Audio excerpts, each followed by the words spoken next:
Okay, hello everyone. So if you've been following along, yesterday we finished off Dragon Quest Builders. So today I thought I would pick up Final Fantasy XIV again. I haven't played for a while, so I may be a bit rusty. And we're going to be working through the Shadowbringers storyline. So there's going to be lots of story and lots of cutscenes.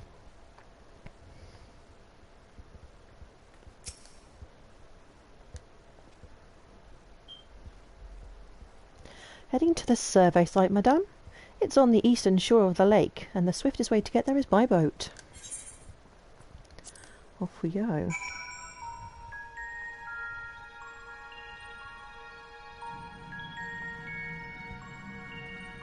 Right, let's talk to Tataru.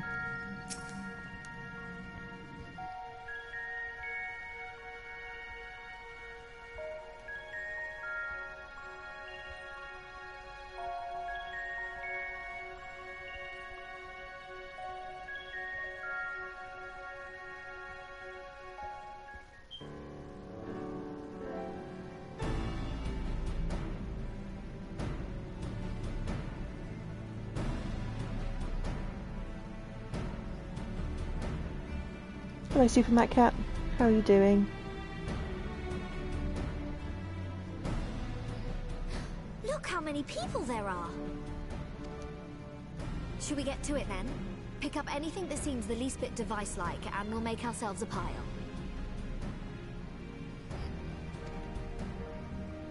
Well, if it isn't the hero of the hour, maybe you'll change our look. We've found bugger all without you. Figs! Wedge!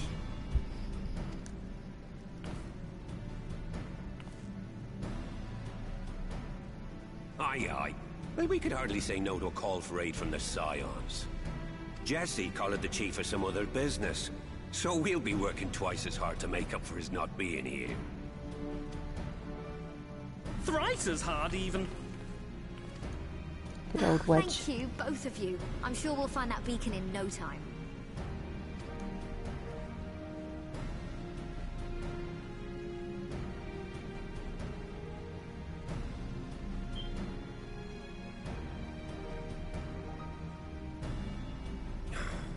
I'm not seeing anything out here. Do you reckon you could squeeze in there, Wedge? And get stuck halfway? No, thank you. I could try if you like. Oh, bless you, Tataru. Tataru, no! We couldn't ask you to do that. Oh, I'll be fine. This receptionist is not afraid to get her hands dirty.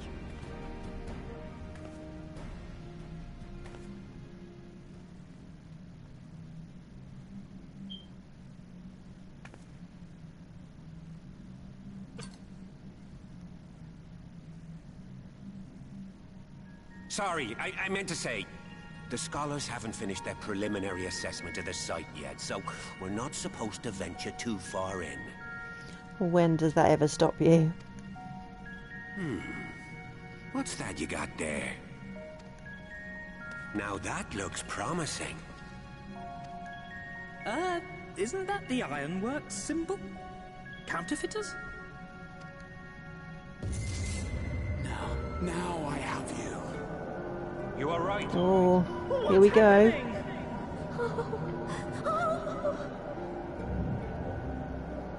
Stay with me.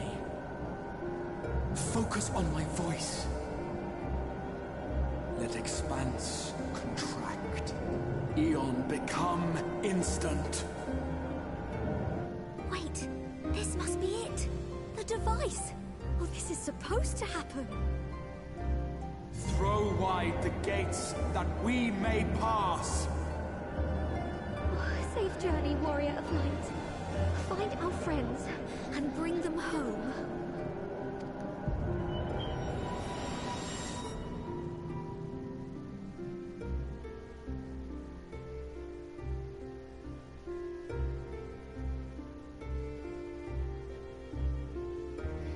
Hiya, Swift. It's beautiful, isn't it? How is the sound? Is the sound the background music, is it loud enough? And the mic, is that okay?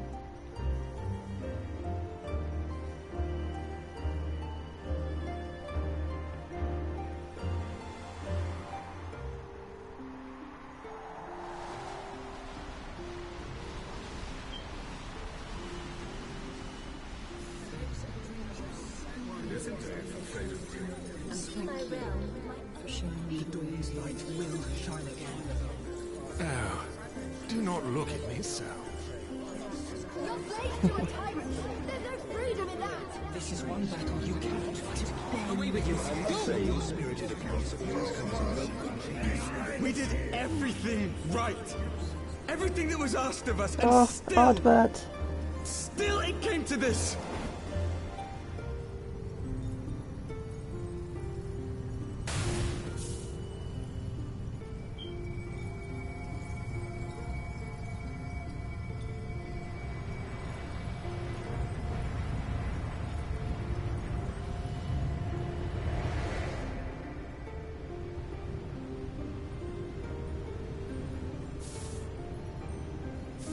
Your time has not yet Oh, I'm come. in Philia.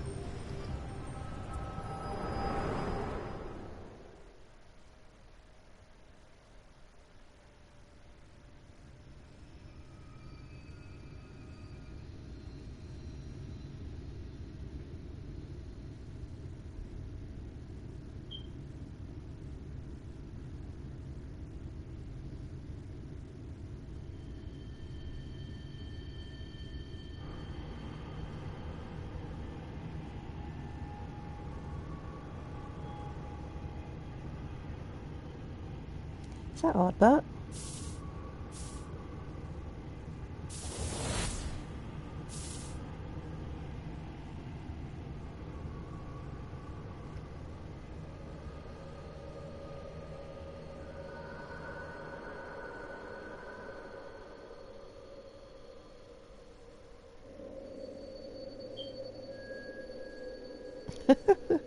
Yeah, husbando. Ghost boyfriend. Cat always tells me, ghost boyfriend is best boyfriend.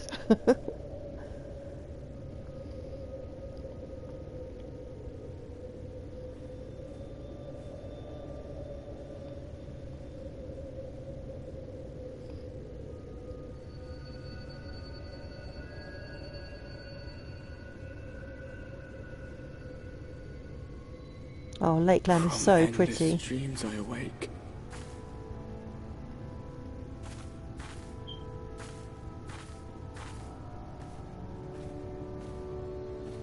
Something vague, yet urgent, calls me to action once more.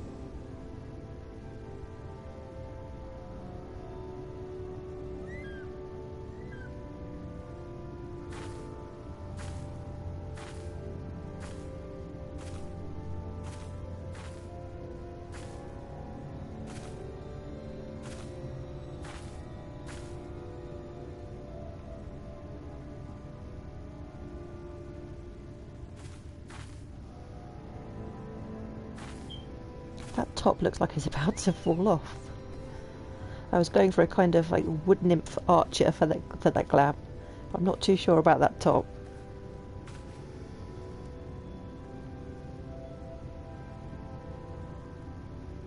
Rare to meet someone out here who's not a peddler themselves.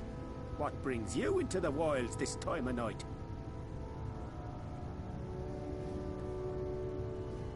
So this is the guy from the original like cutscene at the beginning with the on the chocobo carriage, isn't it?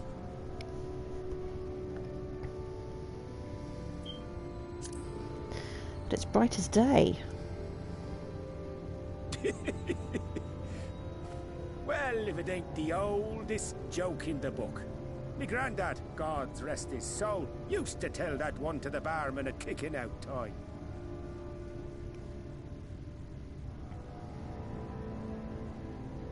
And when, pray tell, did we last have a dark night? You rotten old drunk, yet he'd reply.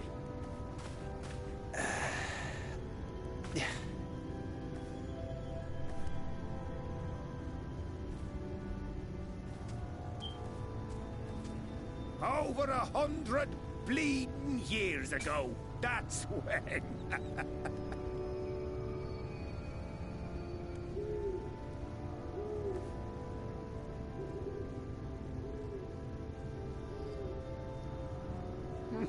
You got that look down to a T.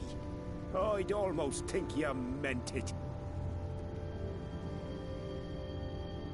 Ah, got to you, did they? Poor beggar. That explains it then.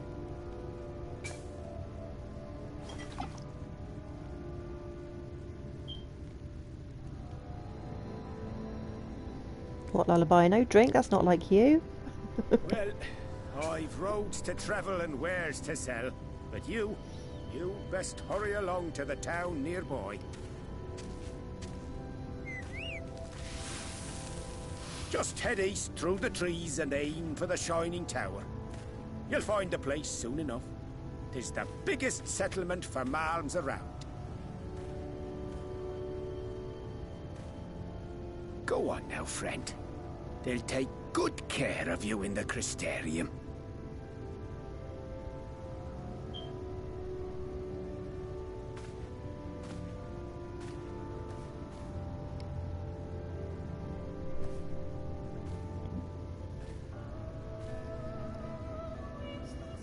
Oh, I love this music.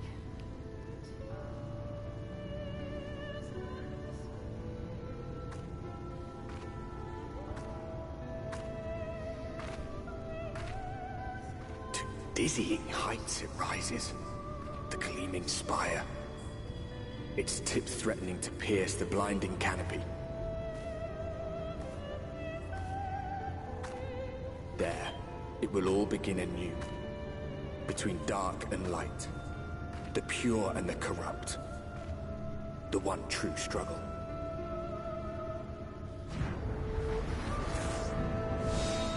Did you ever watch a British TV show called Skins? There's a character in there, and he's the one that actually does the voice for Ardbert. He was also in oh, what's that show called?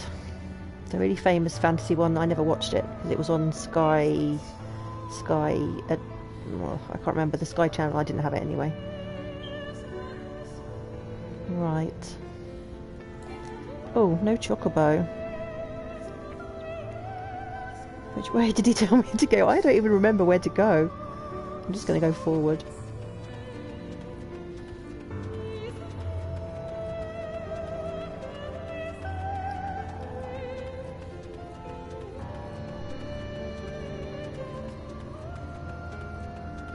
Which TV show is it?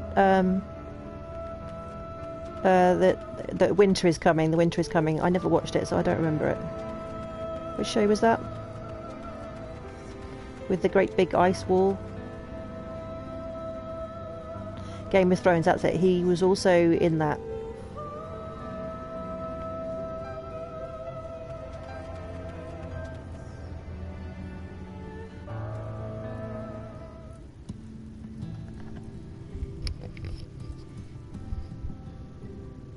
Halt!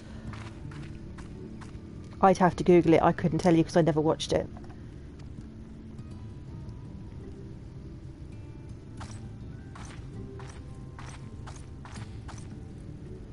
Every face in this city I know. Yours, I do not.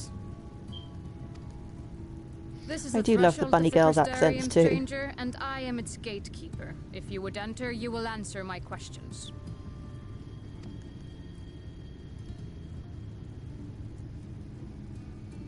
From where do you hail? Not around here. I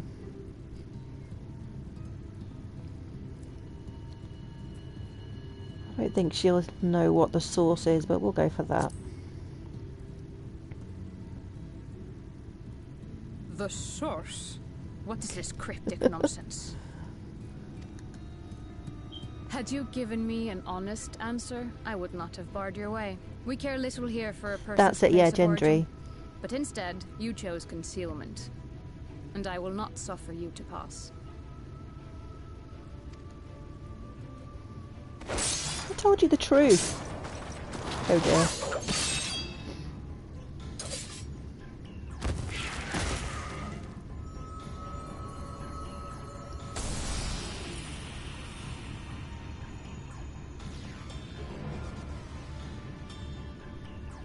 That one had eaten.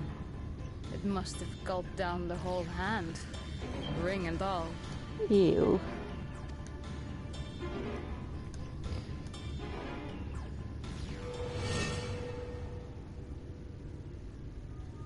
No.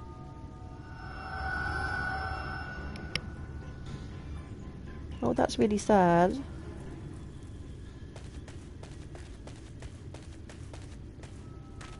Everything all right, Captain? I have seen a few episodes. They was it's on Sky Atlantis. I never had Sky, so I used to get some of the channels, but not Atlantis. That was exclusive to, you had to have Sky over here to watch that. But they played a few of the episodes on can't remember the name of the channel. So I did watch a few episodes, but it was not even the first series. And then they never showed them again after that.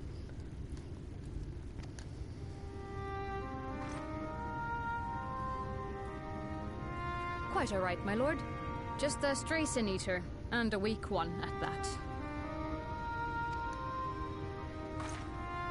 I see. Weak or not, we should be on the lookout for more.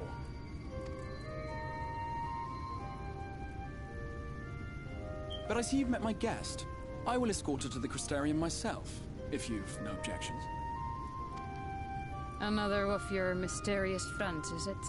I should have known. Well, if it ever comes out on Netflix or Prime, I will watch it. I don't want to spend my money on it, though. I'll inform the others your guest is to be given the run of the city.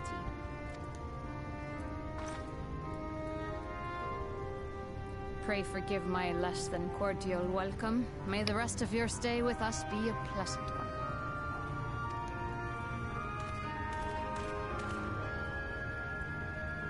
Come with me. I will answer whatever questions you have when we are somewhere more private.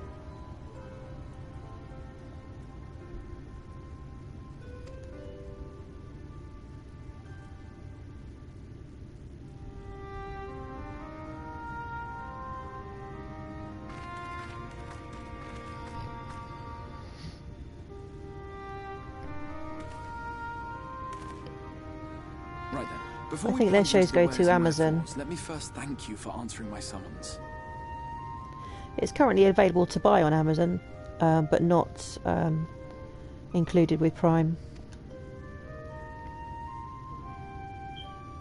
I had intended to bring you directly to my personal quarters, but I fear my aim was slightly off. That you are still able to make the crossing unharmed is a great relief. And so, we come to the question of where.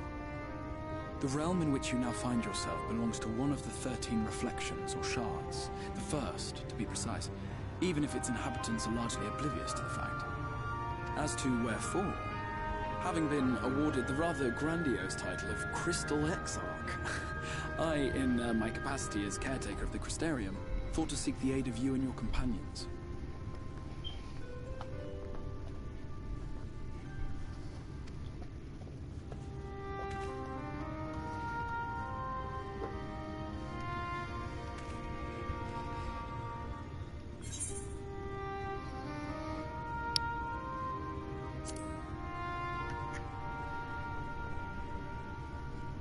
Yes, where are all my friends?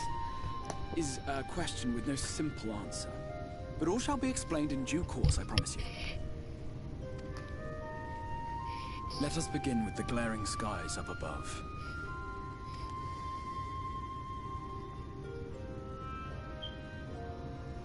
Here in the first, the world has been all but consumed by primordial light. It began a century ago, by this realm's reckoning. A luminous flood swallowing everything in its path. More than 9/10 of this star was lost. And the fortunate few who survived are hounded by abominations born of that catastrophe even now. Sin Eaters. we called them. The creature you saw earlier was one such monstrosity.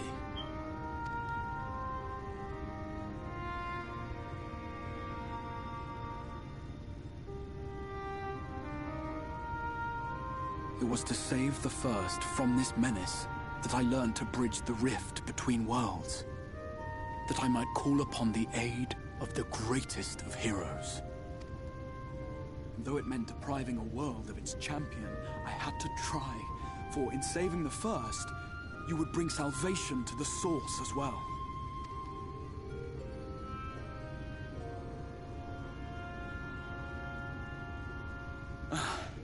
But what manner of host harangues his guests in the middle of the road? Let us continue our talk within the Crystarium.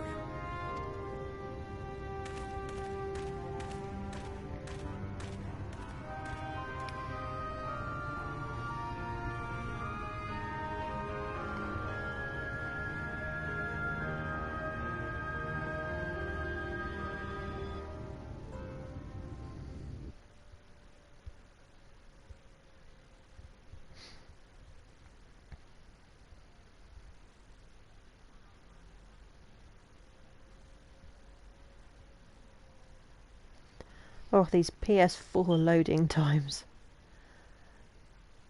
I'm really looking forward to getting a PS5.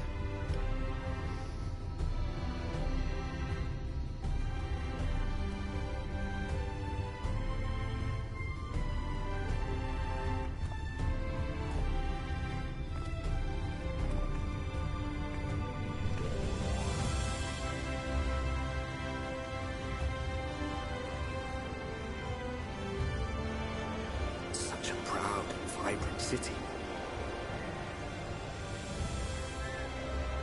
Oh, it's probably going to be a few months after Christmas before they're only available over here. Each stone was laid with hope. The town itself a symbol, a monument to defiance in the face of death. No would-be hero could fail to answer its call. For who among us does not yearn for salvation?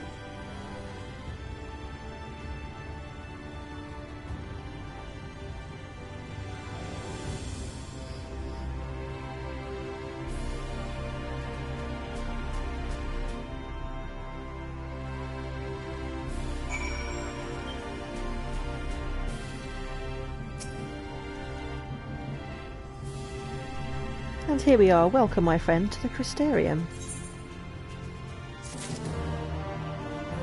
Oh, what's that?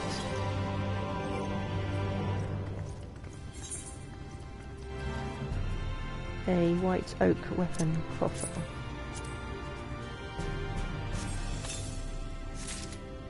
It's probably not going to be better than the... Actually, I don't even know what weapon I've got.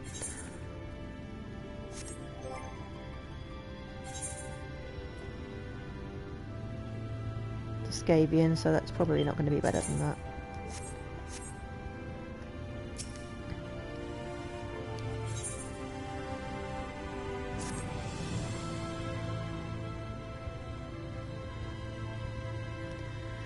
Now, a full and frank discussion in the privacy of my study would seem to be in order. But I think our conversation would be more meaningful were you to first gain a firmer grasp of the situation here. Oh, missed that one.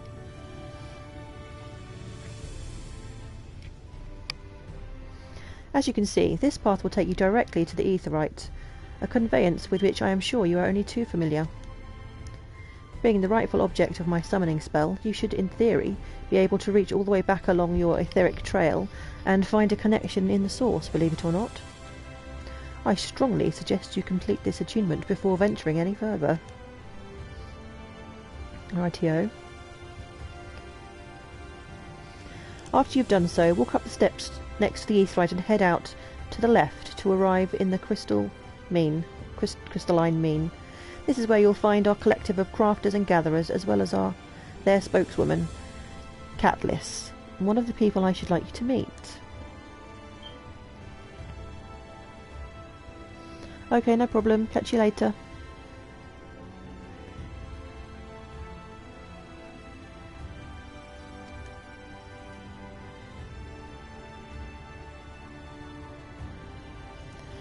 The third and final person I should like you to meet is Bragi, a man in charge of trade and distribution. He is to be found in the markets.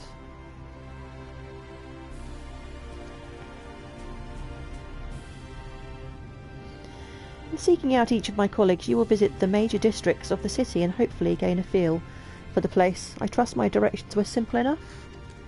Yes, but my memory is like a sieve. I will probably forget.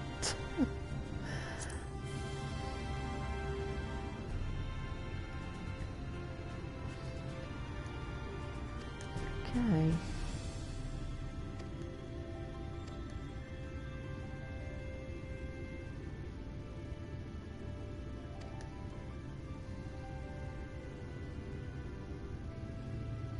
When you finish making the rounds, pray meet me in the large courtyard at the centre of town. Until then.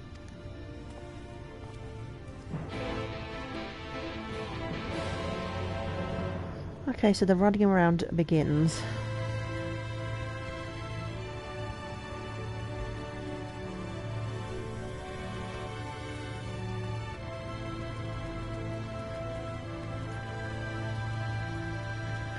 So let's grab the etherite.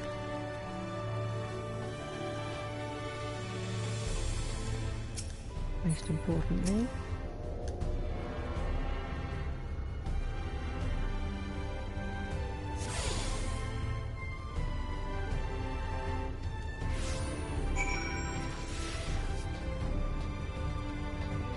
Okay, up the stairs to the left, I believe he said.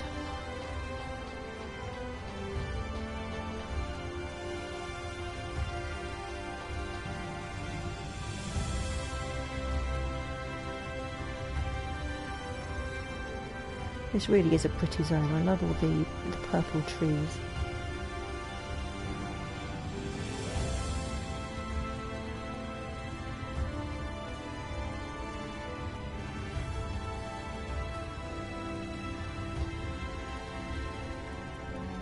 Okay, so here's Catalyst.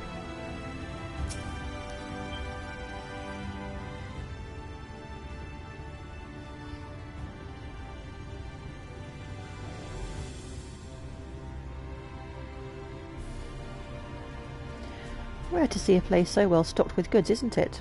But not here. I'm going to guess you're new to our fair city. Well, for what it's worth, you've chosen a fine sanctuary. The Exarch can throw up a barrier of Sin Eaters if the Sin Eaters come knocking, so it's damn sight safer in here than it is out there. Safer and more civilised too, thanks to us in the mean. We work together to procure materials and resources, and craft the goods which make city life possible. This is the place to visit if you need a coat mended or a kettle forged. Just don't go thinking it'll be handed to you on a plate like those Yulmoran layabouts. Here in the Crystarium we work for a living. Though I see you're no stranger to honest labour, you don't have that whiff of indolence about you like some folk I've met. Still, I can't quite pin down your profession. Where is it you're from? One of the Exarch's countrymen, you say? I see. Well then, I'll work twice as hard to make you feel welcome. Our city wouldn't even exist if it weren't for him, and any friend of his is a friend of ours.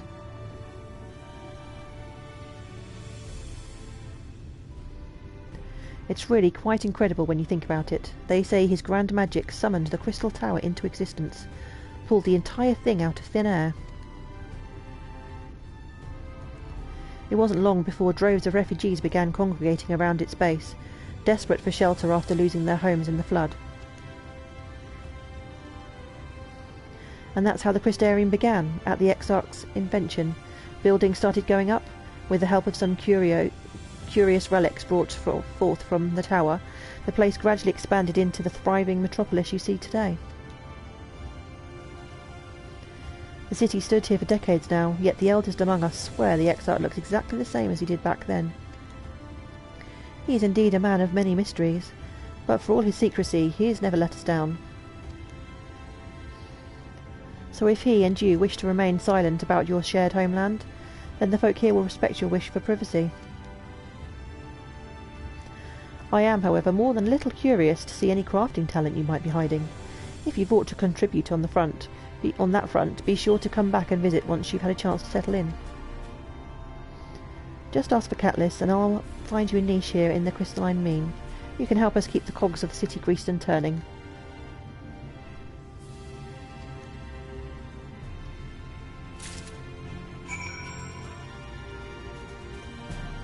Okay. Who do we need to find next? I'm not sure if it's even on this level.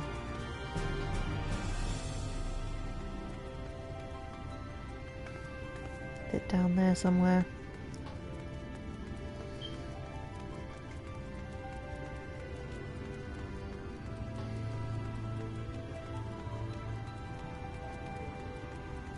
Okay, so let's start wandering around aimlessly until we find who we need to speak to.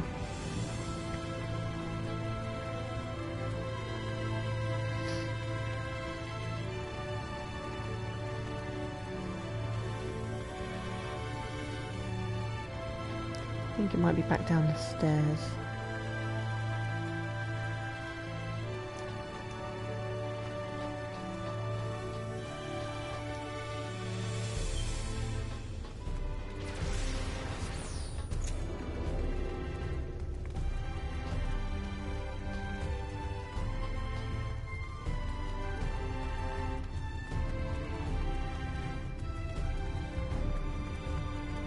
Right, yes, here we go.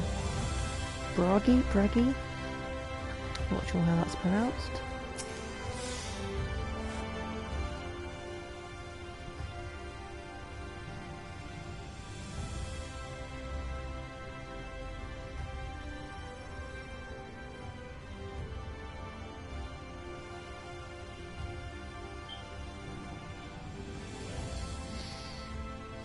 New to the city, friend? The spinning head and wide eyes give you away. Welcome, my name is Bragi, and I'm the master of these markets. They gave the district another official title, but I'm not in the habit of using it, too florid by half. In any case, our merchants stock a range of equipment for Miss Dell, such as yourself. So finding something in your size shouldn't be a problem.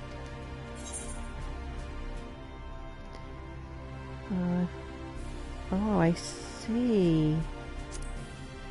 Is that their name for Mikote? Aye, something wrong?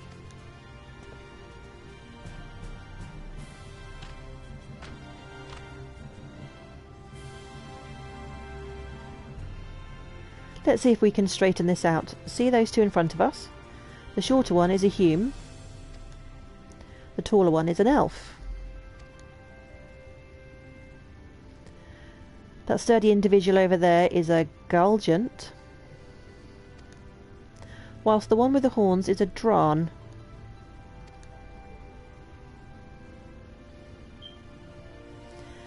And then you have the large scaly chaps with the long tails and a knack for raising livestock.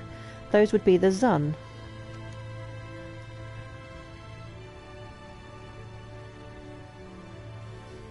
Which is apparently not the name you know them by. Now I'm curious to know which far-flung region you hail from. Ah, the same as the Exarch, eh? Well, that explains it. You don't get much further flung than that. We've had a few of your lot pass through in recent years, and despite their obvious learning, they floundered over the simplest things. But not to worry, should you find yourself confused by the local language or customs, I'll be here to answer your questions. Okay. So where is that last one? Which way?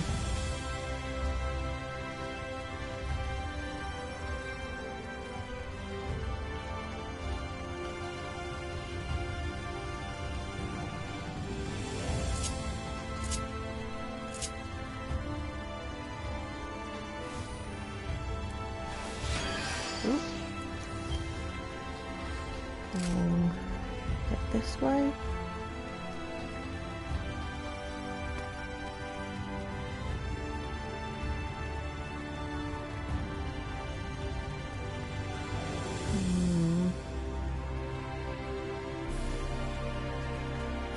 somewhere down?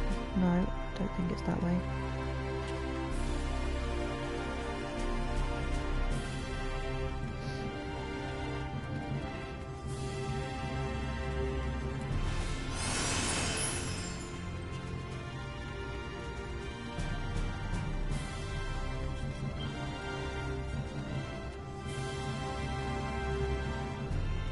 Maybe up here?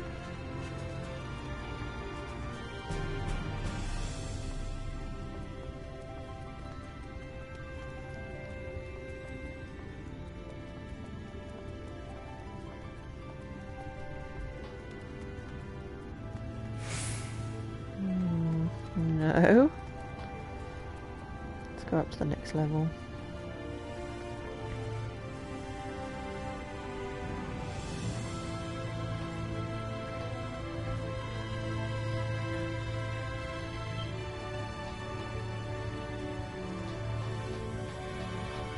Well, I'm going in the right direction, but I can't tell if I'm on the right level or not.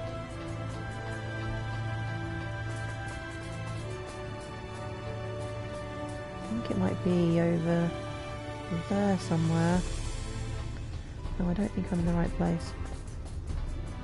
How do I get over there?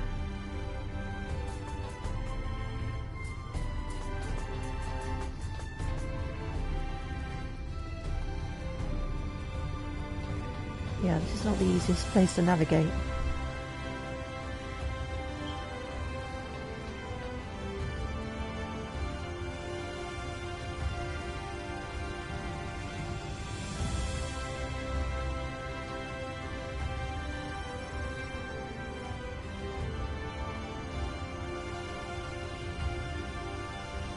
Really down there.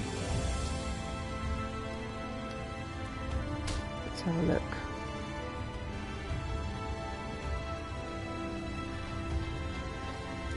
Oh, we can pick up a shard while we're here. At least.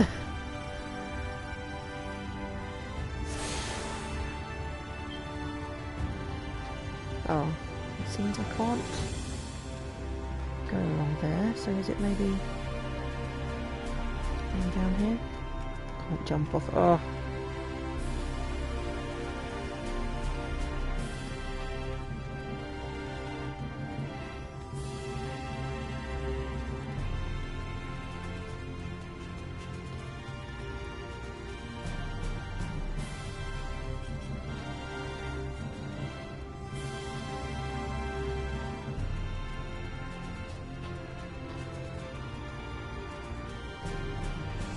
Maybe this one?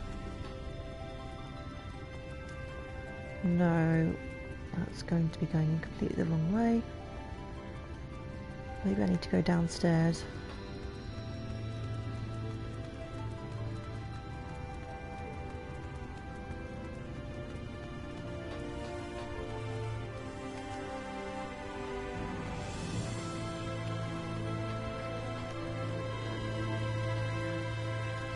Let's try down here.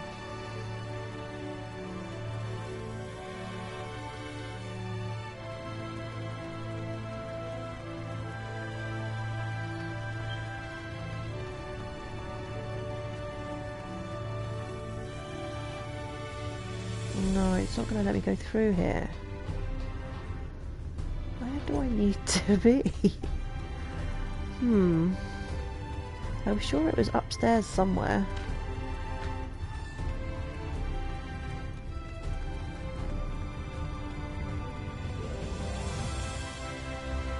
Oh, maybe it's down here.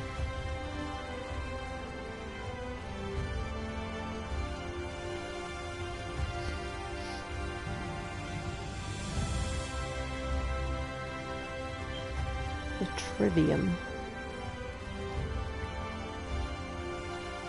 Hopefully this is the right place.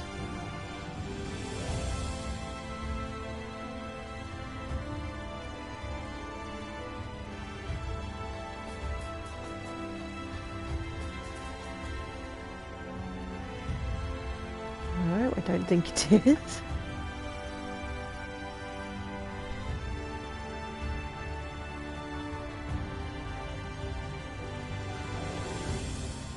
No.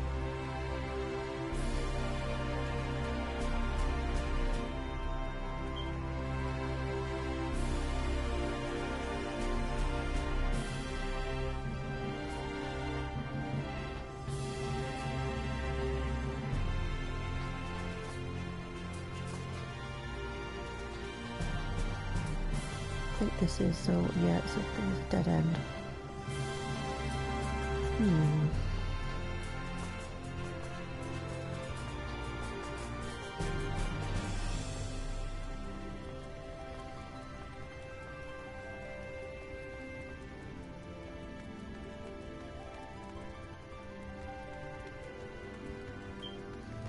Let's get this Ethernet shard.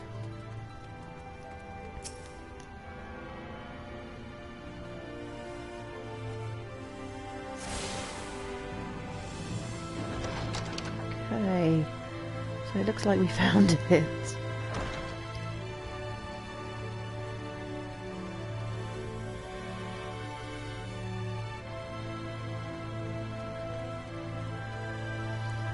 Oh, here we go, Moran.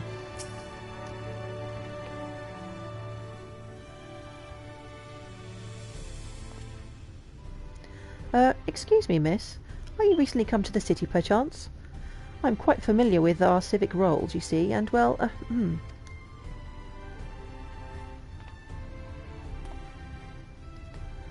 What I meant to ask is, have you brought any books with you? A rumpled scroll, even? A scrap of scribbled on parchment?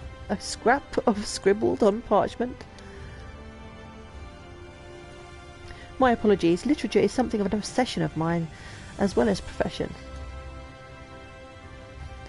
Librarian Moran, at your service, and this humble collection is known as the Cabinet of Curiosity.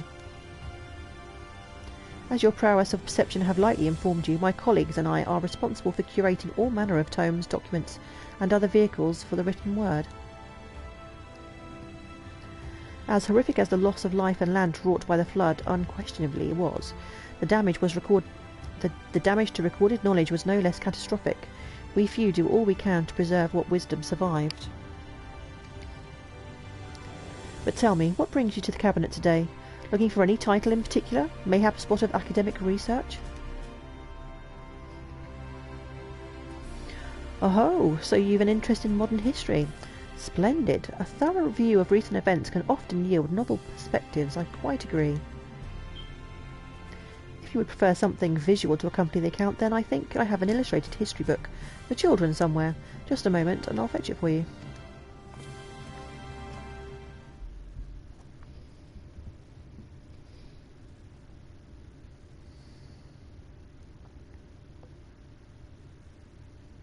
And here we are. Would you like to pull up a chair? Make yourself more comfortable? On with the lesson then.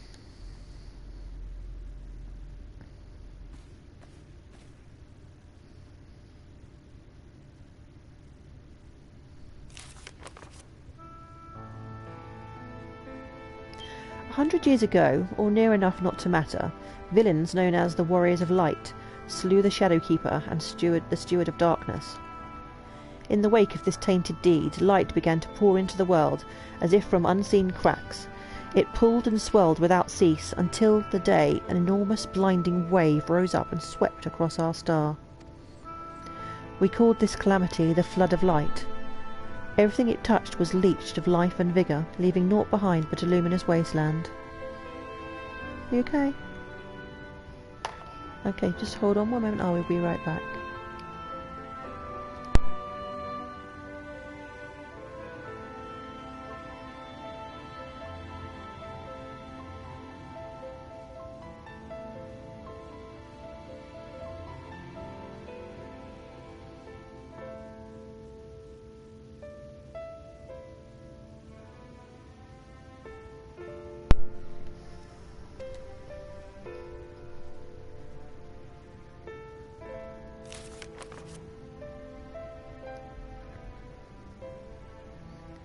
Yet, just when it seemed that all would be lost, a saviour appeared before us. The Oracle of Light. She stood twixt us and approaching doom, and by her power did she stay the flood. Thus was Norvrant, and Norvrant alone, spared the fate of Erasure.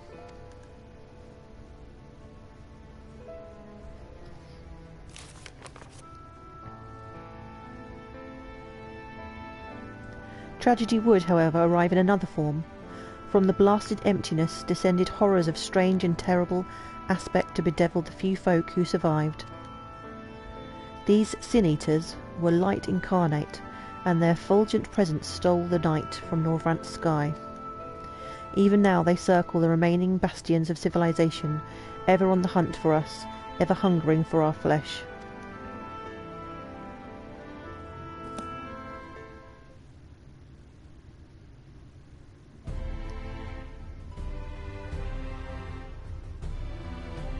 And thus did the world become what it is. Should you ever wish to hear the tale again, I would be glad to retell it for you. Or, if you would rather I speak of other matters, that too would be my pleasure. I should be glad of the company. Okay. So now we have to head back to the Exarch.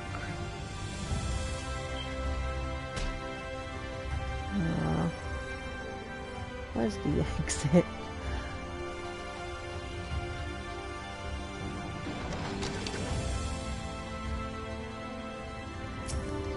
Then they leave to the right.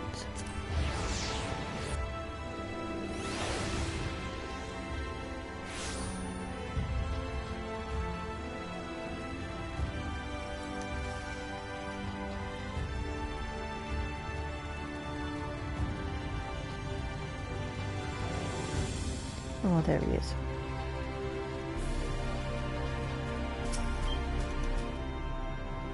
Well, how did you fare? Did my colleagues help you form a clearer picture of this world and its people? Indeed. Yes, it seems you were treated to most thorough introduction.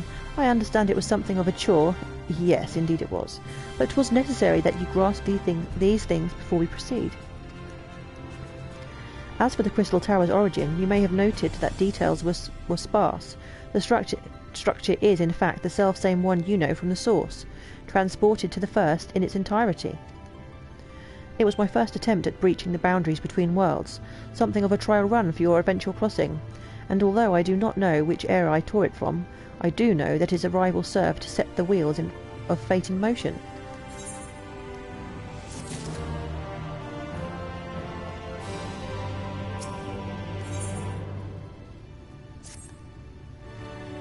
You've done as I requested and learned something of the world in which you find yourself. Now it's time I fulfilled my half of the bargain and explained what has befallen your comrades. That is a conversation I would rather have in the privacy of my quarters. However, I must go on ahead to the tower and organise a few things, but I shall see that the guard knows to admit you.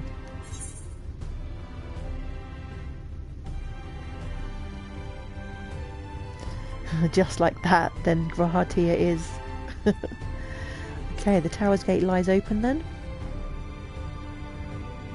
Well, yes, of course. It can be opened and closed just like any other. Does that seem strange to you?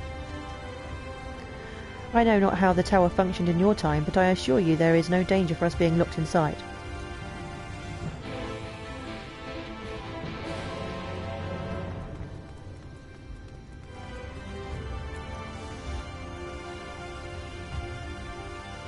Let's just grab the...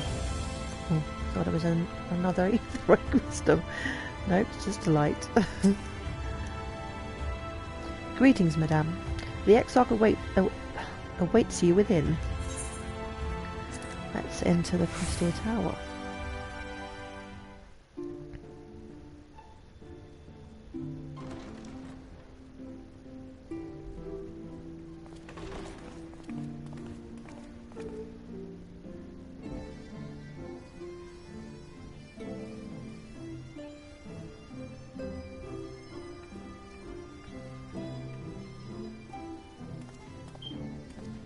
Welcome to the Ocular, my private study. We can speak here without fear of being overheard. I have much to explain, but the truths which I must touch upon in doing so would cause only distress and confusion to the people of this world. Pray keep that in mind. Now, I am sure you are desperate to know the fate of your fellow Scions. I am. To put it simply, they are here in the First. Their arrival, however, was not as recent as you may imagine. Here, time flows at a different pace from that of the Source. In the space of a single hour in your home world, an entire year might pass in the First, and the reverse could also be true. The pace fluctuates without rhyme or reason, and it cannot be predicted. A bit like Narnia then. That said, we seem to be entering a period of near equivalence. And thus, for the moment, you need not overly concern yourself with the passage of time. As for your companions, however, Y'shtola and Urianger have dwelled here for 3 winters, all told, while Thancred's count stands at 5. Even our more recent arrivals, Alphino and Alize, have lived in the first for almost a year. My intention had been to summon only you, but the art of reaching across worlds has proven exceedingly difficult to master. Thus it was that my fumbling hand closed upon those to whom your fate is most closely bound as well. As they were not the object of my summons, their transference was incomplete. Though they may appear to possess corporeal bodies, they are, in truth, merely spirits that one can see and touch. Consequently, while you yourself will be able to pass between worlds with relative freedom, they will not. Much as it grieves me, they are stranded here, unable to return.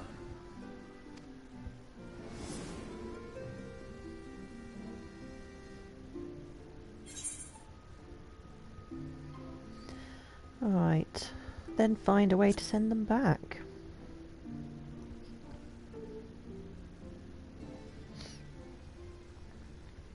We spent every waking hour searching for a way to reverse the summoning. In the beginning, at least.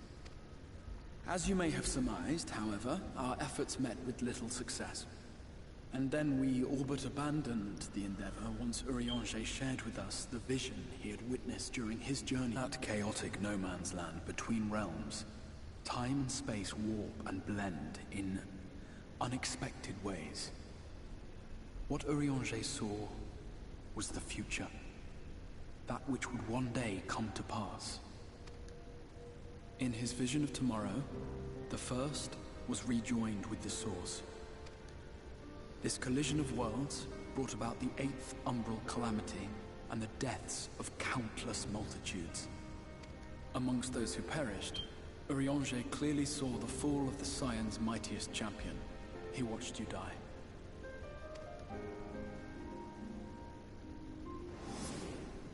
And thus did the Scions embrace their exile, and began searching this world for a means to forestall the coming catastrophe in yours. Their souls are stranded in the first, yes, but they have fought on, desperate to save their home and you from destruction. Nor have their efforts been in vain, for it was they who finally established that the elimination of the Sin Eaters will indeed serve to prevent the calamity. Considering these circumstances of our meeting, you would be forgiven for doubting my version of events. And so, before all else, I would suggest you track down your comrades and hear the tale from their lips. I shall of course be happy to assist in these reunions, and you need not make any decisions regarding your involvement until you are certain of where you stand. Meanwhile, I promise I will not rest until I have found a way to help your friends return home. What say you? Have I earned your trust for the moment, at least?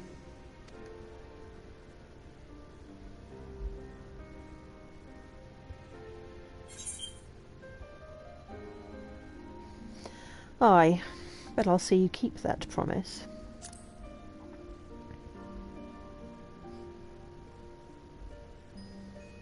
Excellent.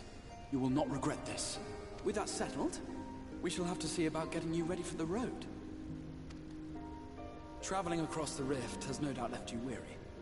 I will arrange for a room where you might rest in comfort. While it's being prepared, perhaps I can show you around.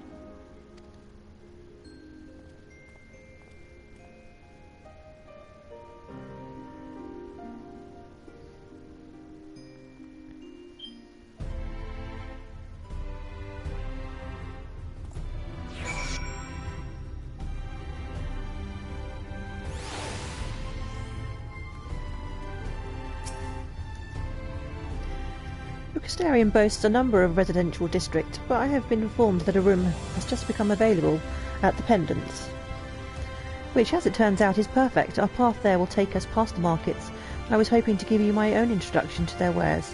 Come along. I guess we're going to have another lot of waffle before we even get to do anything. Right.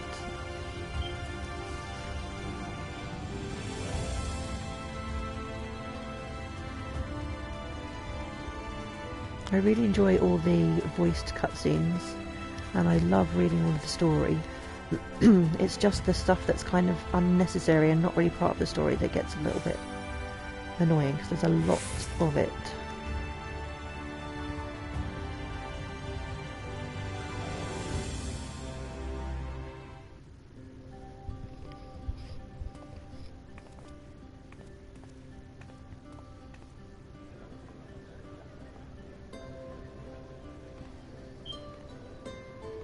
I think the soundtrack makes up for anything, any of those. This is the Musica Universalis, the commercial heart of the Crystarium. What you might need to prepare for your journeys can be purchased here.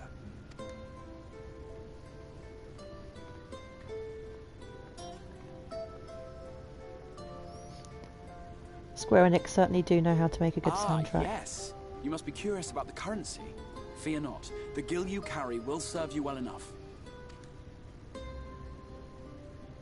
Each nation once minted its own coins, but 'twas all a jumbled mess following the flood. After much debate, the local merchants eventually elected to revert to the old ways, wherein a coin's value was decided by the worth of its metal. As for a unit of measurement, we agreed upon the term gil, a word borrowed from coins uncovered within the Crystal Tower here.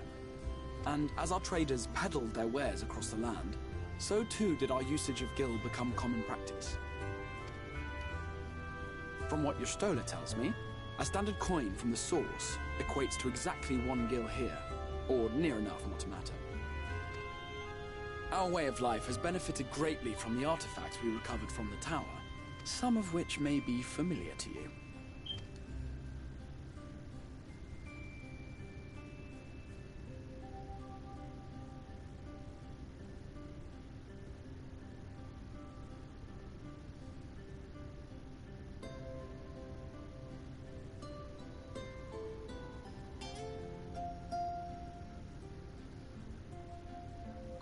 But I fear it would not be practical for us to provide everything to which you are accustomed. You shall need a means to access the commodities of your homeworld. A Van Kerm Sin? Yes, I'm here. Oh, Of course hello. I'm here. What amusements do you have for me today? Oh, love that Scottish accent. My dear Feo U, paragon of pixie kind. For you, I have the most vital task. This fine lady is a friend from a distant realm. And we have need of a means to ferry things back and forth from her home. Might you be able to assist us in this matter?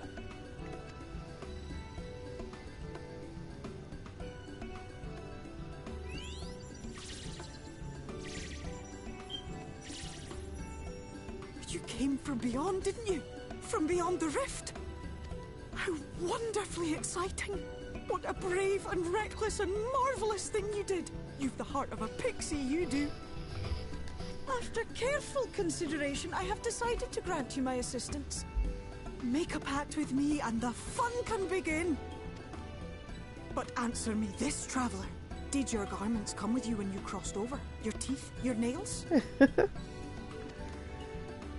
I didn't enter like the Terminator. Just as I thought! Then you've a good stout connection with your home through which all your belongings, great and small, may easily pass. From this moment forth I will be your Isne Fis, and you my Snay Yak. Like the branch which sprouts from the sapling, our bond will flow unbroken from one to the other. Okay. Raise your hand.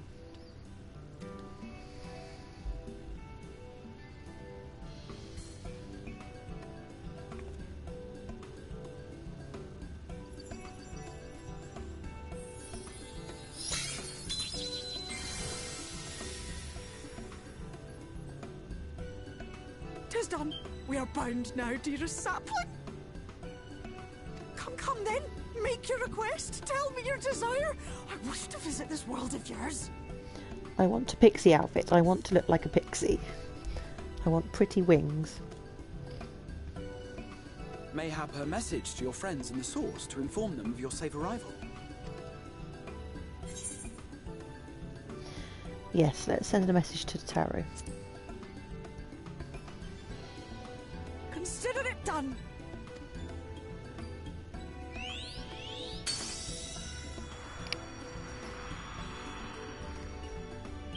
As you heard, that was Feo Ul of the Pixies. Their kind possess an affinity for magic akin to that of arcane beings. They rarely show themselves in populated areas, but Feo is insatiably curious even by Pixie standards, and seems to have taken a liking to the Crystarium. Right, we were going to organize a room for you, weren't we? Come along.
Right.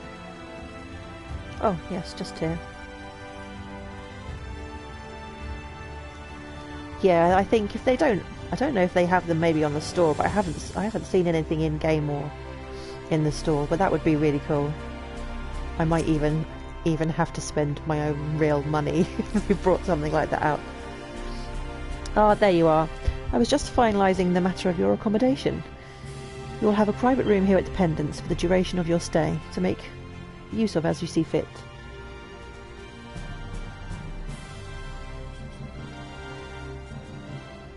You wouldn't wear it on your tarot. When you are ready to retire, the manager will show you to your lodgings. Pray rest and recuperate, and we shall reconvene in the ocular anon. I believe that covers all of the practical concerns.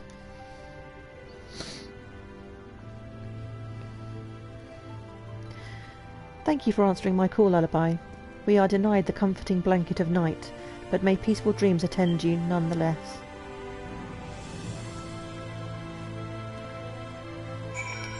Is this where we get the first vision of Ardbert? It's not even been that long since I've played through this, and I don't even remember half of it. A pleasure to meet you, miss, and welcome to your new home at the Pendants. Your room is ready, if you'd care to retire.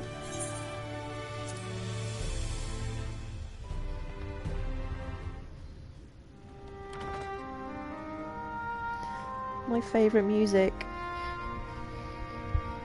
Did you say this was Ardbert's theme? The name of it.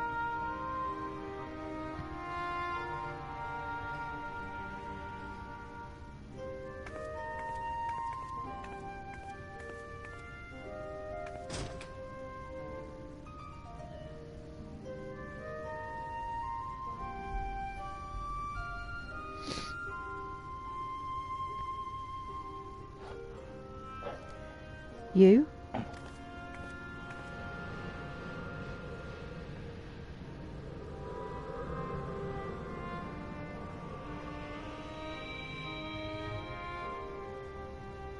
I know you. You're the warrior of light from the Source. It is very soothing. He's definitely my favourite character out of the whole game, I think.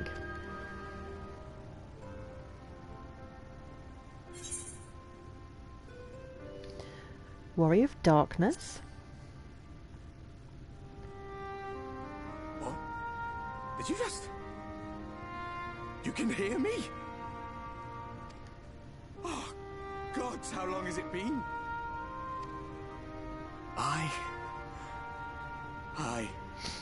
That was what I called myself in your world. The Warrior of Darkness. My real name is Ardbert. I used an alias in the source, a daft one, looking back. If you recall my tale, it was my comrades and I who caused the flood. We thought our home doomed. And so we listened to the Ascians. Let them guide us to the source, and tried to hasten their goddamned ardor. I remember when we fell, defeated by you and yours. I remember our audience with Minfilia.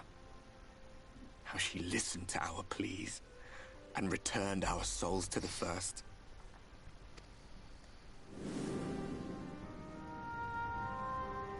The flood was poised to swallow Norvrand. Minfilia and my friends, they surrendered what little they had left to hold it back. Just faded away. Leaving me to bear witness.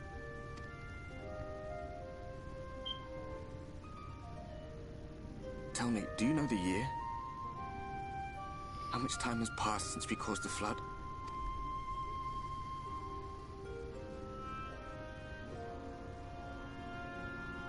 100 years.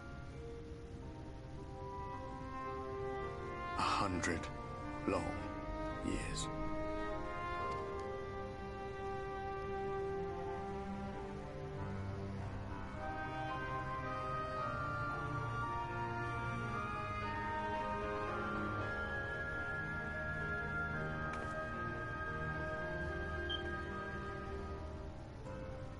My hands find no purchase. My gestures catch no eye, and my pleas, be they whispered or screamed, reach not a single ear. I am a shade, cursed to do naught but drift.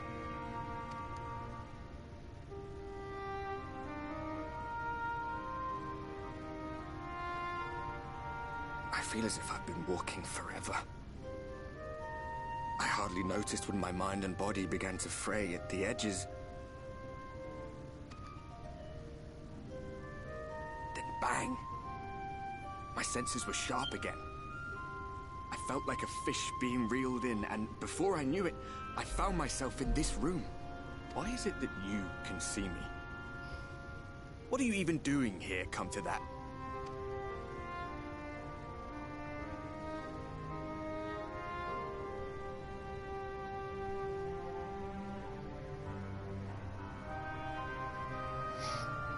You were summoned to save the first. A waste of time. This world is beyond saving, like those who try to save it. Muddled as my mind may be, I've not forgotten that. But if fate has brought me to you, the one person in this god's-forsaken world who can see and hear me, then perhaps there is a reason I endured. If I can find out why I was left behind, then maybe I can bring this journey of mine to an end.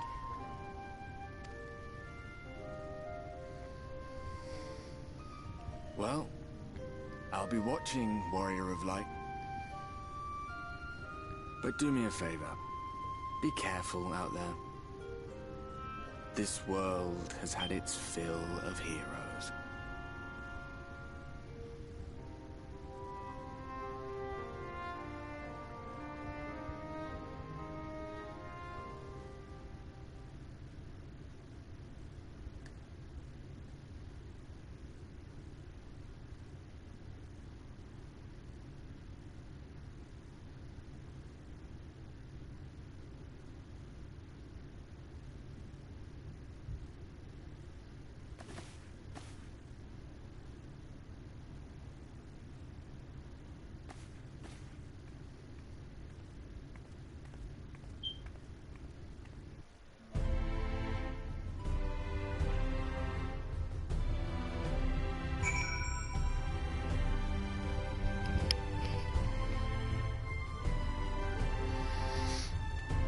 Okay, what next?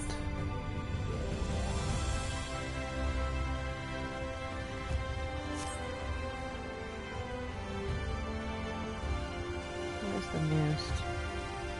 This way.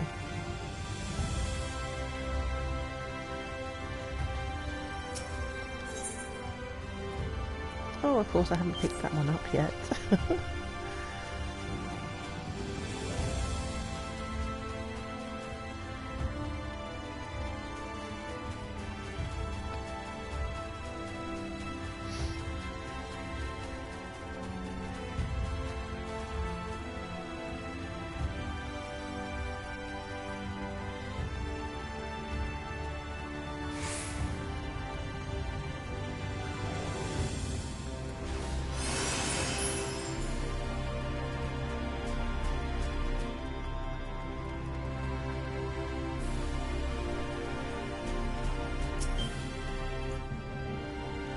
Mistress Lullaby, the Exarch awaits within.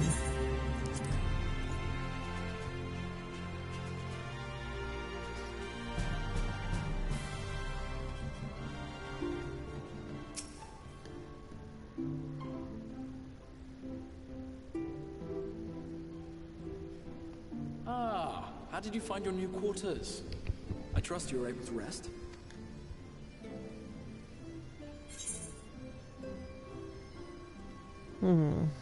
Should we tell him? I had a ghostly visitor. I was not aware the room was haunted. And you were rather tired. Of course he doesn't should you believe receive me. another visitation, be sure to let me know. Now, let us return to the subject of the Scion's whereabouts. Yes, where are my friends?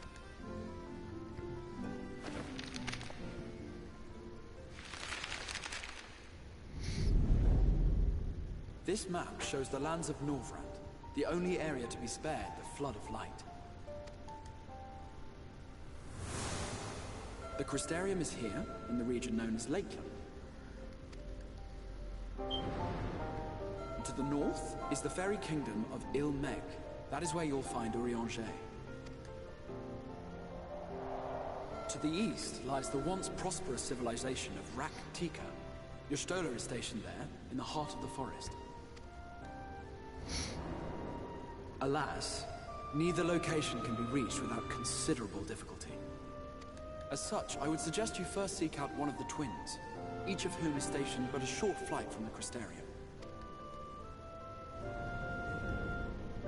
Alphino is on Calusia, an island off the western shore.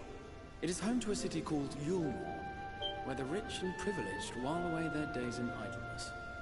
For his part in furthering our cause, Alphino journeyed there to meet with the citizenry and forge alliances. From what I hear, he has since kept himself busy gathering information around the main settlement. Alize, meanwhile, traveled south to the arid wastes of Armareng. They lie upon the very edge of the inhabitable world, where the flood of light was halted. Those who dwell there live in constant fear of attack by the Sin Eaters. In contrast to her brother, Alize felt that her energies would better be spent learning about the enemy, and thus she sells her services as a guard, both to hone her skills and gather information on our foe.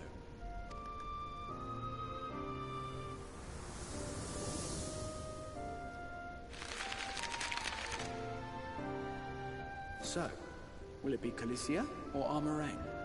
It matters not which you choose to visit first. Simply inform me once you've made your decision, and I will see to it that you are provided with a suitable mount. Ah, but you must be wondering about Thancred. He has taken up with a new companion, and is presently engaged as a wandering hunter of Sin Eaters. Being ever on the move, his whereabouts are often difficult to ascertain, but I am certain your paths will cross ere long.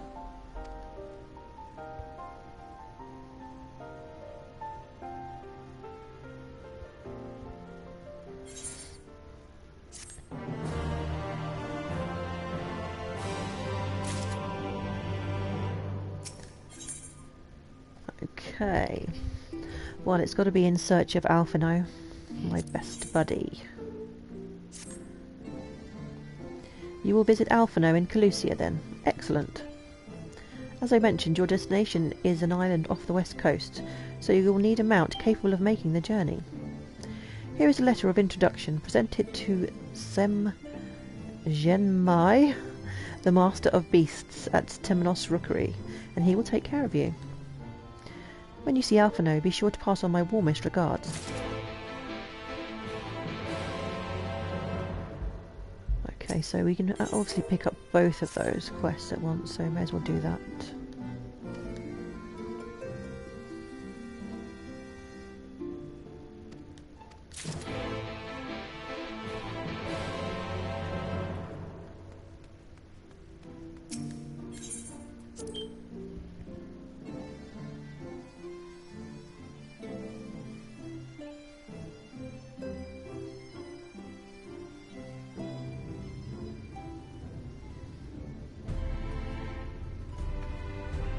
So I've almost got a full level just from those quests.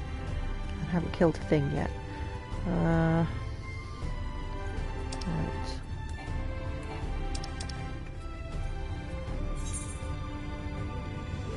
Where do I need to go?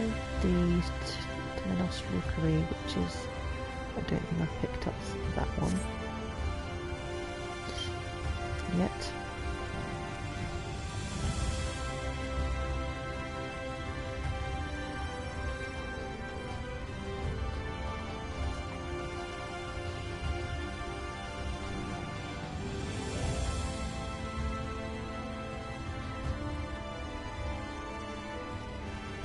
Just check to make sure I have the...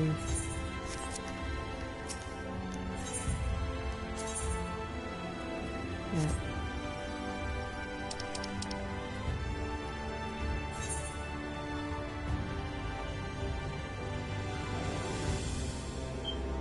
Is that upstairs?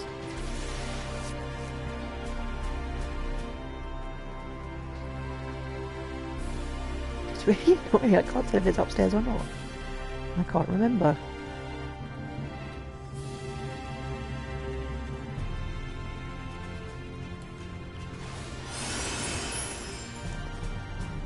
Maybe it's not, maybe it's just down here.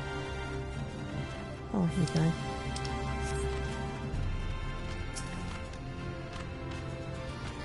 Your face is unknown to me. What business have you at my rookery?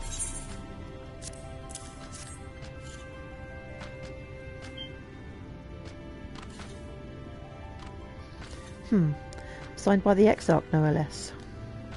Yes, I can provide you with an amaro for passage to Calusia. I will pick you out a friendly whelp. An amaro, you say? That's right. Mounts like my grey friend over there are a common sight in these parts. But I gather you hail from further afield, more accustomed to chocobos, perchance? I hear there are a few places where they ride little else. Okay.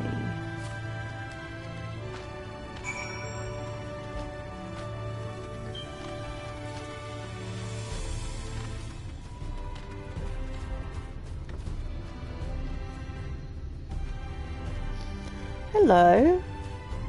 Yes, I was watching Snowy? Something? Sorry, I've only watched her once, but Dragon Quest Builders. How are you doing? I'm a little bit lost at the moment, trying to find where I need to go next. Which is pretty usual for my streams, wandering around aimlessly getting lost. I think that might be upstairs. I haven't played this game for a while, and I'm kind of refamiliarising myself with the controls, and yeah, I'm not sure how to get there.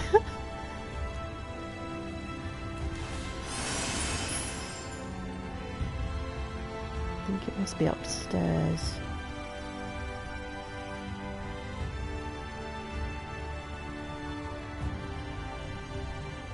You got a meal deal from Tesco? What did you get in your meal deal?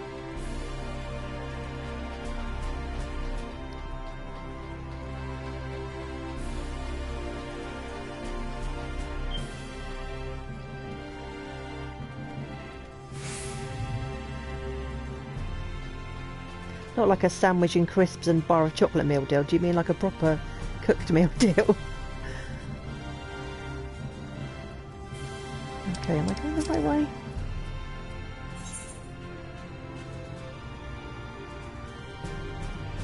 I'm not sure I am.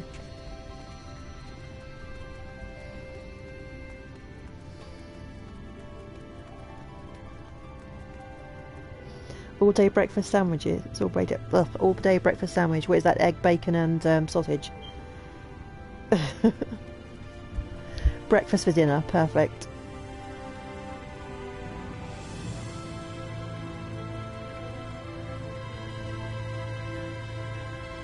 I think maybe up these steps.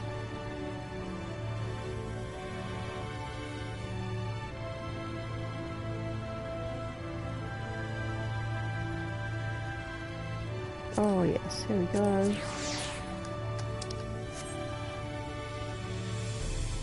Who's this Cassard? You've come looking for work. You might have a spot for another guard. No, I'm not looking for work.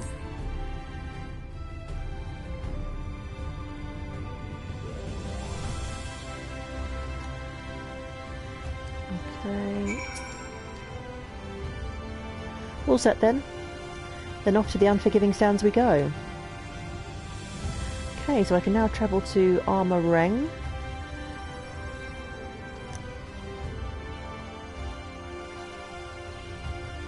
Is my hotbar okay? It's giving you anxiety. Why is it giving you anxiety? Because it's so large. I play on the PS4 and I sit quite far away from the TV. I need to have it that big or I can't see it. Plus, I don't know how to make it smaller. When I journeyed here, long ago, I spoke with a sun-weathered elder. He told me Armoreng meant majestic land in the language of his people.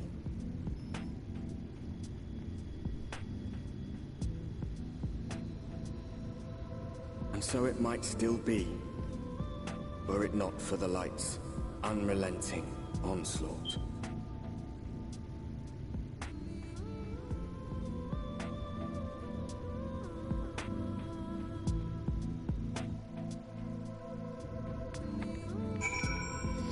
What do you mean by unorganised? It's perfectly organised.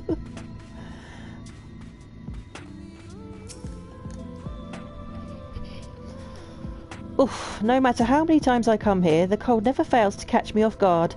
The sky may be as bright as in the scorching hours of day, but it gets brisk enough to make you shiver.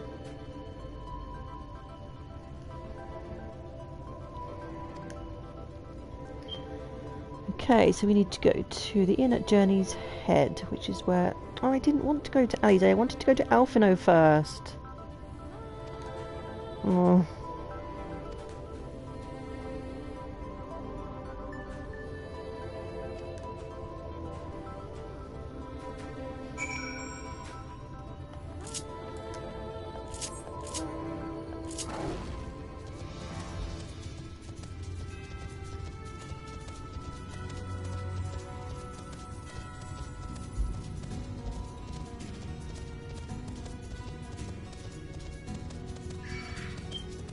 Oh, aggro already.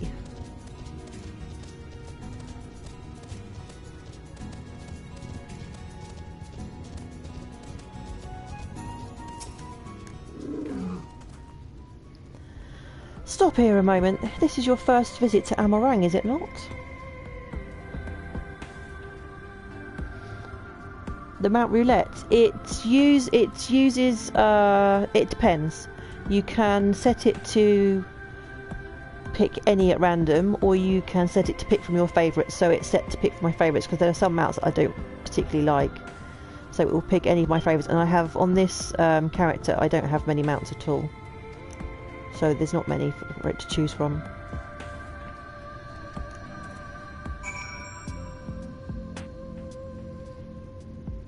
Okay, what am I supposed to be looking at? Oh, here we go, destination.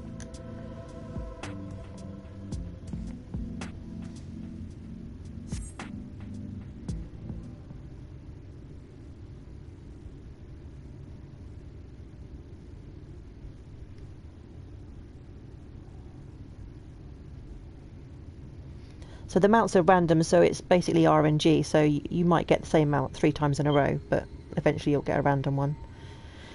They built them big, didn't they? That's... I don't know how you pronounce that. Khazar Shal, a fortress meant to protect the northern reaches of Nabatha-Reng. Seeing what was left behind, I believe it when they say it was once one of Norvrant's mightiest nations. At least until the flood came along. Great chunks of Nabatha-Reng's lands were lost to the light, its great city included. The few who survived didn't see much point in staying, most of them anyway. No, not many choose to come here these days, not with everything in ruins. Even that hulking great fortress has become little more than a Namaro roost for me and my caravan. But not everywhere is as deserted as this place. Just wait until you see Mord Sook. Let's press on, shall we?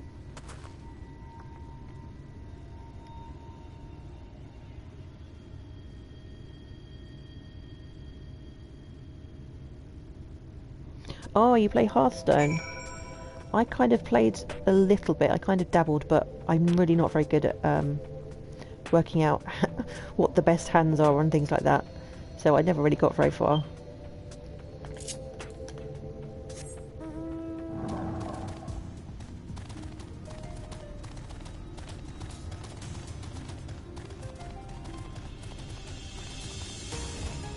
I want to fly.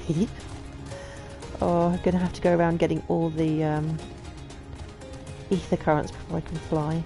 I wonder if there are... Oh, I haven't even got the thing set up on my hotkey for it. And I haven't played for so long, I don't even remember where it is. I'll look for that another time. Take a shot every time I mispronounce something. Oh my goodness, I'll be like rolling around on the floor in about 10 minutes.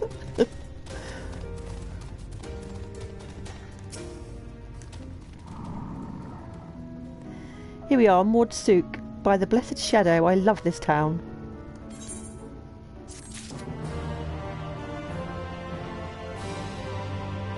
I'm currently on Bard.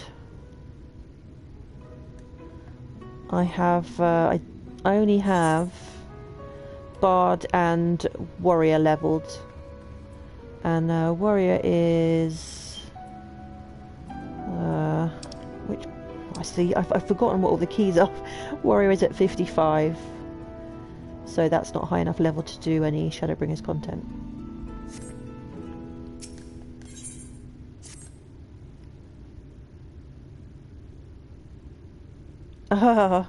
Oh, my name actually comes from Final Fantasy XI, and it's nothing to do with Bard at all. It's actually a Beastmaster familiar. Mord Sook, not just full of Mord, but Humes and all manner of others too. It has long been a refuge for folk displaced by the flood, so the population is nothing if not diverse. Okay, I can't read all of this. It's just too much.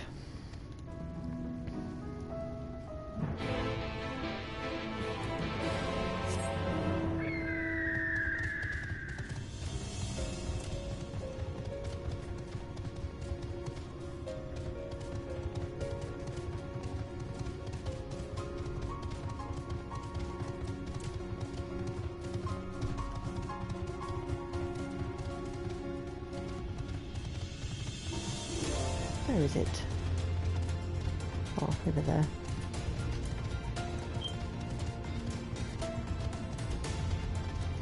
Who is this? Gen.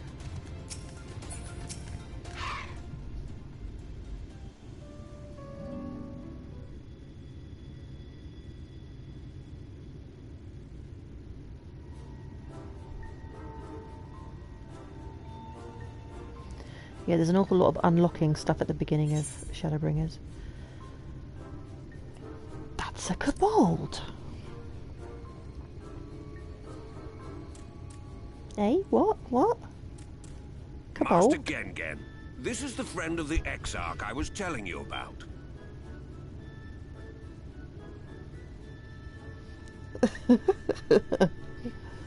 So what is his favourite soup? Very good, very good. Though friend or no, all are welcome in Maud's. Souk is Mordish for city. As things stand, this souk boasts the largest and busiest marketplace in all Armorang. You'll find ore from the mines here, of course, but all manner of other things too. Many of them rare.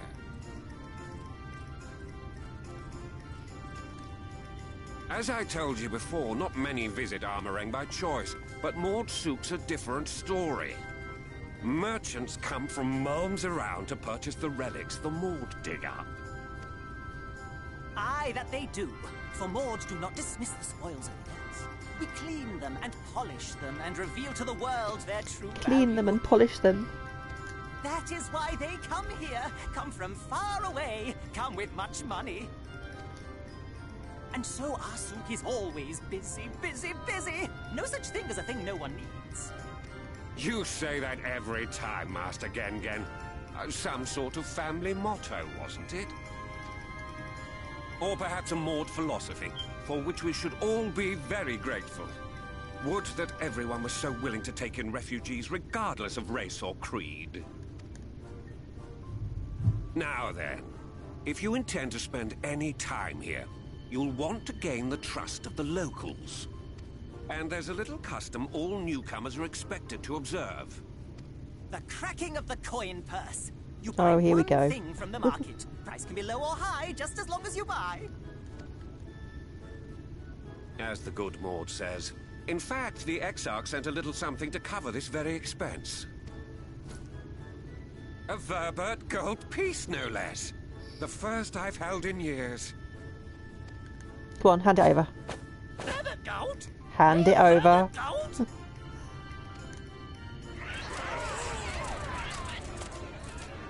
Here, newcomer, crack your coin purse with me. Oh no, you want my goods, newcomer? I have jars and pots all smooth and shiny. Over here! Come and look! You buy, you buy.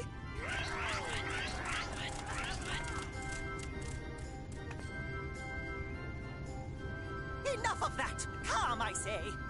This one must still journey through the barrens. Nothing bulky, nothing heavy, no pots. Nothing better for the road than a full belly. Spend that piece at Ronron's place, yes? Eat for 3 before you leave. Eat for 3?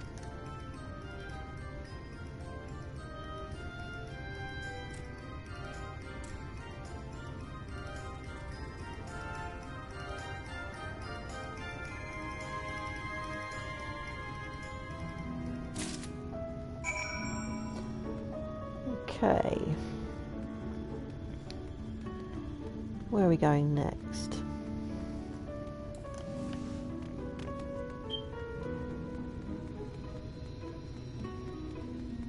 Oh, there he is. Okay, what delights do you have to offer me, Ronron? Welcome to Ronron's Traveller. I have wares to empty your purse and fill your belly. Take your time, stare and sniff before you choose, but no drooling on the merchandise, yes? Okay, no drooling, I promise.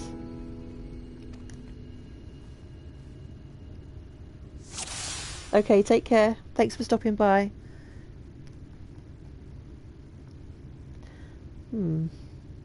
What's this? Meat, but what kind of meat? Meat, bread, worms. Lovely. Does it really matter? What's in these jars? Skewers. Are they frogs? Should we have the worms? Let's go for the worms. They look like witchetty bugs or whatever they're called. Everyone's favourite plump white worms slathered in honey. Once you eat a glazed wriggler, you'll never want any other treat. Oh, do I have to click on them all? Okay. I call that mush loaf. The middle is stuffed with bittersweet cactus fruits, so even if the bread dries out, it's still moist inside. Keeps you going in the heat. Okay.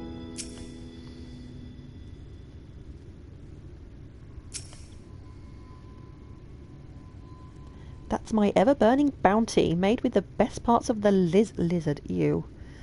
Cured with special spicy spices. Some find the smell challenging, but it'll warm you up on a chilly desert night. Okay, what about these frogs? Oh, you'll like those chewy skewers. Find small frogs hiding under rocks, spear with stick and roast over fire. Crackly on the outside, gooey on the inside. Perfect for snacking.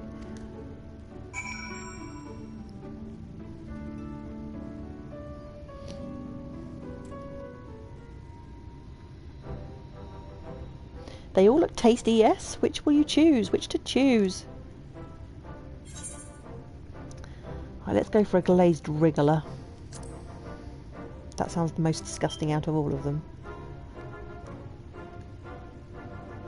Too good to resist, eh? That's what I would have chosen. You have the gold. And done. One Vobrite honour buys you 15 jars? I was just being polite, I don't want that many.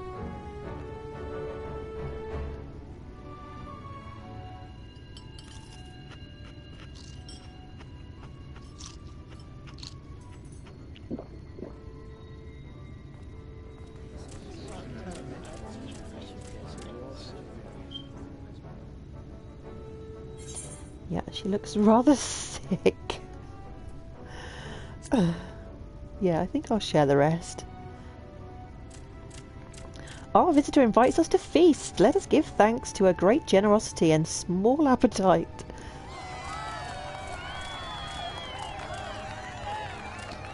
Consider your coin purse cracked. I am pleased to accept your custom, and Gengen will be pleased that you honoured ours.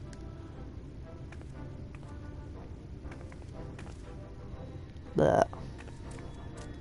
Keeping the merchandise down, yes? No returns.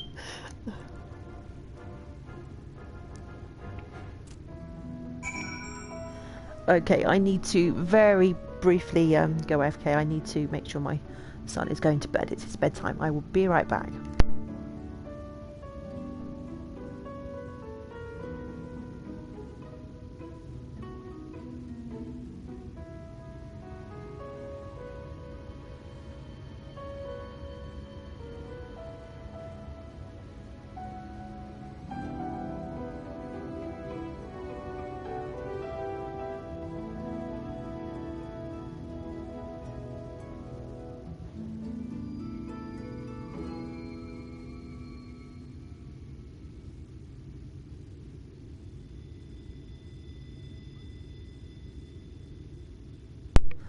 Okay, where were we? Oh yes, feeling rather sick after eating those worms.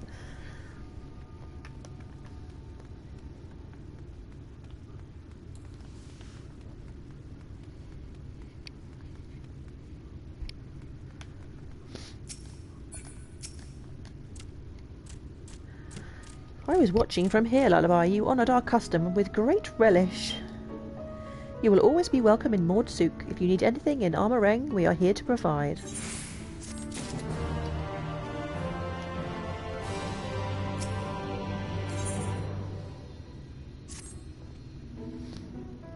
Ah, you have courage, my friend. Ronron's wares are more exotic than harmful, but I don't envy you the bellyache you'll have on the morrow. Right now that you've eaten, I expect you're eager to get back on the road.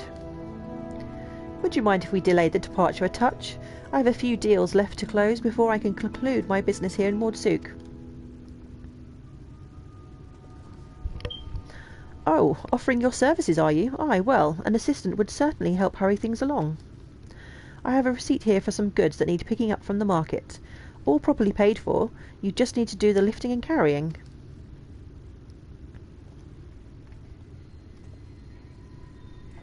I'll go and take care of some last-minute haggling then. See you in a bit. You may view the market receipt at any time during this quest. Key items here, okay. Oh. I hate these wandering around finding people things. Cured leather.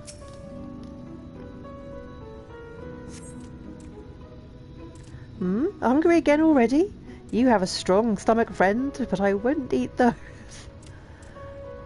Okay. But it's... let me just see what the key item says.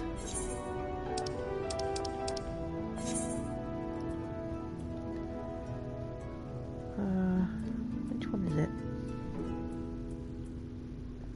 Market receipt. Table cactus, iron ore.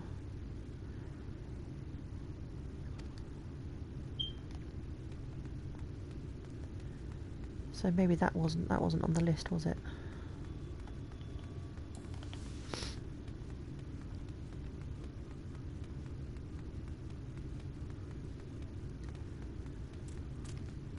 Okay, I see something glowy over there. I don't think that was on the list, was it? If you're handling Cassad's porter work, you've come to the wrong place. He has no outstanding orders with my shop. Just run around and click on all the glowy things. And hopefully get the right one.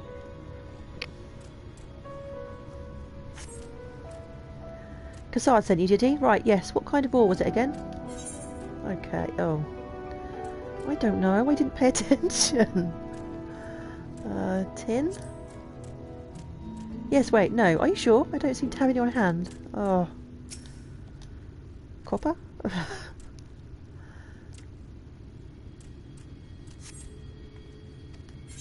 we go for copper? Yes, wait, no. Are you sure? Okay, so I guess it must be iron then. When will I ever learn to pay more attention? Iron ore, of course. That would explain this box I have here. It's all yours.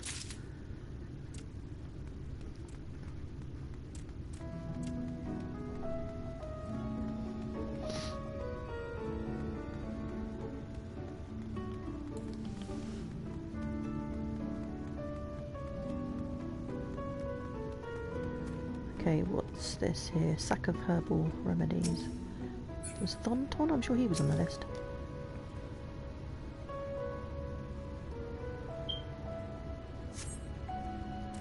You came in with Cassard, yes? Good, good. I can finally stop thinking about the sack. Please take your prickly purchase. Okay, just one more item then.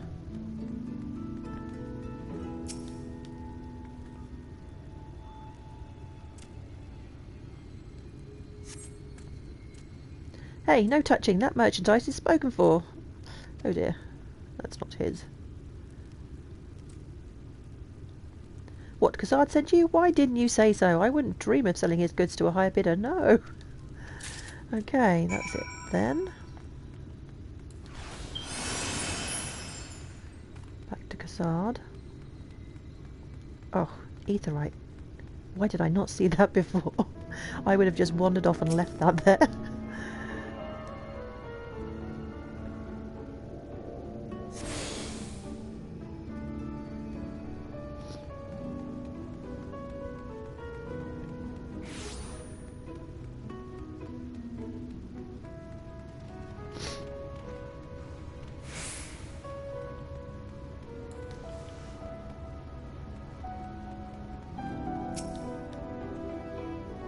Don't tell me you've been round the entire market already. I certainly have.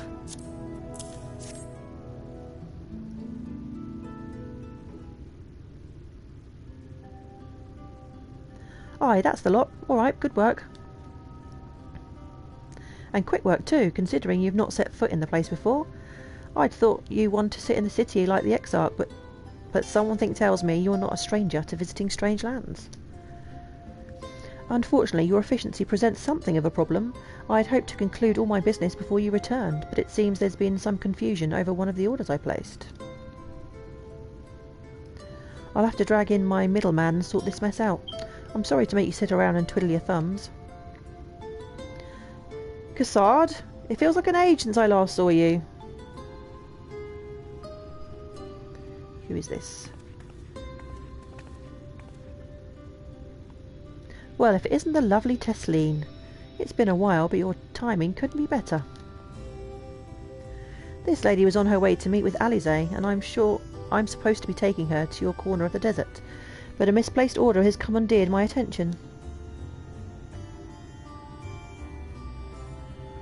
Wait, I know who you are. Alize has told me so much about you. You're Lullaby, aren't you? I knew it. How wonderful to meet you in the flesh after hearing all those stories. I'm Tesleen. I work as a carer at the inn, and I've gotten to know Alize quite well since she took up guard duties there. Do you want me to take over as Lullaby's guide, Cassard? My shopping's all done and packed for the road, so it would be no trouble. That would be a great help, thank you. Well, it looks like you'll be able to head straight out after all. My caravan and I will be in the area for a while yet. Seek me out when you've had your fill of Armoreng, and I'll send you back to the Crystarium.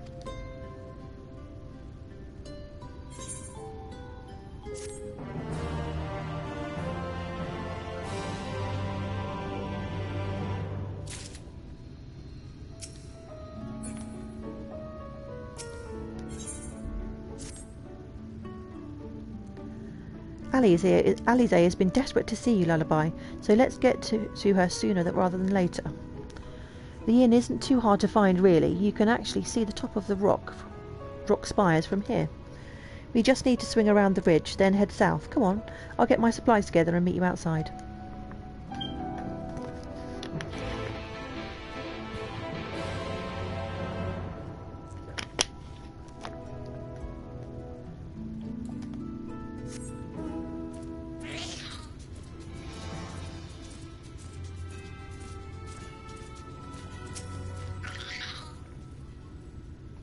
All set? Oh, I should probably mention the wildlife. While most of them will leave you be if you keep your distance, the local coyotes have learned to prey on folk heading home from the markets. I can usually swing a sword well enough to fend them off, but I may have loaded myself down with too many bargains today. Bit of a shopaholic. Do you think you can handle any beasts that try to make a meal of us? I will do my best. I thought you might. Alize was always saying how much you... let's get going, shall we? What was she going to say?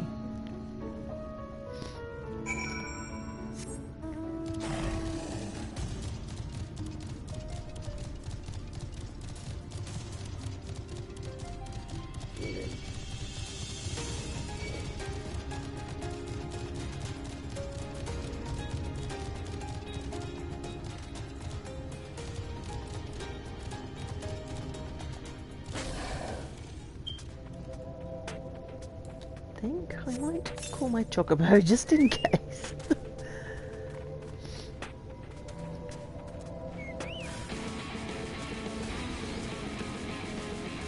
Oh, there we go. Oh,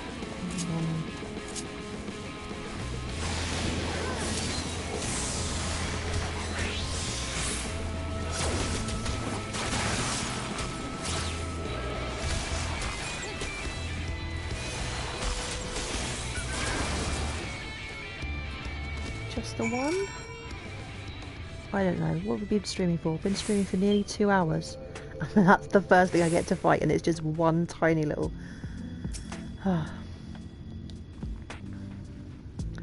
Sorry, there wasn't much time to shout a warning. Were you bitten? Those things can be nasty. And yet hardly a match for you, it seems. I'd always thought Alize was strong, but in her mind, she was never... Now it makes sense. Well, we should push on. It might be best if you scout ahead and clear out any coyotes that have our scent. I'll wait here so you can fight without any distractions. Okay, you're just going to let me do all the work, are you? No problem.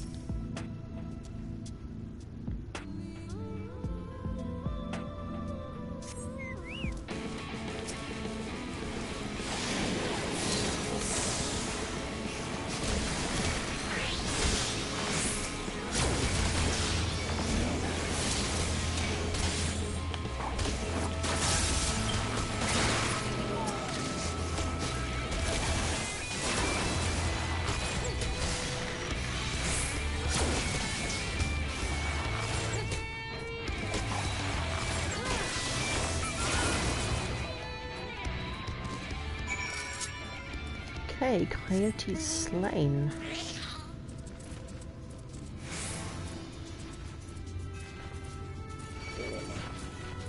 Oh, spy an ether current. Let me go grab that. Let's get rid of this aggro first. Ugh.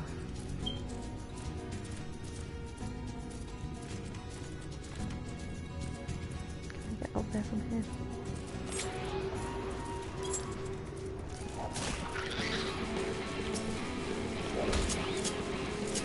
Good night, darling.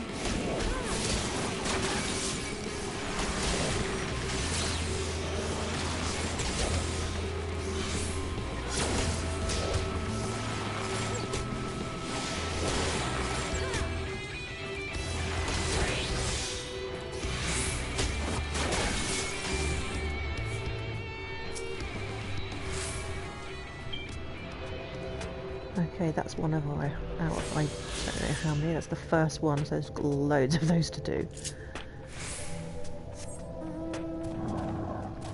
I'll grab them if I come across them, but I'll go around doing all of that kind of stuff off stream because it's really boring. Oh, thank goodness you're back. I could hear the howling and snarling from here. Frightful creatures. Let's hope the rest have seen your handiwork and know to avoid us now. I need to get these supplies back to the inn.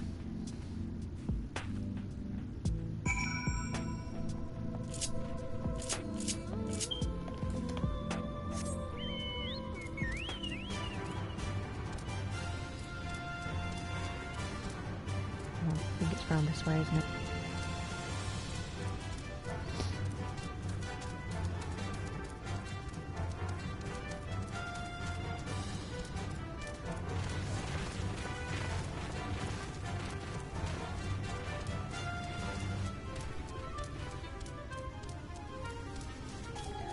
Oh, one of those creepy hand dude monster things.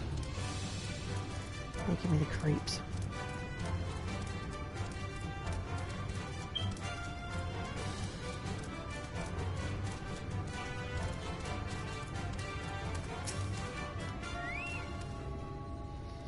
This is it. Thanks to you, I didn't have to drop my shopping even once. Come to think of it, I'm glad I didn't make the trip alone. It seems you ended up escorting me. I'll have to repay the favour somehow. But first, let's head inside, shall we?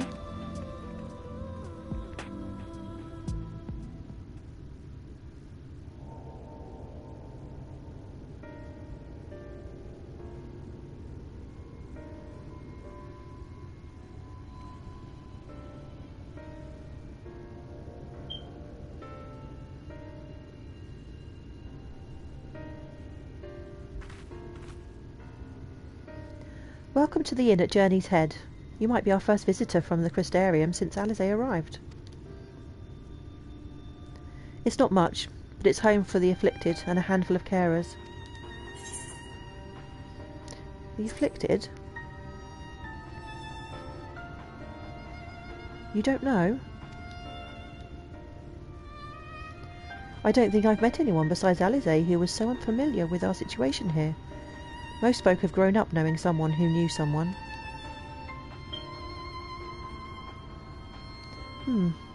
I might leave out something obvious, so it might be best to have Alizé give you the full explanation.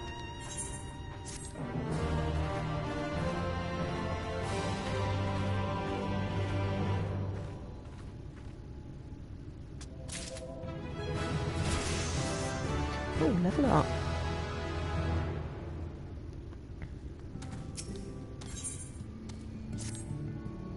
Now, where is she?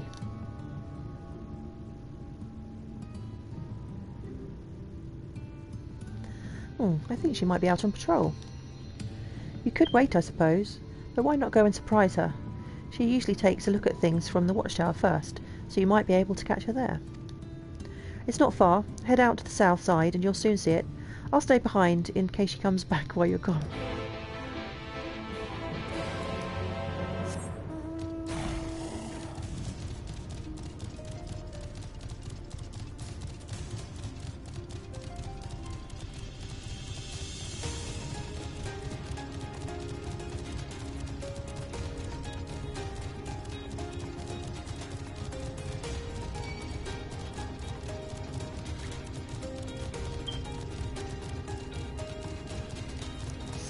Sandsucker. Interesting name.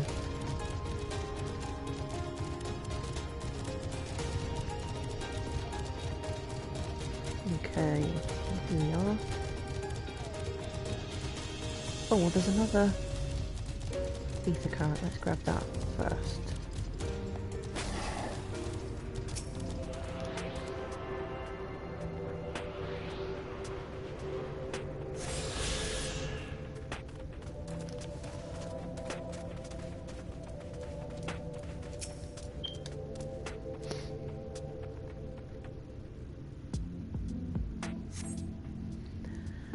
Alizé is nowhere to be seen, but you spot fresh footprints on the ground, and they look to be about the right size.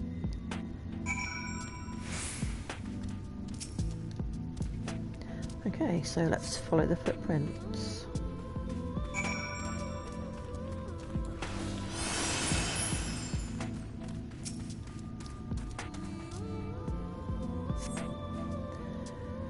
Northwest.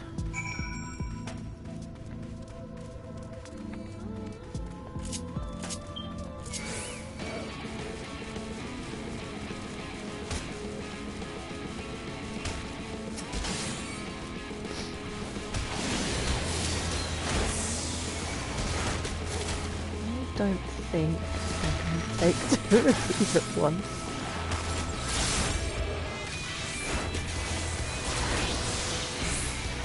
I don't think I've set my chocobo to heal, which I probably should do.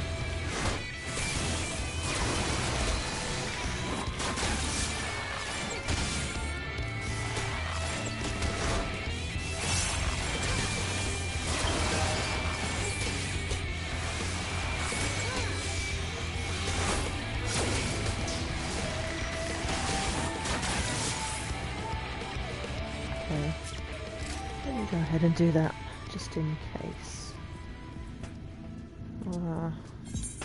My companion, not Mount Guide, what am I doing?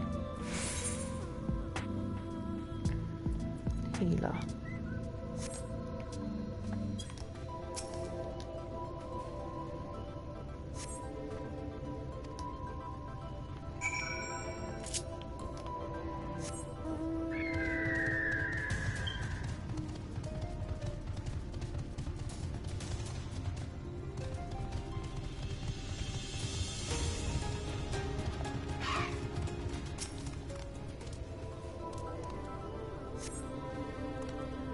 Okay.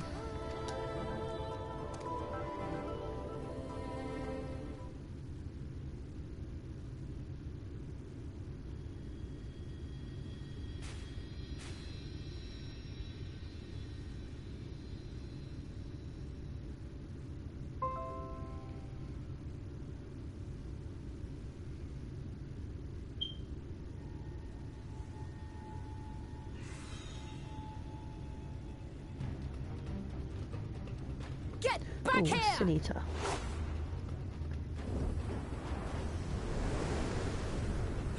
Is that... It can't be. It is.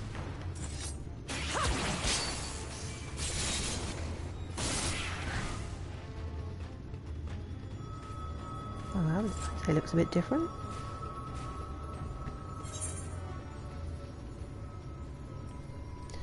You almost lost that one. I had it under control, right up until the moment I didn't. I'll do better next time. I knew you'd turn up sooner or later, but I had been hoping for sooner. Hey, welcome back, Swift. I think, other than Ardbert, out of my companions, Alphino is my favourite. I completely, when I did the first missions, I never noticed the, I didn't do it, the raids. So, to me, she just disappeared completely in A Realm Reborn. I didn't go and do those raids until, must have been, maybe Stormblood. So, to me, she just disappeared. So I kind of didn't really bond with her as much as I did with the other characters.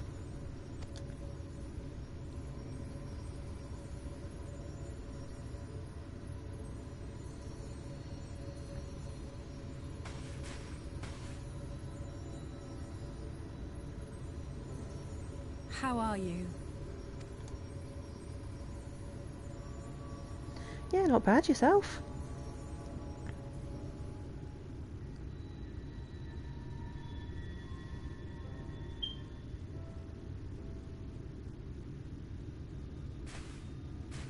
We've fought them to a standstill, then?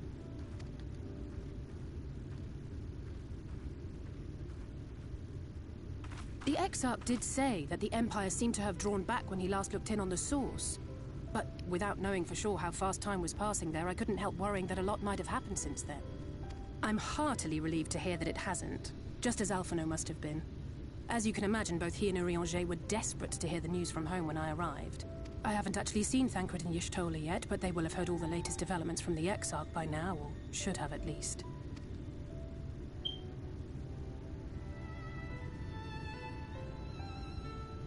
When I think of how frantic Tataru and the others must be, I want nothing more than to rush back and reassure them.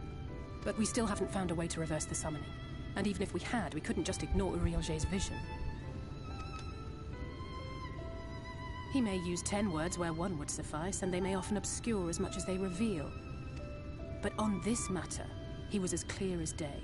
I do not doubt for one moment that he saw what he claims. Nor how difficult it must have been to speak about them. The 8th Umbral Calamity and your death aren't exactly topics for idle conversation. As much as I might want to go home, I don't want to go home to that. We can't allow the rejoining to happen, which means we have to save the first from the Sin Eaters.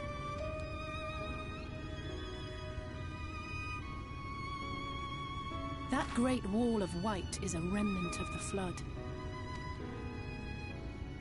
100 years ago, the balance in the First tipped decisively in favor of light. From that moment, it rose and swelled with each passing day, and then, without warning, it burst forth like water from a broken dam. A colossal wave of pure light, drowning everything in its wake. Only Norvrant was spared. For the most part, living things are composed of ether of various different aspects, but when exposed to such a flood, their etheric harmony is shattered, and their natural form breaks down. Then they either perish, or are warped into mindless abominations.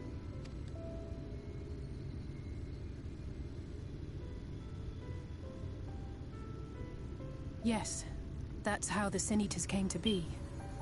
They were once living creatures, or people, that were caught in the path of the Flood.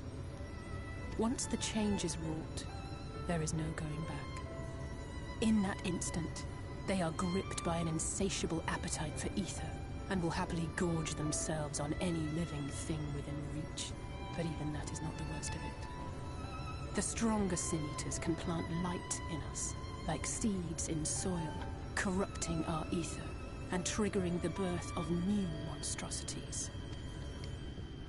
They are creatures of base instinct, that exist only to feed and to multiply. They feel no pity, know no remorse, and are utterly deaf to reason. Which is why they must be destroyed. Every last one of them.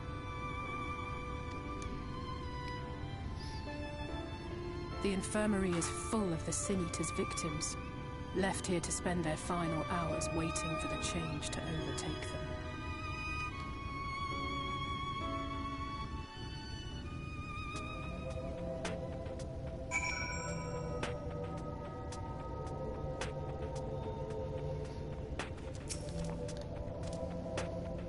It's just a matter of time, more for some, less for others. Those patients will all become monsters in the end. And to add insult to injury, the afflicted are feared, shunned, cast out of society and exiled here to the edge of the world. The only good thing I have to say about this hellish place is that it has served me well as a training ground. Tesleen and the others have also been kind enough to share their knowledge of the Sin Eaters. Which is knowledge I can now share with you, while you help me finish my patrol, of course.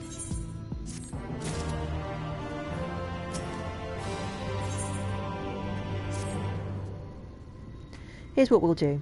I'll take the east side of the inn, and you clear the west. That way you can have an undiluted experience with the resident terrors. You can assume that any beasts with a white hide or carapace is a sin eater, but you'll know for sure soon enough when they come slavering after your ether. Remember, it's kill or be killed with these monsters. Once you've slain whatever's prowling around out there, we can rendezvous back at the north entrance. Good hunting.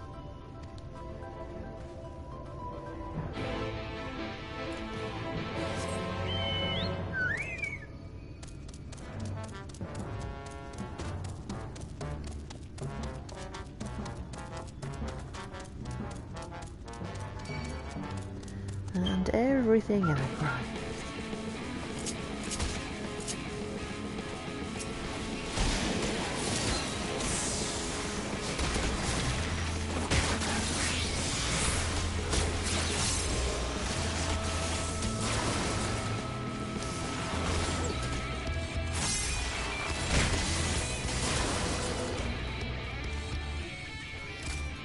Well, it's actually nice to be able to fight something since we've been in like cutscenes for 2 hours.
Okay, on to the next one.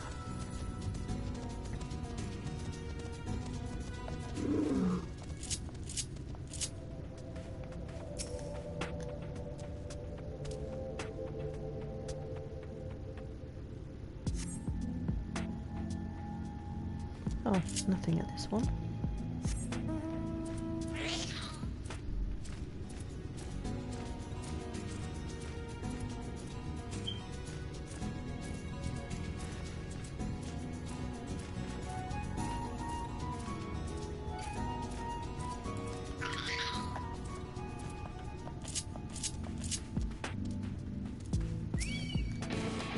Oh, go away, sand mob.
Okay, we've slain all our targets. Let's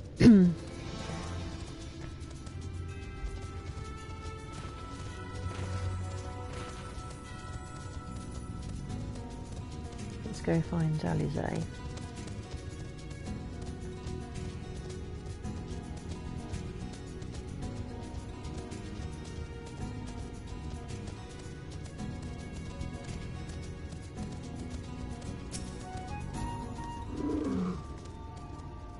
How did you fare? Not too shabby. Oh, I thought there might be one or two lurking on the fringes. Nothing out of the ordinary for this area. I expect you noticed it yourself, but individually, these lesser sin eaters are no more deadly than any natural predator you might encounter in the desert. It's when they appear in numbers that they pose a threat. Much like the Voidsent, they have an unfortunate tendency to flock to the strongest of their kind. Thus, when a powerful Sin Eater goes on the hunt, it might be attended by a veritable swarm of weaker kin. Imagine an army of such creatures descending on a village or hamlet. That's the basic idea behind my patrols, to cull their ranks often enough that their numbers won't be overwhelming when the big ones come out to play. And you've certainly helped on that front. Let's report our victories to Tesleen, shall we?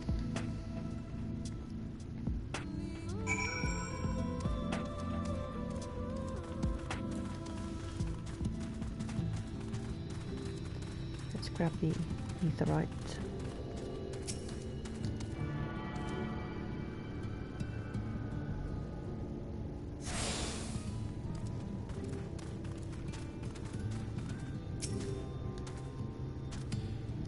Alize tells me you helped out on a patrol. You have our thanks, and my apologies for leading you from one battle to another, ever since the moment we met. In any case, I'm glad to see the two of you found each other. You have no idea how badly Alize has missed your company. Everything is always, if Lullaby were here, we would, as she would. That's an exaggeration, and I don't sound like that either. I was simply trying to view matters from another's perspective, and I respect Lullaby's methods. Honestly, after seeing her in action, I can understand why. The way she leaps into the fray without hesitation, it really is something to behold. I might be a little smitten myself. I'm only teasing, though. I've no doubt she deserves all the admiration she gets, just as you do.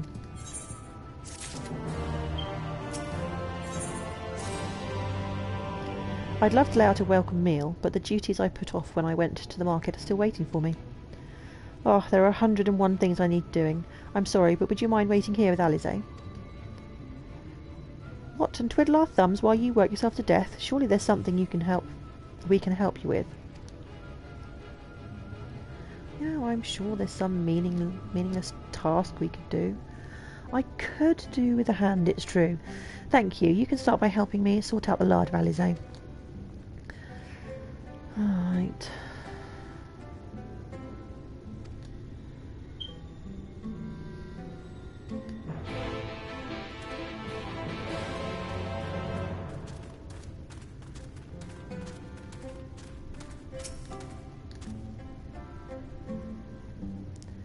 So we need to help out some of the patients. Thank you.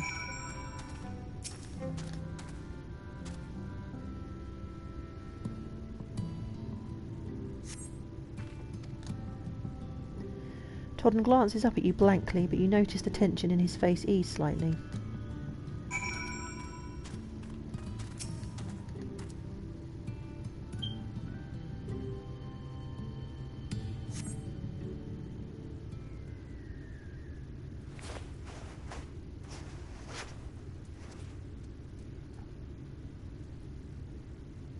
Halric remains utterly still as you wipe the sand from his cheek.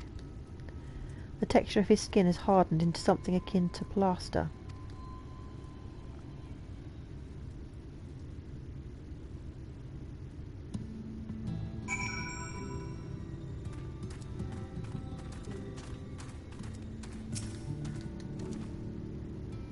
You've seen to the patients? How were they?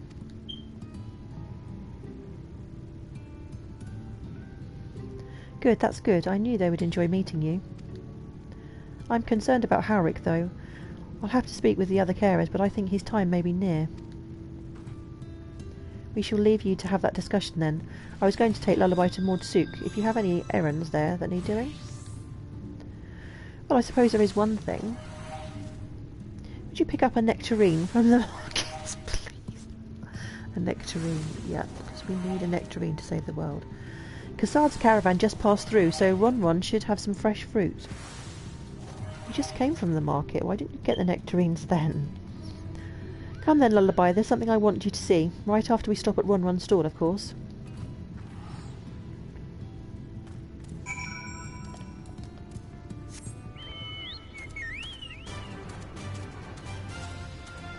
Okay, so I guess we're just going all the way back to where we came from.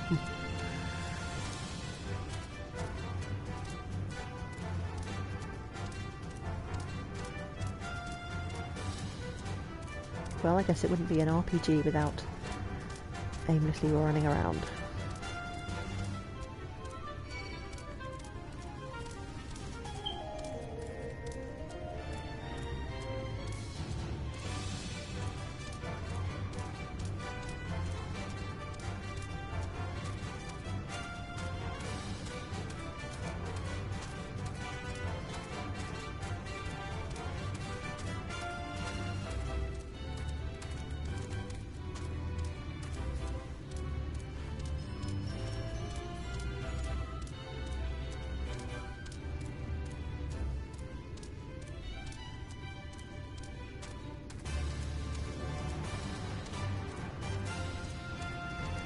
Here we go.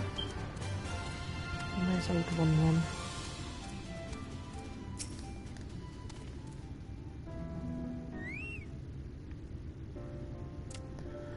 Oh, back again, are you? You need another taste of Rodron's wares? No, thank you. Actually, we're looking to buy a nectarine. Do you have any in stock? He only sells really gross, disgusting, horrible food. He's not going to have a nectarine. Oh yes, nectarines, peaches, grapes, fresh and juicy. Given how richly you cracked your coin purse with me, I might still owe you food. Here, take this one free of charge. That's very kind of you. Gods, I've never seen a Maud merchant give away something for nothing before. How much coin did you spend here? Oh yes, I'll take a jar of honeyed worms as well.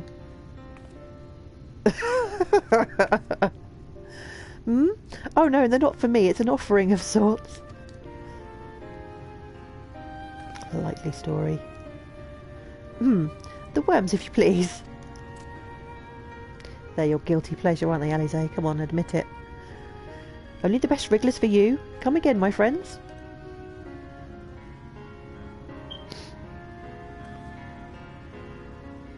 Right, that's our shopping chores taken care of. Let's head up past the Aetheryte to the main tower. The view I want to show you can only be seen from its very top.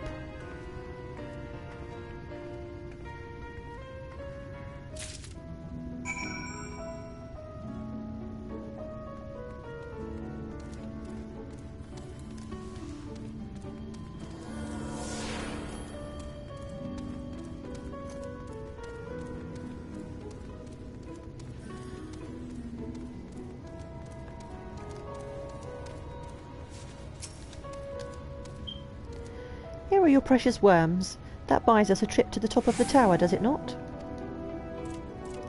Glazed wrigglers? You actually brought them? I really shouldn't let you in, but just this once, alright? Only once. Never fails, shall we?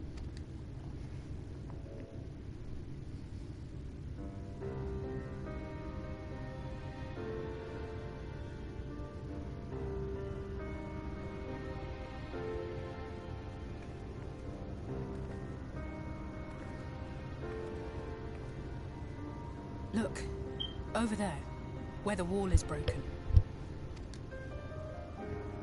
Do you see what lies beyond? That's what the land became after the light flooded in. An empty white nothingness. Life cannot exist in such conditions. The primordial light would wreak havoc on the body's etheric balance.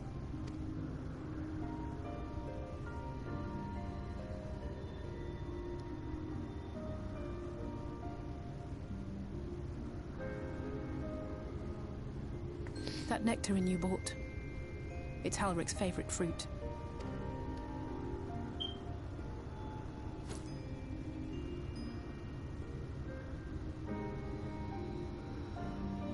Most of the patients, Halric included, survived the attacks of powerful eaters. But their fate was sealed all the same. The monster's corruption has entered their bodies, and their very essence is being subsumed by light. The twisted state of the world itself just makes matters worse. Under normal circumstances, a person's ether naturally tends to equilibrium. But for these poor souls, the opposite is true. Sooner or later, every single one of them will turn.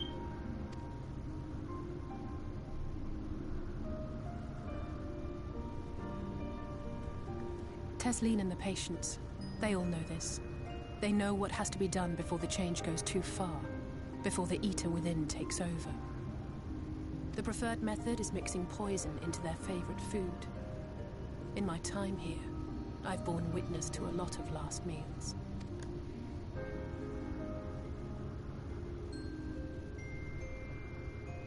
I feel just as helpless as before. No matter how hard I fight, it's never enough.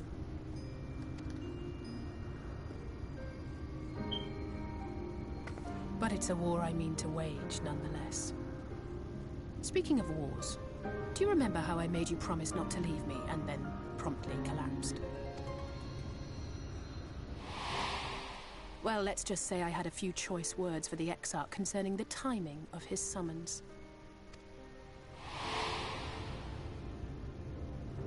But even if the fault lay with someone else, I couldn't shake the feeling that I'd abandon you on the battlefield. So I swore that I'd make up for my absence there by making a difference here. And that's what keeps me moving forward, even when things seem hopeless.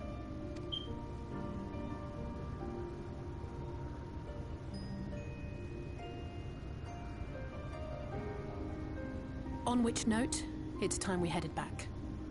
The longer we keep Tesleen waiting, the harder this will be for her.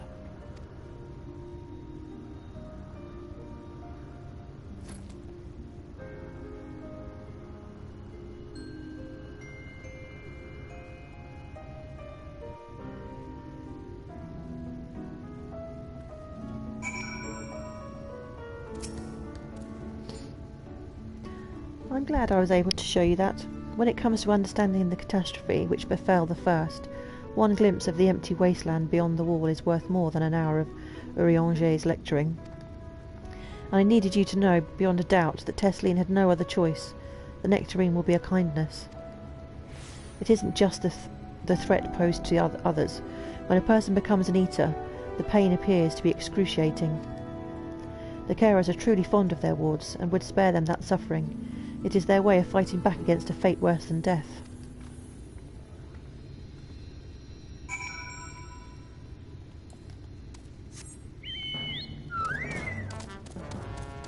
Okay, where are we off to next?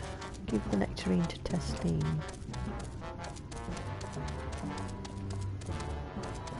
Oh, which is the way out? Oh, if only I could fly.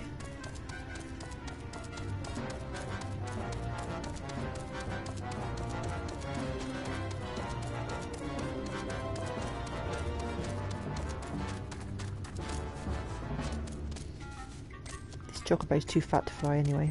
Not natural.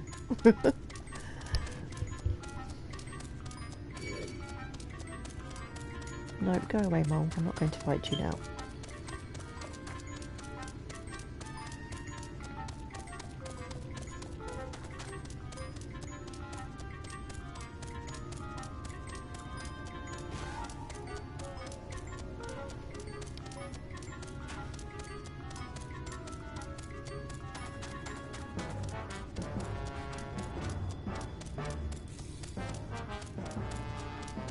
I love this fat chocobo, it's so cute. Especially when you jump. Look at the way his legs wiggle. Oh, I could have just used the etherite. What is wrong with me? You can tell I haven't played this game in a while.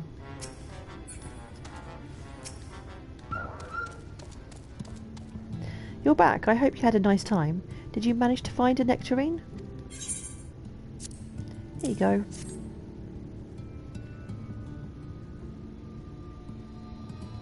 Thank you. Alize's explained why I wanted this, has she?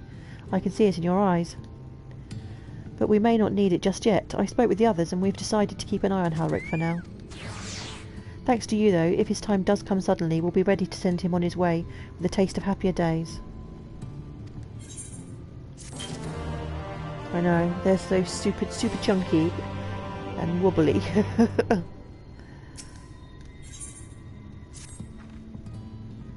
Well, nothing is going to happen for a while yet, so let's see if we can't lighten the mood. We don't want our gloomy faces worrying the patients. I think it's time for that welcome meal, don't you? Take a seat and I'll make us a nice stew.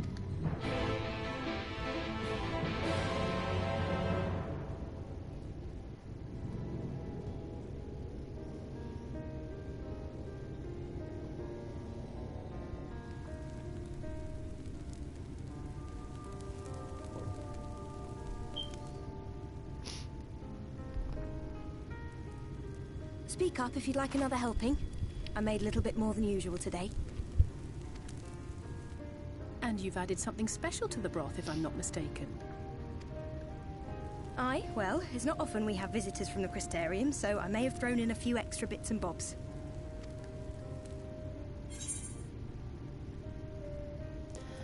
I'll have another bowl then.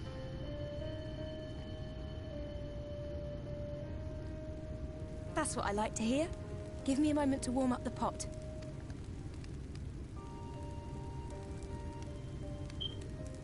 In a place like this, you learn to take what moments of happiness you can get. I remember when I first came here with my mother. She was showing the early signs.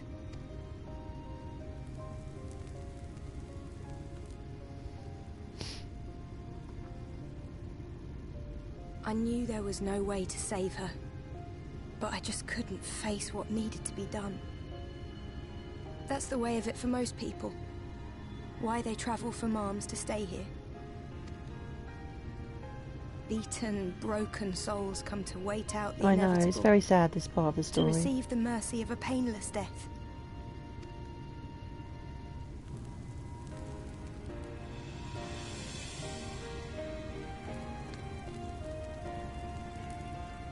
When my mother finally left this world, I was mad with grief.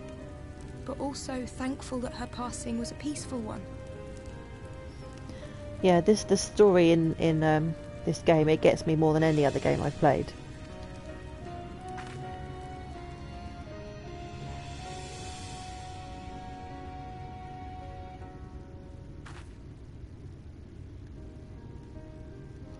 It's never easy, ending a life you've cared for, even when you believe they go on to a better place. I often find myself wishing the Warrior of Darkness would come and do that part for me. The Warrior of Darkness? You've never heard the tale? I'm not sure where it began, but every child in Northrend could tell you a version of it.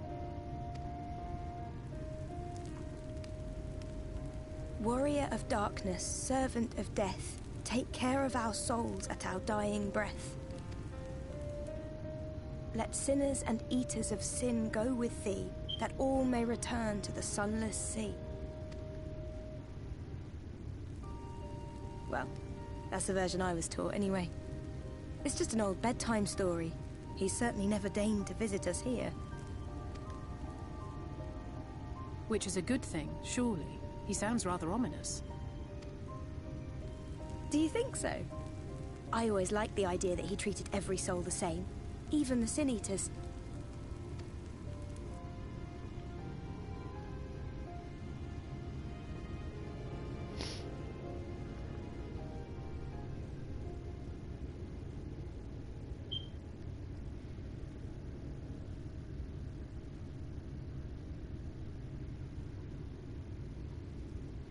They're coming.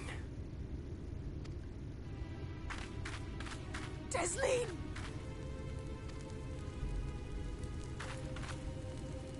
Have you seen Halric? I swear, I only took my eyes off him for a moment.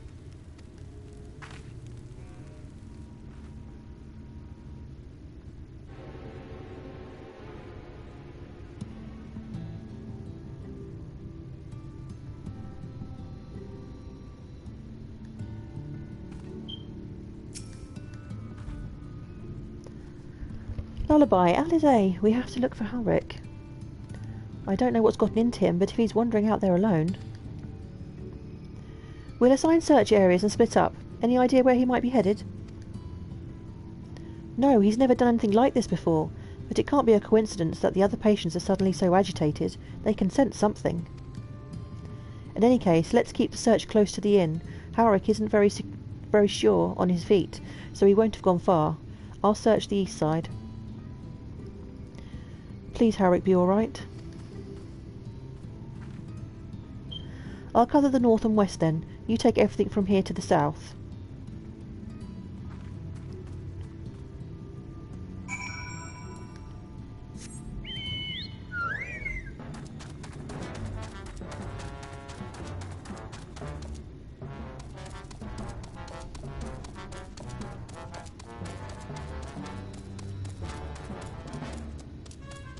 You know, I don't actually even remember these bits. I don't even remember what I'm going to find when I get there.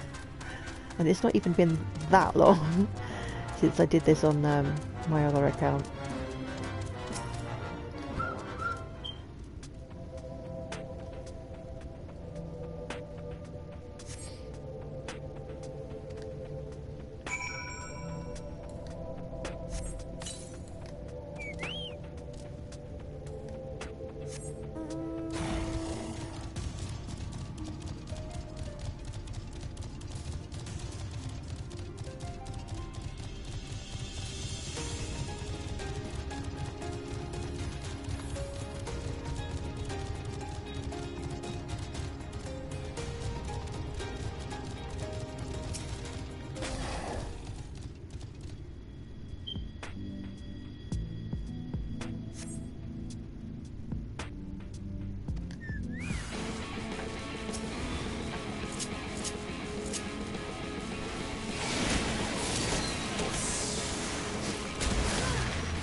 Okay, do we have any more? Just the one, or is there going to be some more?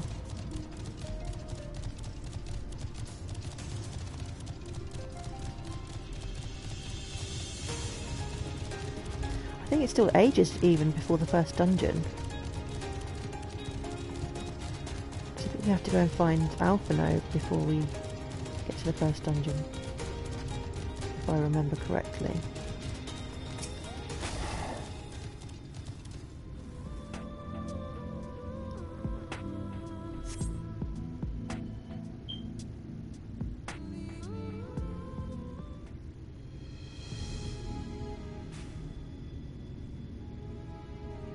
Any sign of him?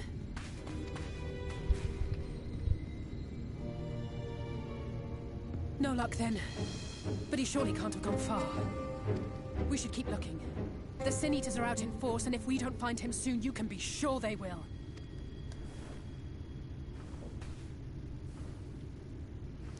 What exactly can they do to him they haven't already done already, though?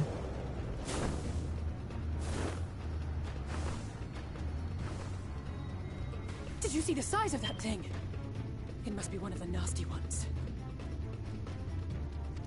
Is that the one from the beginning movie? After it!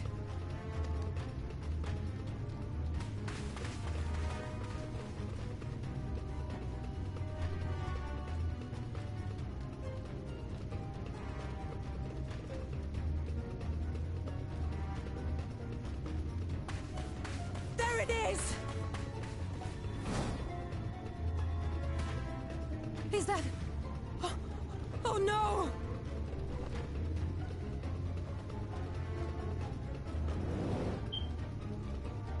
Ulrich!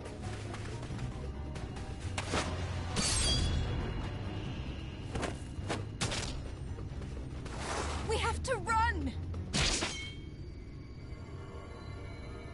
Oh no! Tessie! No!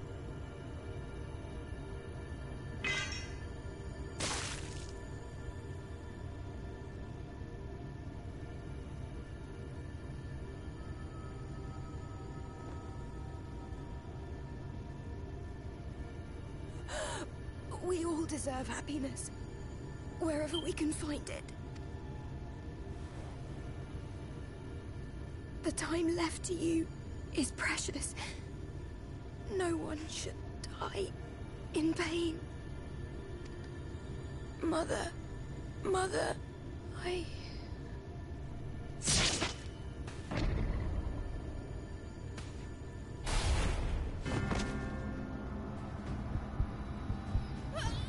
It's really sad. Oh, here she goes.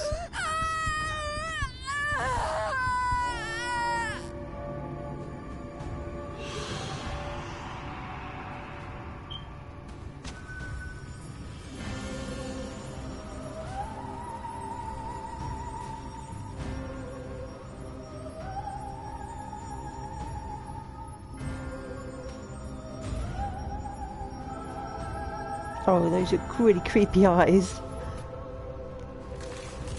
That's like some horror movie.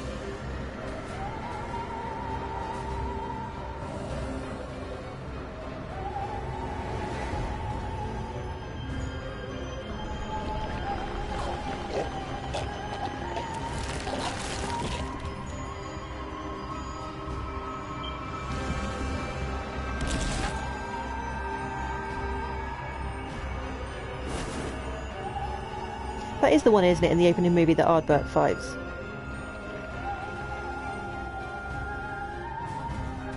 No, no, no, no, no!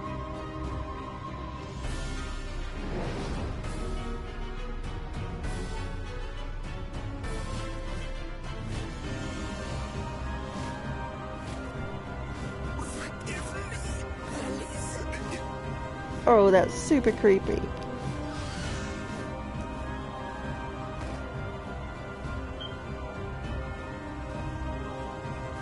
I guess we're gonna have to kill her now.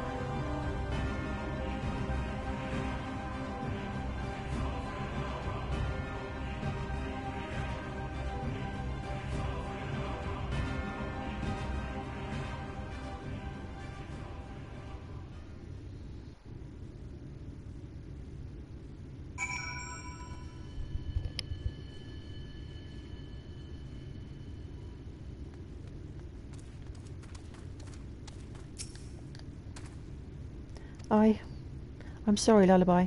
I tried to tell the carers what happened, but I can't be the shoulder they lean on, not like this. I guess it's going to be my job then.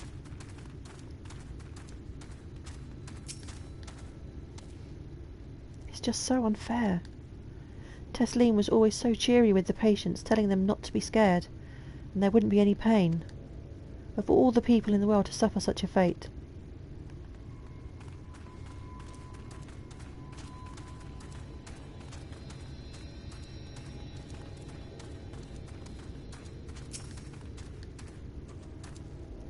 I imagine you're just as shocked as the rest of us, so I appreciate what you're doing here. Me? I don't have the words. Without a body, we can't even give her a proper burial. And she cared about that sort of thing, about giving people a chance to say their goodbyes.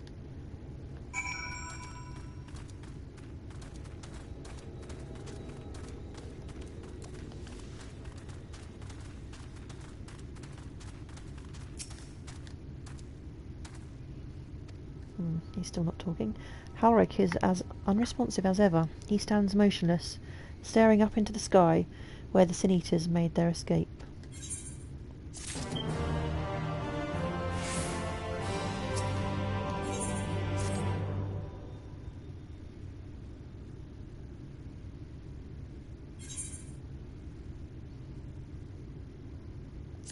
Isay. Thank you. What you're doing, it means a lot to them, to me.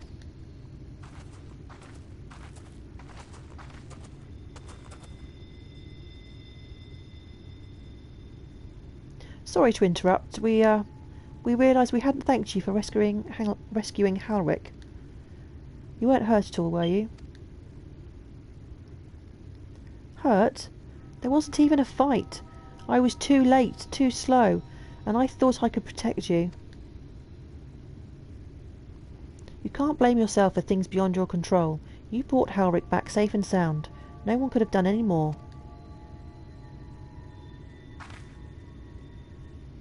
I'm sorry, but I've come to a decision. I won't be continuing in my role here. I hope you will forgive me for leaving you, and that you will delay Halric's last meal for as long as you possibly can. Not until it's too late, of course. Just give him what time you can.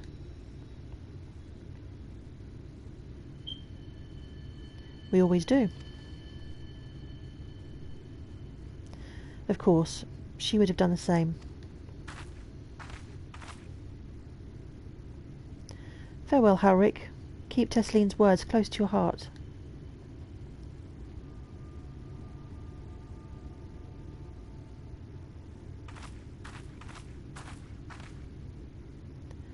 Wait, you're leaving this very moment? I understand how you must feel, but surely this is a bit hasty. Do you even have anywhere to go? I have a destination in mind, yes, and a purpose. This damned light, building without cease, is the reason we can't save those corrupted by the Eaters. But what if we corrected the balance? What if, even if it were only a little bit, even if it took years, but it would surely make things better. Now hold on there. Everyone knows there's too much light, but how could you ever hope to get rid of it? You'd have to change the whole world. That's right.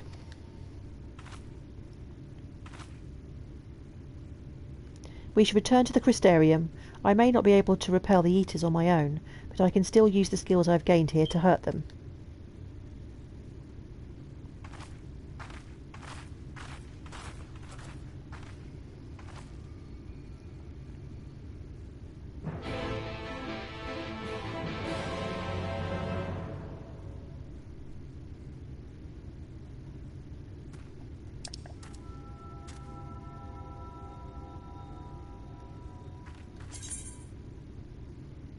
So, where is that?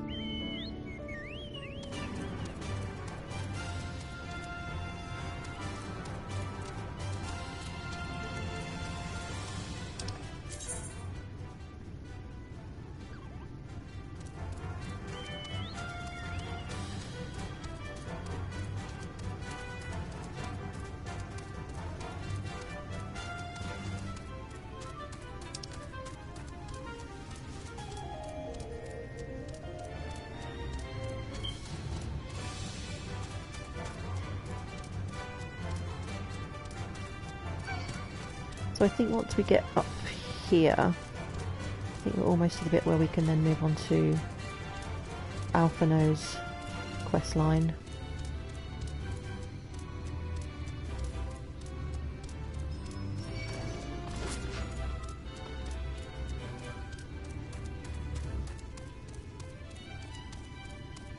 Oh, missed the bridge.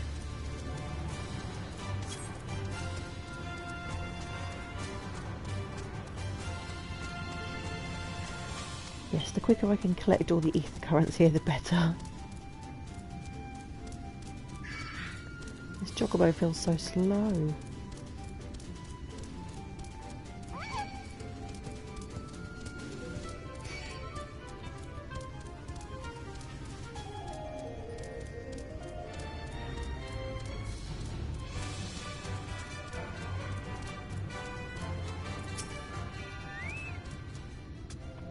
Forgive me, Lullaby. I couldn't stay there a moment longer. But I was serious about what I said. While the men and women at the inn battle against this blight with kindness, I must fight it in my own way, with steel. Miss Alize, is there anything I can get you? You're swift as Amaro. I need to return to the Crystarium immediately. As you wish.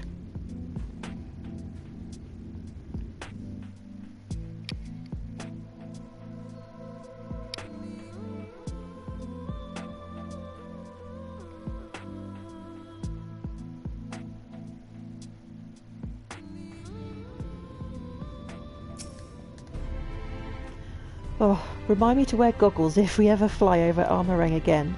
I've barely gotten the sand out of my eyes. But the wind did help to clear my head at least. I think I'm ready to meet with the Exarch. We need to talk about how we're going to wipe the Sin Eaters out, shall we?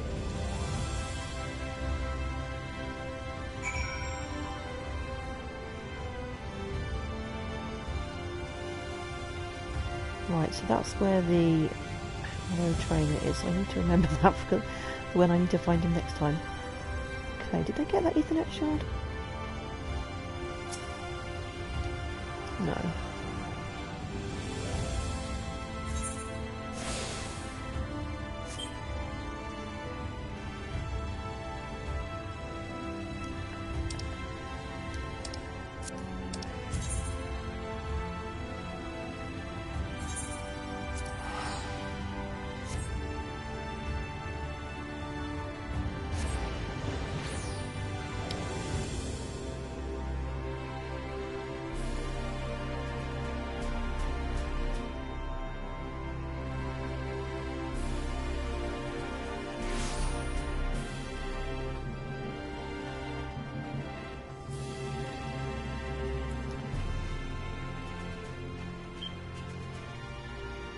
Okay, so we need to go and talk to the Exarch.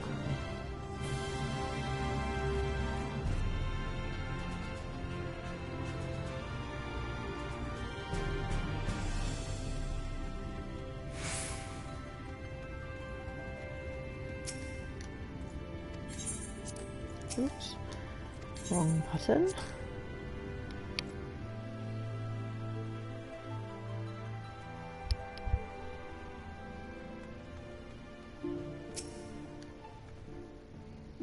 Thank you for seeking me out, Lullaby. It meant a lot to have you there at my side. I was tempted to set off again the moment we had decided upon a direction, but you have still to visit Alphino, haven't you? And if I know my brother, he'll be on the cusp of discovering something vital to our success if he hasn't already.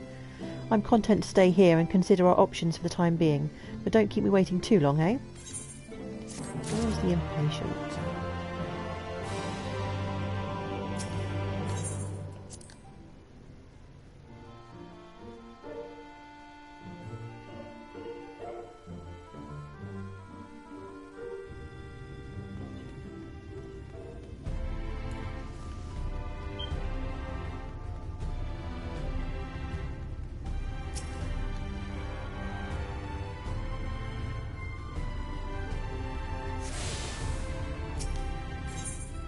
So the Marrow launch.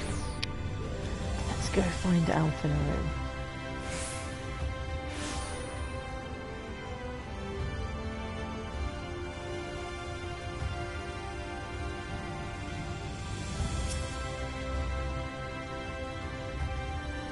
Want to fly in a Marrow to Calusia? Well, I suppose Master Jen Mai is going with you. Wait here, please. The Master should be along with the mount shortly.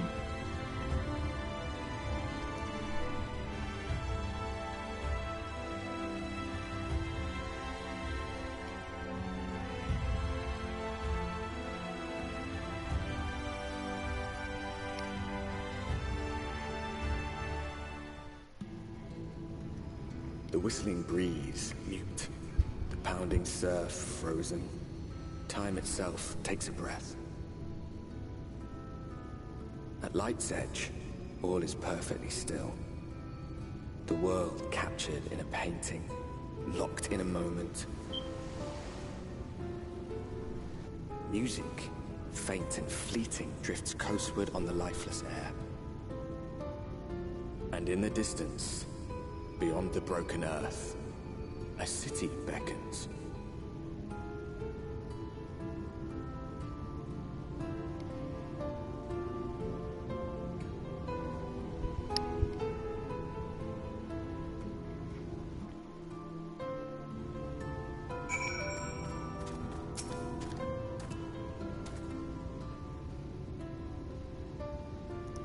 We are arrived. This is Cracked Shell Beach on the eastern coast of Calusia. You should be safe here for the present. Compared to the mainland, Senator attacks are far less prevalent, and the native beasts are not any more dangerous than elsewhere. It is the people you should be wary of.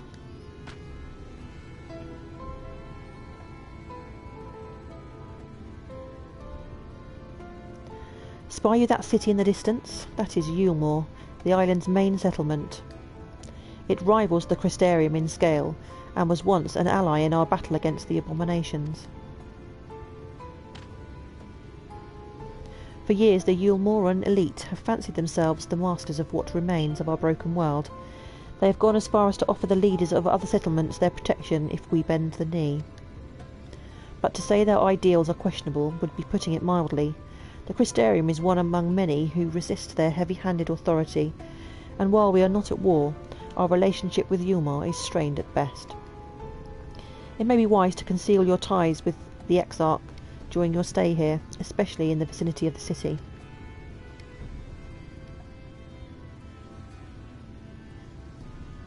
I'm glad we understand each other.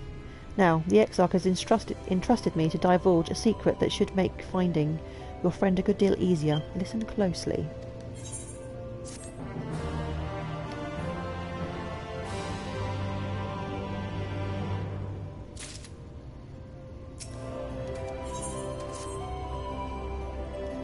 If you head south along the coast, you will eventually come to a fisherman's shack.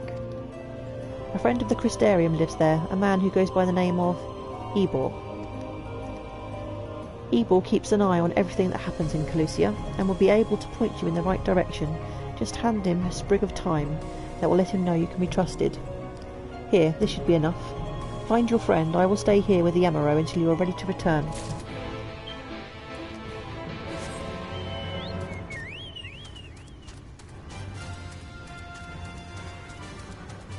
Hobgoblins. Gibus.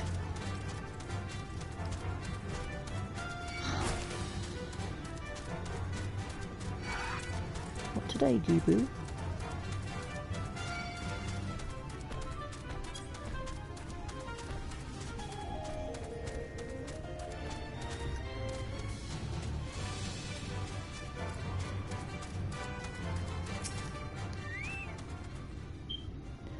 What are you after? Fish? Crab? Think I've got an eel in a barrow somewhere if you've a taste for 'em. Oh, have some thyme. Oh, I do love a bit of thyme. Chuck some in the pan and it's like a bloody festival of flavour. Now, what is it I can do for you? Can't say as there's been any major upsets to report these past few weeks. Alphino, eh? Aye, I know the one. Our young champion of the downtrodden. Yulmore's richer than all of Norvrant put together, but it's a different story for them as live outside the city. Most spend every waking moment just trying to stay alive, which makes your friend's dedication to helping others stand out all the more. Aye, I can hazard a guess as to where he is now. Get a message to him, but you'll need somewhere quiet to meet, away from prying eyes. Make for Steeltide, that's the fishing village just up the path there. You're looking for a run-down excuse for a tavern the locals call the Leaky Keel. Wait there and I'll see that Alphino joins you.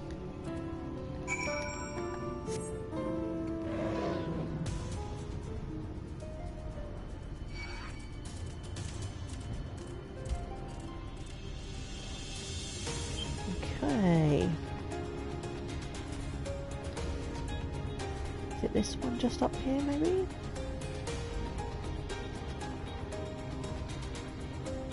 Oh, let's get the etherite.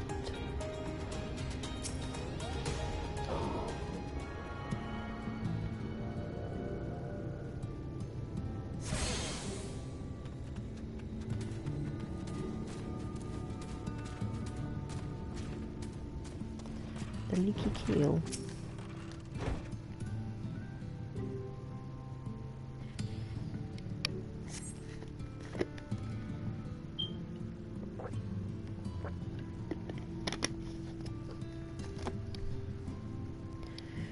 This your first time in a tavern? It's customary to buy a drink if you mean to loiter.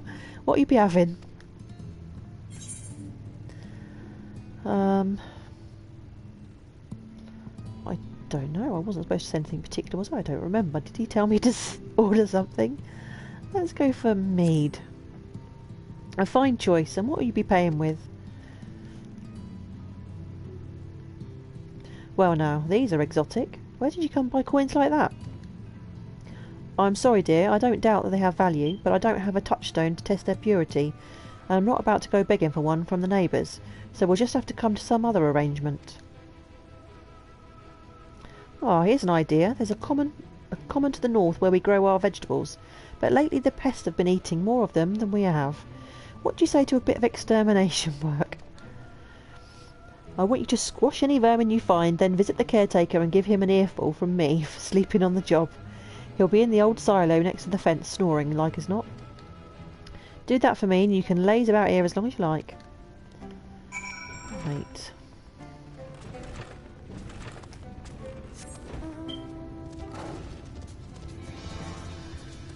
More carrying and fetching. Oh, there's an ether current.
Lighted crop.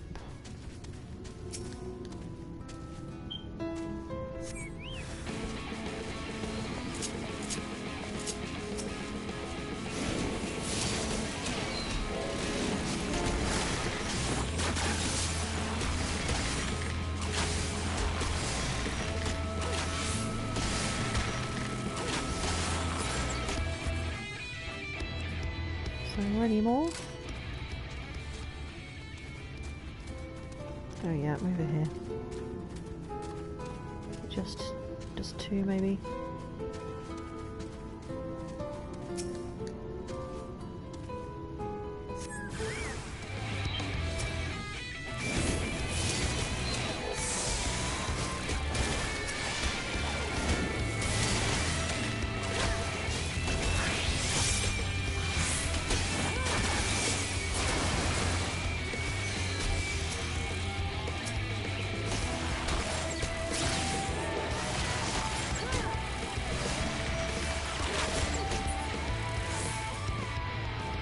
Right, that should be it.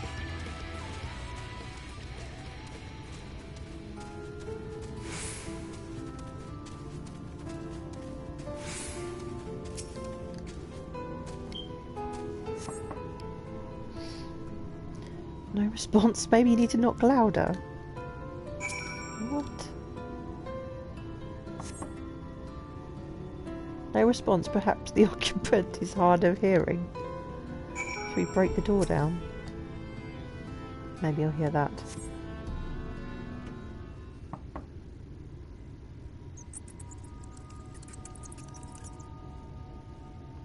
You hear a faint squeaking from the room beyond. Time to burst in and save the day, brave adventurer.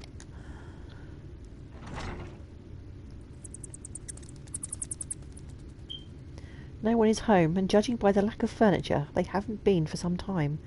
The gnawed scraps of vegetables on the floor suggest rats have taken up residence in their absence. Ew. Right, I guess that's it for here then.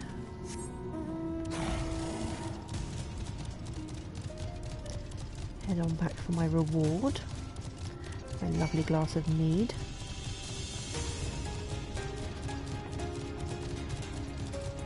I wonder what mead actually tastes like. Can you even get mead these days? I know it's supposed to be some kind of alcoholic drink made from honey, but that's all I know about it.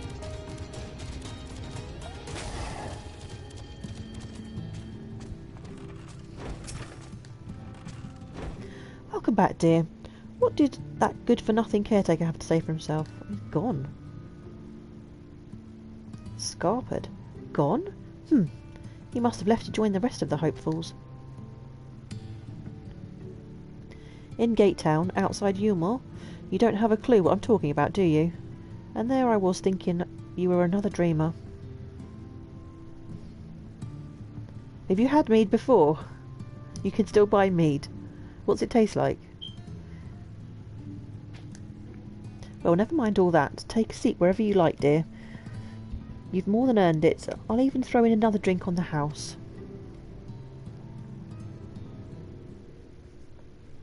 You alright, sweetie? Wait, hold on a minute. I'm just going to go AFK a minute. I might just need to help my son with something.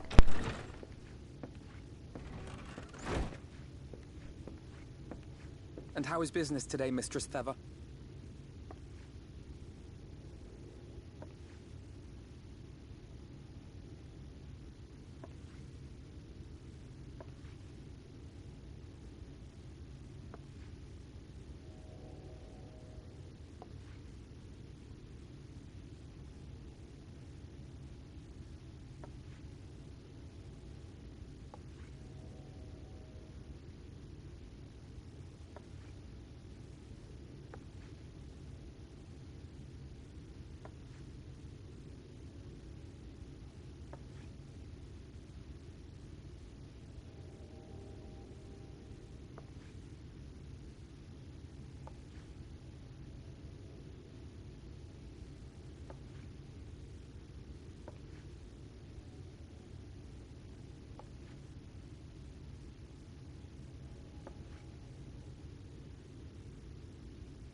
Okay, sorry about that.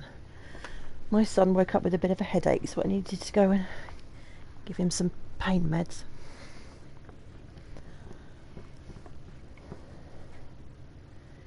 It's the hardest form of alcohol to make. In what sense?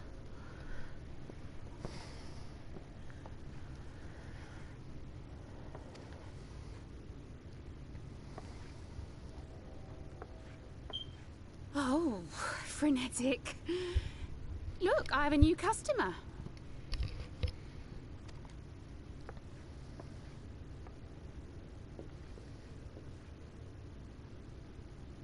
What is he wearing? 'Tis good to see you, my friend. It's fermented with honey and water without using yeast. Okay.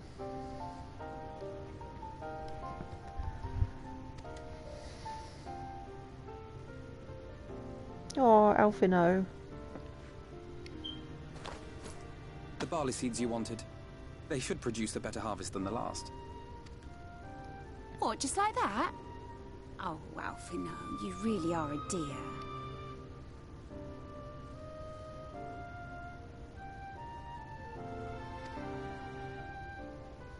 Well, I'd best be tidying up some of those empty shacks before the pests move in. Keep an eye on the place while I'm out, eh?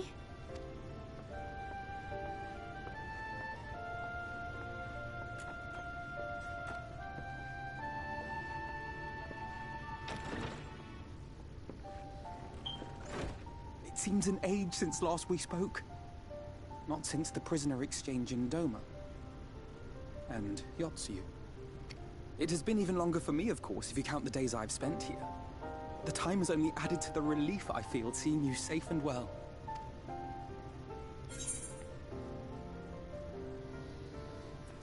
I thought we'd lost you. Huh. Alize said much the same thing. I don't think I've ever had such a scolding. But I believe an exchange of news is in order. Come, tell me of your arrival and all that came before.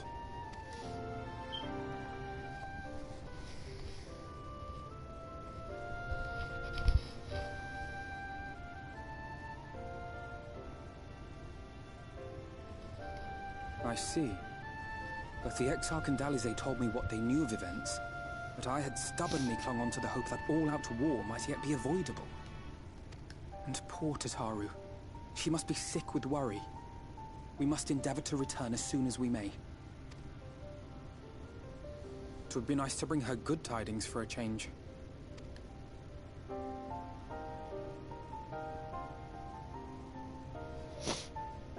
But before we bid this world farewell, we must first ensure that it is not rejoined to the source. We must prevent the 8th Umbral calamity.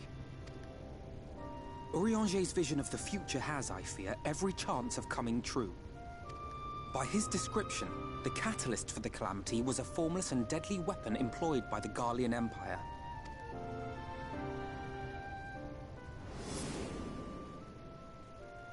Which can only mean one thing. Black Rose. Gaius was telling you the truth. When we were on the trail of the Ascians, we saw evidence that the gas was being manufactured once more. Gaius was adamant that the project had been scrapped. But so long as there are wars to be waged, there will always be those determined to win by any means. And thus simply destroying the existing stores of Black Rose would do little to alter fate's course.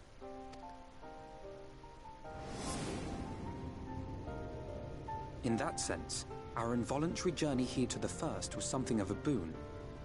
Together with the Exarch, we've developed a theory as to how we believe the rejoining will be set in motion.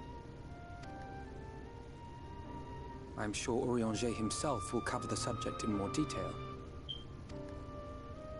But I can tell you the process requires that both worlds, the Source and the First, be facing an existential threat. One being Sin-Eaters, of course. They are a menace that I would dearly love to remove, and not just to avert a calamity. I may be a stranger to this world, but I will not stand idly by and let innocent people be slaughtered. That is what brought me to the gates of Yulmore. Ignoring its pretensions as a kind of capital city to what remains of the world, it is nonetheless a center of power and authority. If any solutions are to be found, I believe our search should begin there. What say you, old friend? Hungry for another adventure? Always.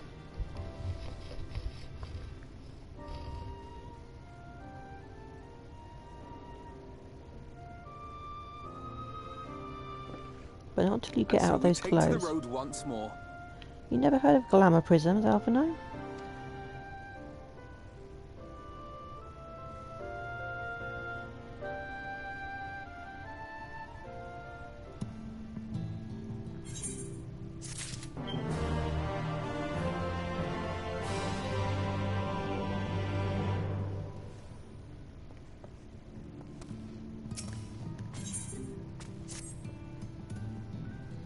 Assuming you have no objections, let us make our way directly to the city outskirts. If we time our arrival just right, we may be lucky enough to see why I have yet to set foot in Yulmore, despite my best efforts to do so. Come, from here we must head west, and then cross a small bridge.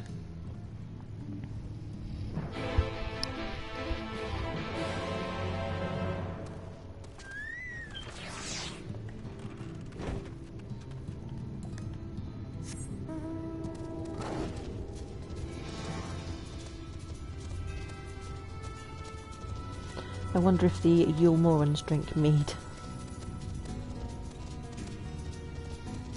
Or whether they're more in the lines for a cosmopolitan.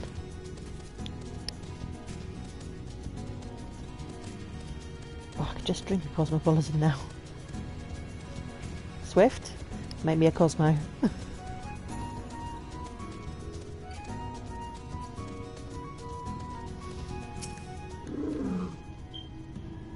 Calusia seems peaceful, does it not? Almost familiar? I had a similar impression of the Crystarium. Even in this distant world, people are much the same. To think that whenever a calamity struck at the source, a reflection such as this one, with all its culture and history, was being erased from existence. No! Get away from me! Who's that? Over there. Quickly, someone's in trouble! Hold on a minute. If there's trouble, I want my chocobo.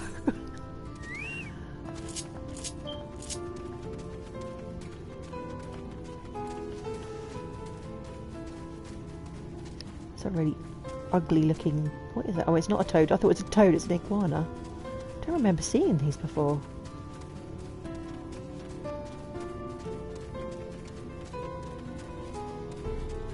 Oh, here we go. More sin eaters. Oh, thank the fates!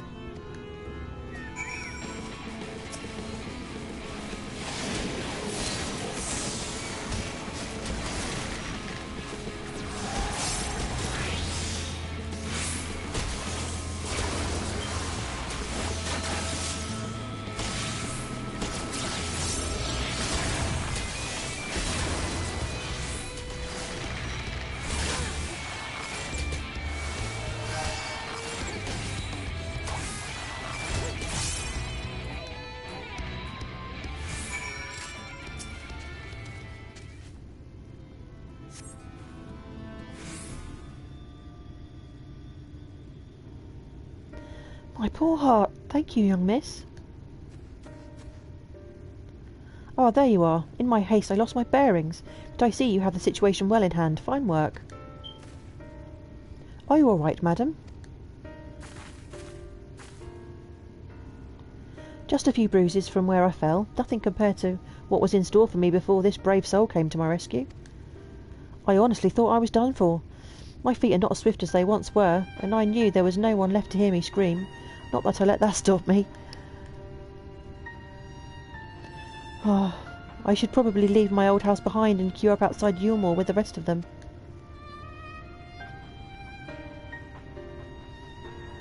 Doubt those fancy lord and ladies would welcome an old crone like me. Still, even a shack near the gate has to be safer than staying here. One would hope, either way, I suggest you avoid wandering alone, lest you make the Sin Eater's task any easier. Thank you again, you saved my life. Now I'm sure a strapping lass like you has little to fear, but I wouldn't linger long in this place. There's naught to be had here but cobwebs and memories.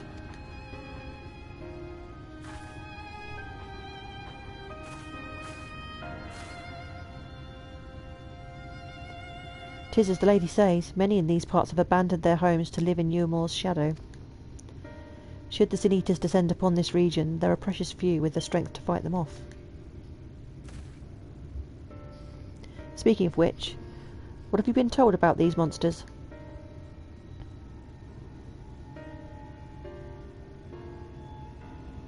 "Ah yes, Alizé will be well qualified to speak on the subject. Compared with our Meringue, Calusia is almost a haven, but as you saw, we cannot let our guard down. Have you arrived but a few moments later, the Sin Eaters would have claimed another victim."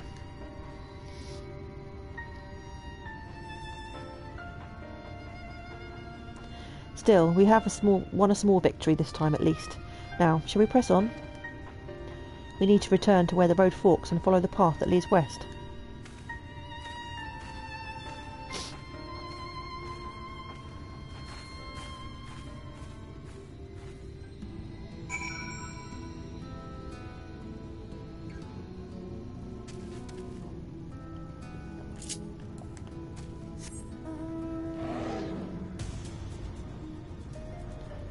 This is how you went through all your MSQ, wasn't it? With, like, nothing in between, just pure MSQ.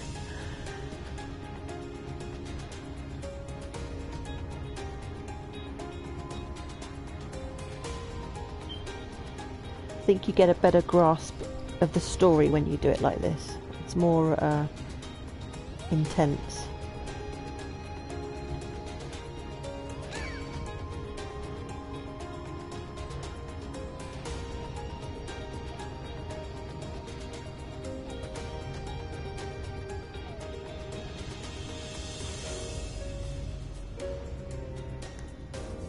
Yeah, well you did. You got it through it in like record time. I was really surprised at how quickly you got through it all.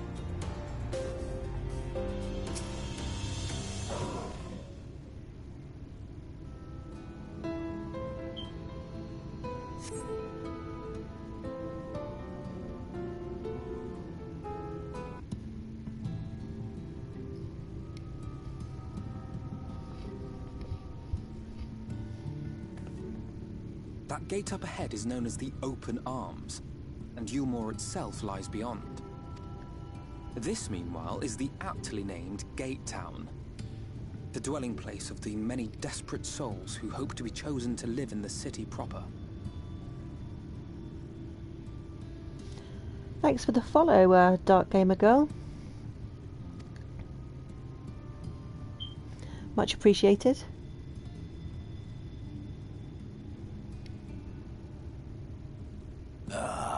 I thought I recognised you. Brought a new friend, eh?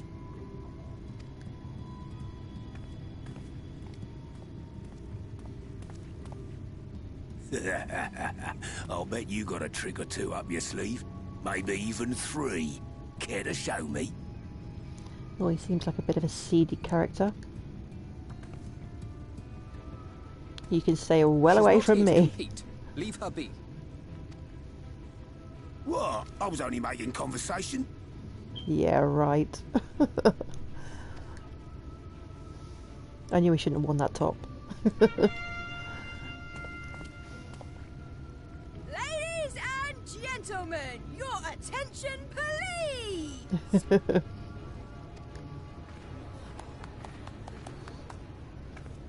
Oh, these two clowns.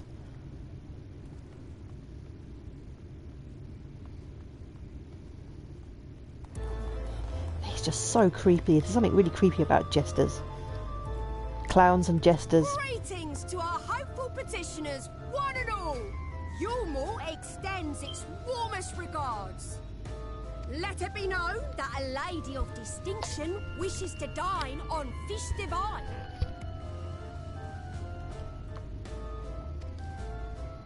We Final Fantasy IX. I don't remember. I played the game and I completed it. I don't remember any jesters though. It's been years since I played 9. Who among you will answer the call? Name yourself or another. We might not at all.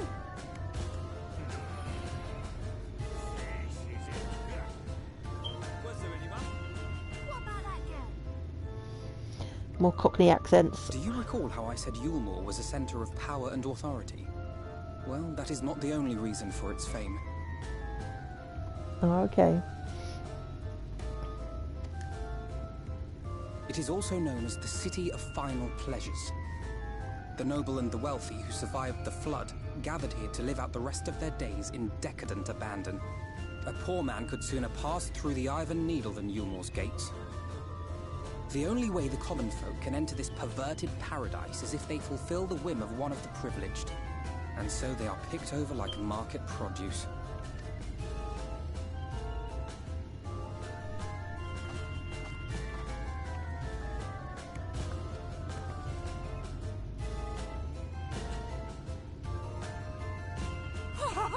What a catch!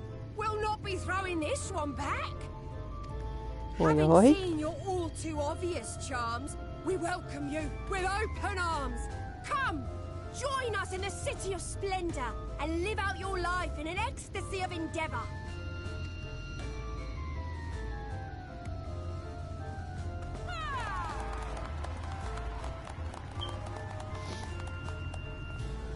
Oh, just look at those expectant faces.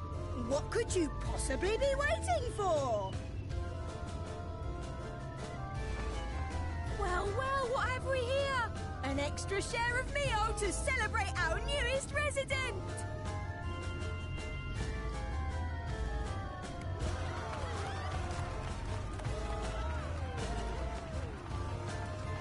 For you! Ah, hello! Enjoy! Thank goodness. You like the music in Yulmore? I think my favourite zone music is the Raktika Woods. Routinely doles out to the people of Gatetown, and apparently a staple for its citizens as well. And the Azium Steppe as well. I love the music there. Many here rely on it to survive in these times of scarcity. Yet the whole arrangement just seems... well, let's just say it leaves a bad taste in my mouth.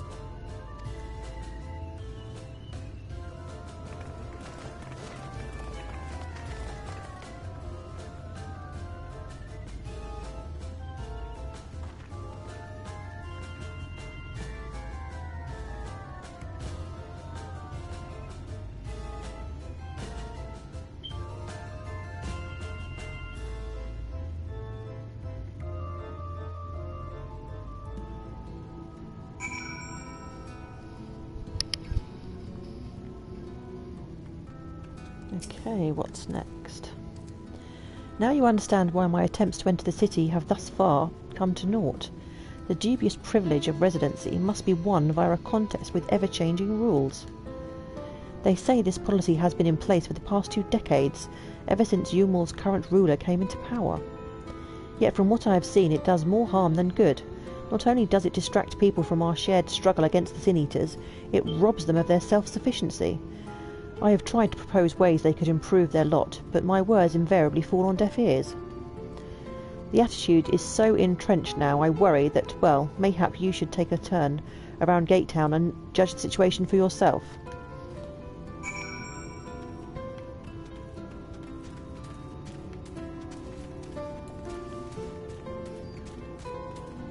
Okay. You need to talk to someone.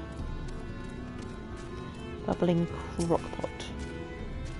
Large pot bubbles over the flame. Pale chunks male, you realise, float in the otherwise plain broth. Ew.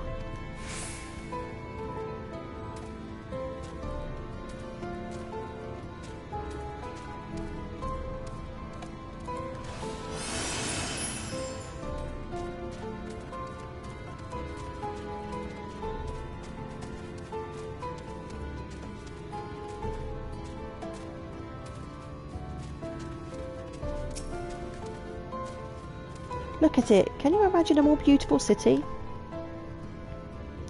Every day I dream of the life that waits for me inside those walls. Oh, will they ever pick me?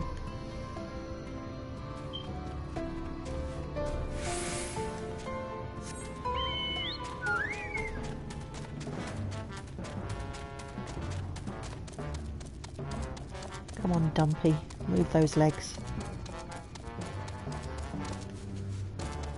I just have to jump whenever I'm on this chocobo. I can't resist.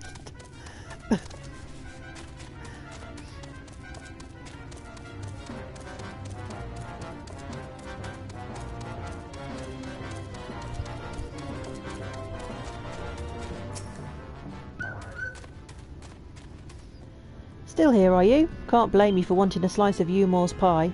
If you ask me, you should ditch that sour-faced brat and make a home for yourself here. Gate Town's not much to look at, aye, but at least it's safe, and the meal is the best thing I've ever tasted. Oh, zombie drug addicts.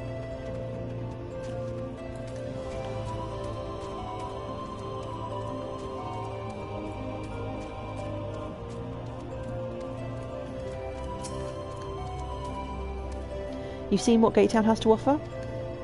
These people can no longer fend for themselves. They've become dependent on handouts of meal, and believe Eulmore is the answer to all their woes. Yet no matter how I frame my encouragement, they seem unwilling, nay, unable to conceive of any other way of life.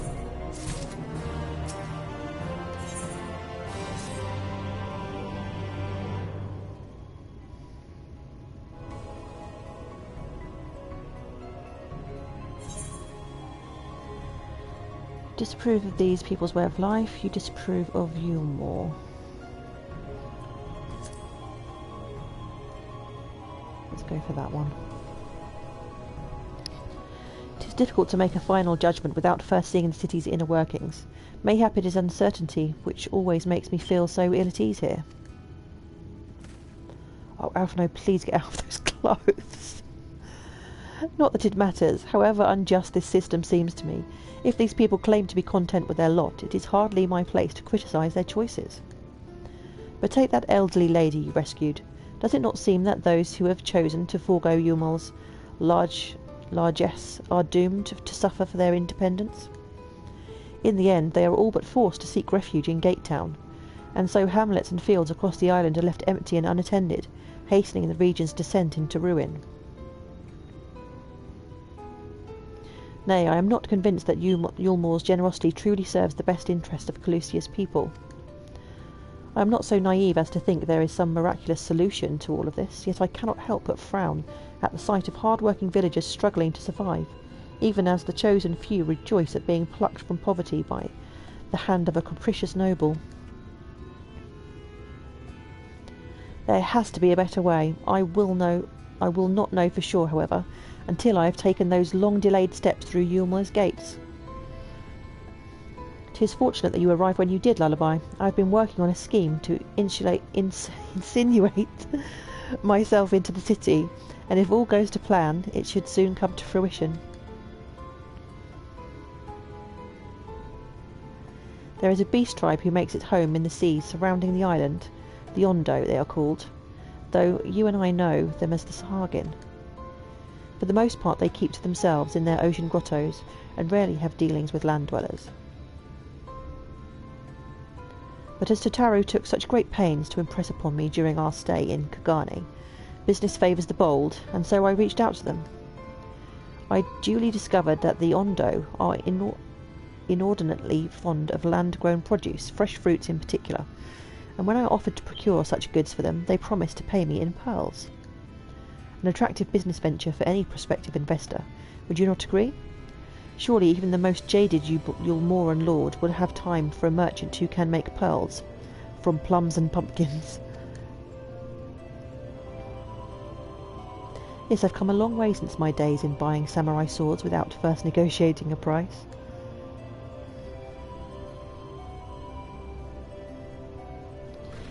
My appointment with the Ondo is due to take place in a few hours. I just need to collect the produce and meet with them on the shore. Might you help me make the exchange? Aye. Excellent. I should be glad of your company. First things first, then, we must pay a visit to Moshamoa, my supplier in Right. Come, it is just to the northwest of here.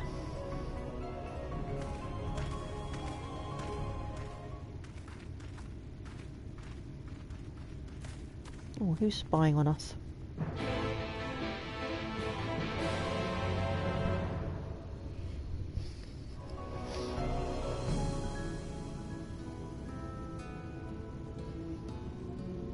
Right, 3.5 hours, still no dungeon. What is going on?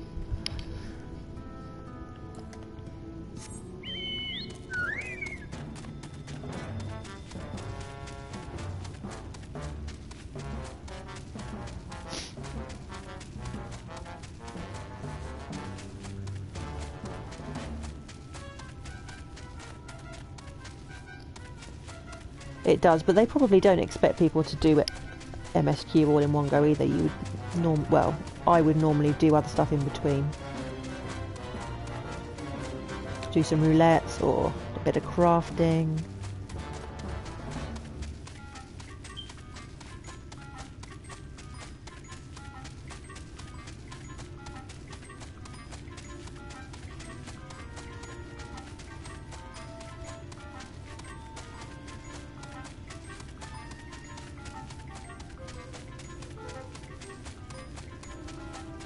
Did we want to come here?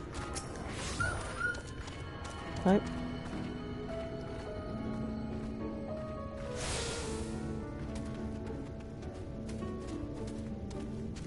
Moshamoa. Is there something I can do for you, friend? Good day to you, Moshamoa. This is my associate, Lullaby. We are here to collect the produce I purchased. Eh? I loaded your lackey up with the goods not long ago. Oh dear. My lackey? I know of no such person. Mr. lad, short blue hair. No? He said he'd come on your behalf, and since he seemed to know all the details, I just assumed. Oh, so that was that Mikote that was spying on us. Confound it. Someone must have been eavesdropping on our conversation.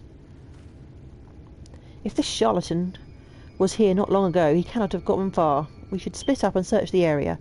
You find a vantage point to the south side of the town, and I shall take the west.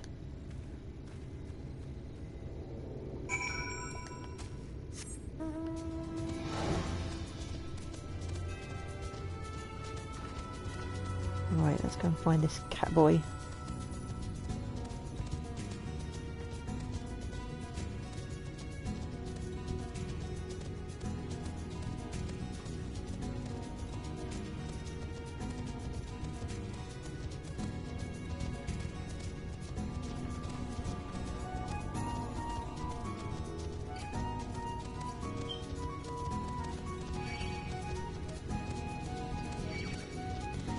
Yeah, completely incapable of not agging the whole zone wherever I go. Oh, Calibri. You know what that reminds me of, don't you, Swift? Bird parties in 11.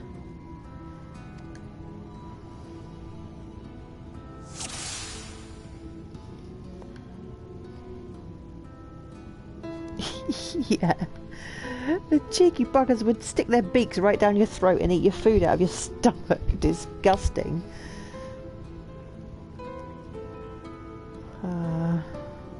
Okay, where is he?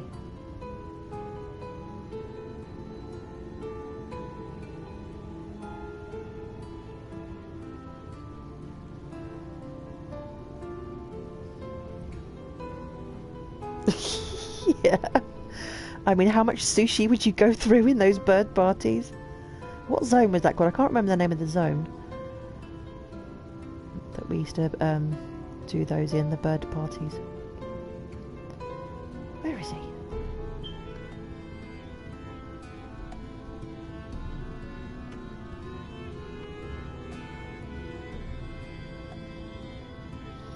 Wajown Woodlands, that was it, wasn't it? Right, stop talking and pay attention. Start looking for this cat boy. he? Oh, there he is. This is why I'm really crap at first-person shooters. No, don't run away. I can never get the target in the right place. You have located your quarry.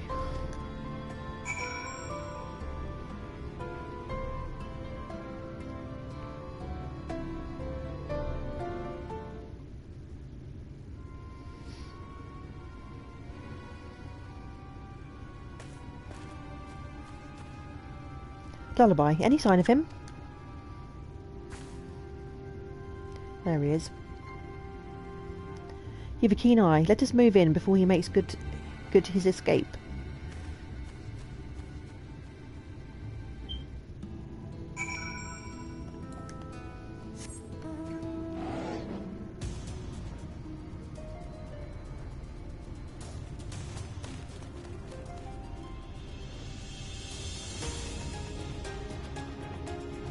Right, let's see what this catboy has to say for himself. Okie dokie. There you are.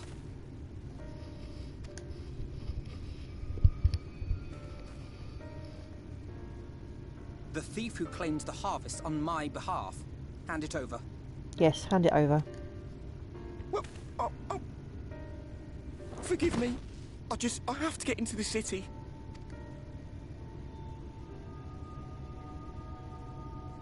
I have no family and all my friends have already been chosen. No one here gives a damn about me. When the meal gets handed out, I'm lucky if I get a smell of it. No matter what I do, they won't call out my name. I'm so tired, I'm so bloody hungry. I thought maybe I could steal your idea, get in that way.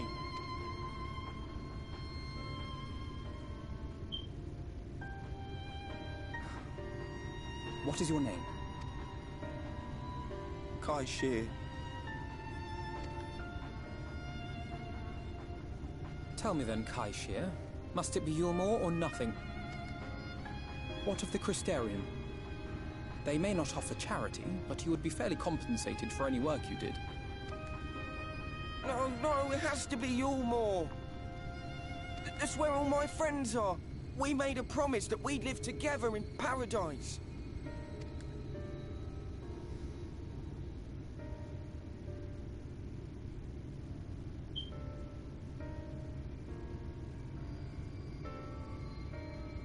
I was to make my deal with the Ondo at the Clave. Listen carefully, and I shall tell you my plans for the business, and how best to arouse the Yulmorans' interest. You'll give me your place? Just like that? I'm giving you a chance and nothing more. What comes of it is entirely up to you. I understand. Oh, thank you, thank you!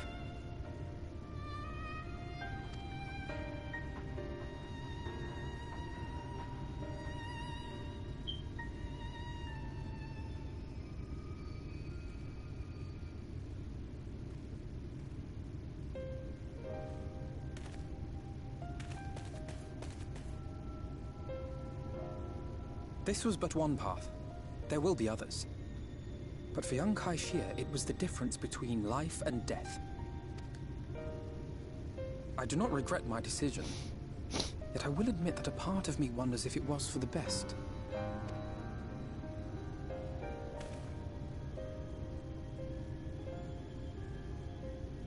We strive to bring swift salvation to this world, that countless lives might be saved, not least your own. Even if it came at the cost of one man, should I have forged on regardless?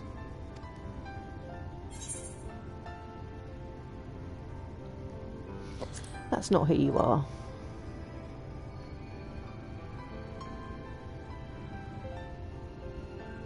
I suppose not. Were Estinian here, he would most likely scoff at my soft-heartedness. Same old Alfino, ever the slave to sentiment. But I thank you for your kind words nonetheless. Let us see to it that both these stories have a happy ending. Shall we return to Right then? Aye.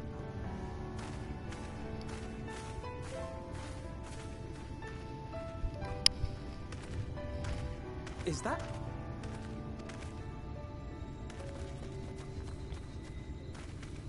What have you spied?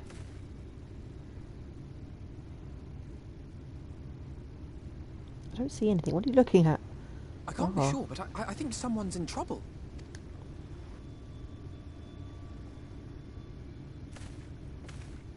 Come on.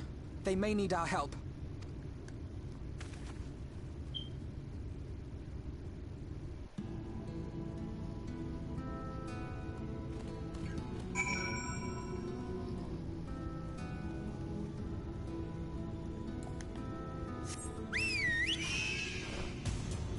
Oh, hello, Yol.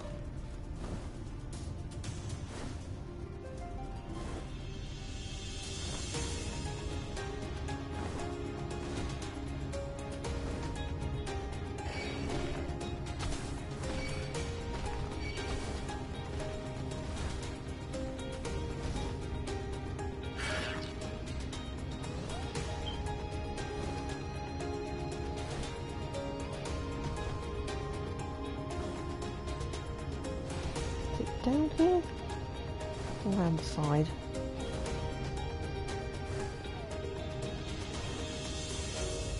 No, I think it's over here. Down the beach.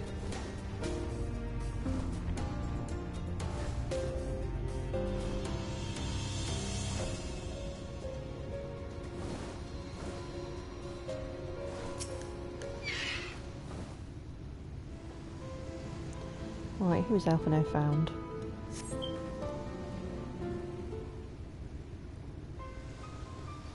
That should take care of the worst of his injuries.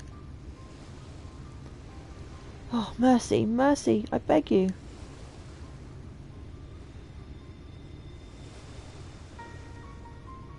Breathe easy, sir. No harm will come to you here.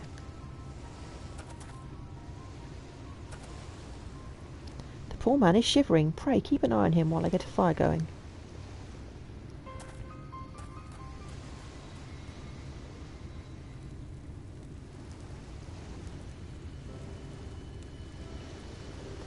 I thought for certain I was dead. How am I ever to repay this kindness? We'll settle for the tale behind your current predicament. Why don't you begin by telling us your name? Tristal. I was invited into Yulmore to work as an artist.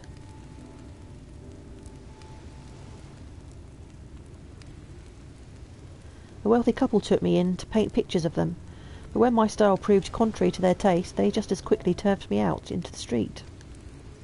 I was left penniless and patronless, a grave sin in Lord Vorthry's city.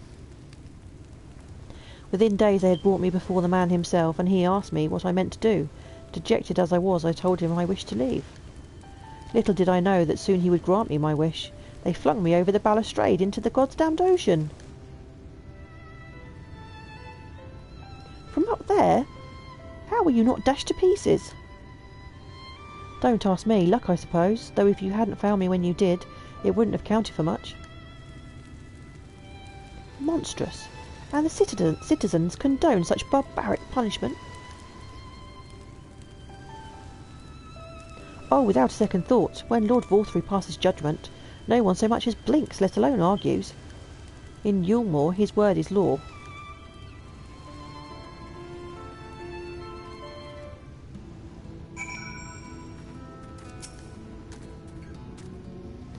The more I hear about Yulmore, the more determined I am to see what waits within its walls. I shall bend all my thoughts towards securing another way into the city. There must be something we can do. But first we should convey Tristal to the shelter of the village. Fire or no fire, he needs to be out of this chilly coastal air. Away into the city?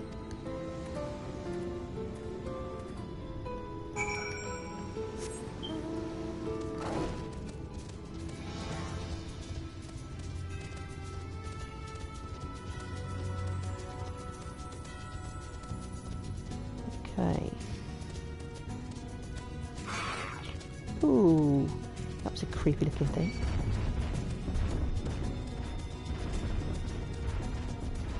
Lowland hyssop. What is it? Some kind of... I don't know. It looks like some kind of weird fly. Great big bulbous eyes? I don't know. I don't want to fight it anyway.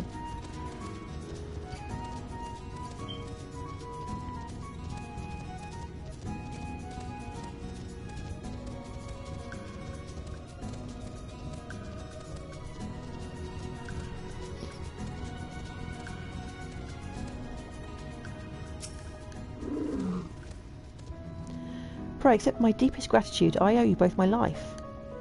And if you'll permit me, I would assist you in your attempt to enter Yulmore, insofar as I am able, at any rate. To be frank, the thought of sending my saviours into that awful place makes me sick to the stomach. But since it's plain you've set your minds on it, you should take this.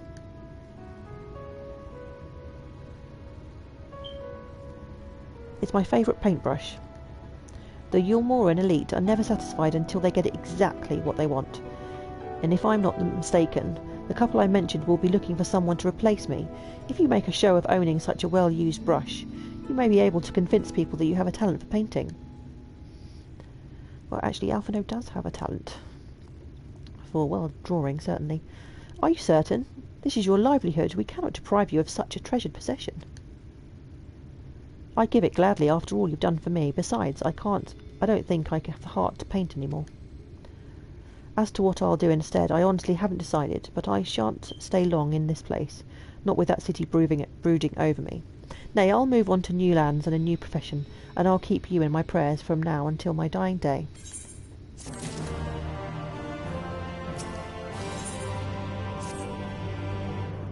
They say kindness is its own reward, but Tristel has repaid us with a gift as timely as it was unexpected. We will, however, need to act upon his advice before another painter steps in to fill the vacancy. Thankfully, I do have some modest skill with a brush. Nothing approaching that of a true artist, of course, but enough to play the role, I would hope. As for you, well, if you don't mind taking a subordinate role, mayhap you could pose as my assistant? Your assistant, right. Okay. Then it's settled. All we need to do is return to Gate Town and await the next appearance of those vile jesters.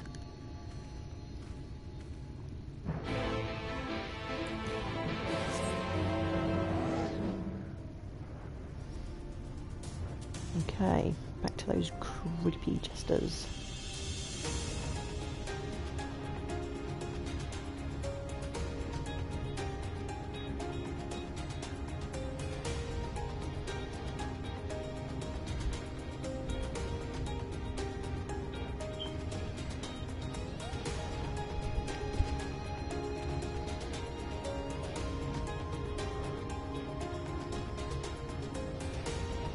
I was hoping that we would get at least one dungeon before I had to end the stream.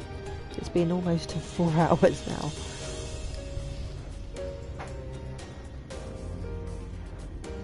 And still nothing.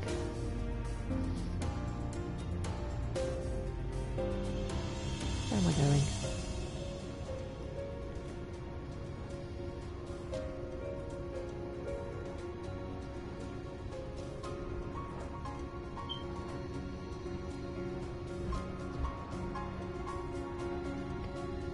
Here we are. Back at Gate Town.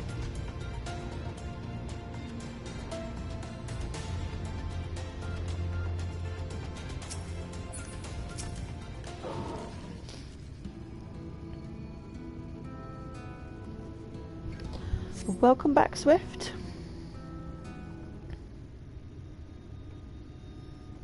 It's really nice having you hanging out here with me while I go through all of this. Here they come. Ladies and gentlemen, your attention once more. What a day it's been for the folks at our door. We've welcomed a peddler who made pearls from a plum, and now we've a place for a painter of a plum. That doesn't really rhyme quite, does it? So come along and don't be slow, it's time to let your colours show.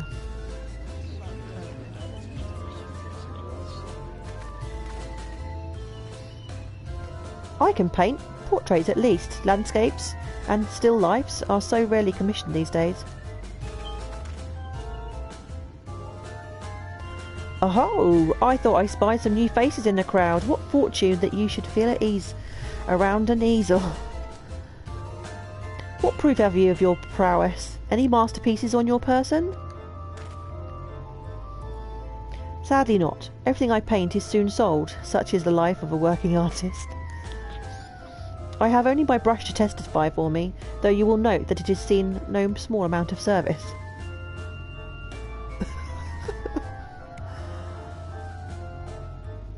Aha! Flecks of paint, both old and new. A tool much loved and much used. Yeah, because of course that's real proof, isn't it? I have a paintbrush, therefore I am an artist. Not a prop to be conjured on the hop. Very well, come with us and we'll put those talents to the test.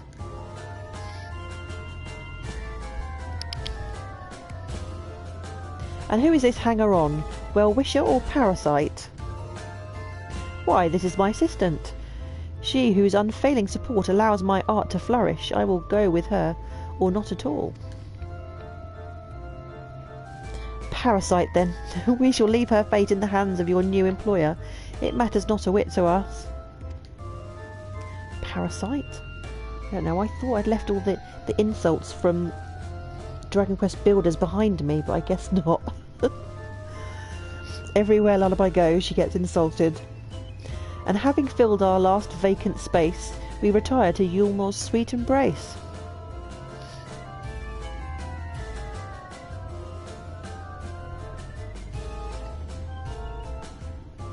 Oh, mercy me, the meal. We almost took our leave without leaving a loving token. We must empty the sacks ere we make our way back.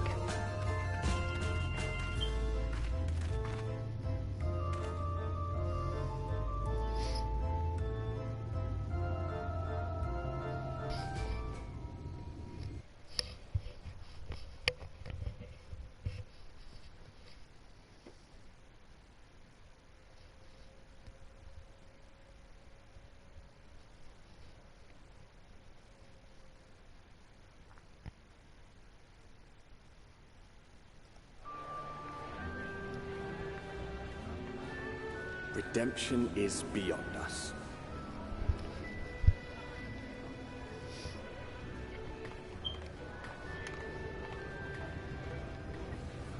The lament of all but saints and fools, and the comfort of the lords and ladies of this accursed place.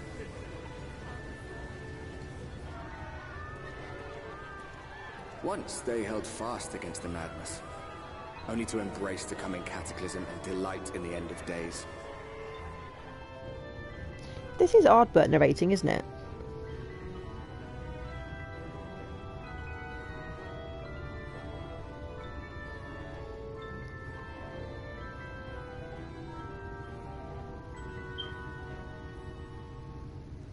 Perhaps in rapture they seek to lose themselves and the misery they share. Or perhaps for them alone, the promise of eternal pleasure really does hold true.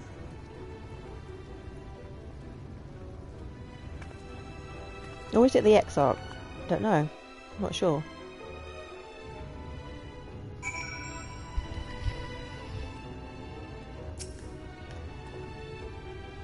Welcome, welcome to the City of Final Pleasures. Feel free to weep at its magnificence. No? Not even a single tear? Move right along then.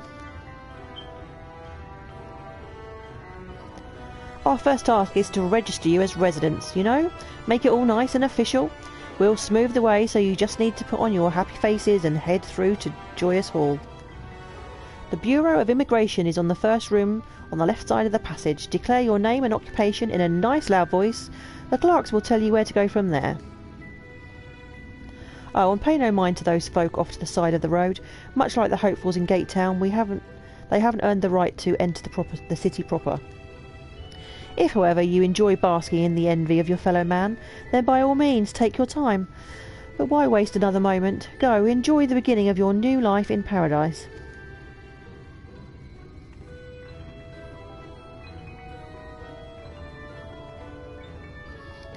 The Bureau of Immigration, was it? I suppose we'd better show ourselves willing for the time being.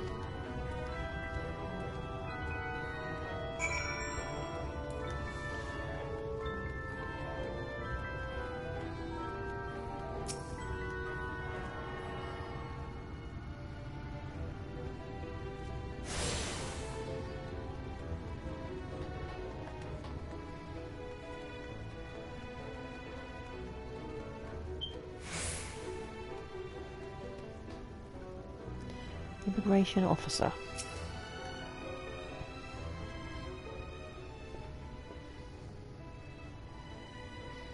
Welcome to Yulmore, fortunate friends. May I have your names? I'm Alphino, an artist, and this is Lullaby, my assistant. Ah yes, I was informed of your imminent arrival. We can forego the usual interview and begin processing your registration papers forthwith. Now, the citizens of Yulmore are divided into two classes. There are the free, who are blessed with the favour of Lord Vorthry, and the bonded, who work in the employ of the free. You will be joining the ranks of the bonded. Your duties are to serve a patron in the capacity for which you are chosen, in your case, painting pretty pictures. Should your patron dismiss you for any reason, you must find another sponsor among the free, or accept work as a general labourer. I see. And might you tell us something of the patron we are to serve?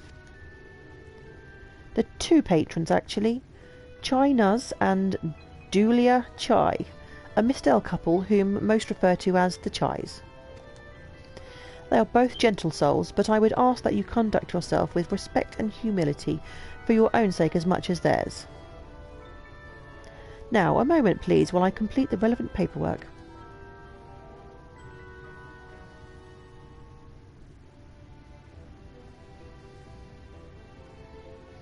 All in order. These are your registration documents.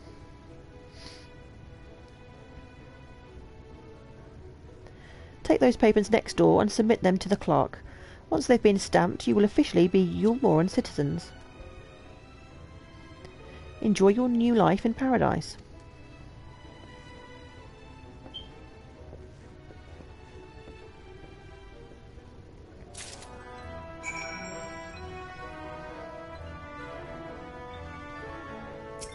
Okay. Welcome to the Bureau of Registration. Papers, please.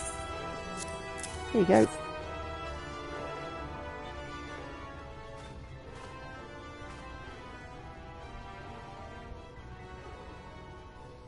What have we here? Alphino, artist, Lullaby, artist assistant, to be employed in the service of Lord Chai Nuz and Lady Julia Chai. Yes, everything seems to be in order. Your registration is hereby approved. I think it best that we deliver you to the Chai residence before... Oh dear.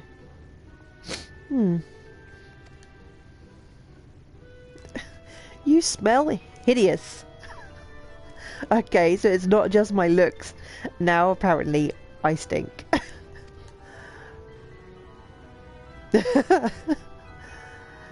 Did you crawl here through a ditch? It's like an unholy miasma of dust and sweat and musk of some unwashed beast. Proceed directly to the... what? Delousery. Next door and scrub yourselves clean.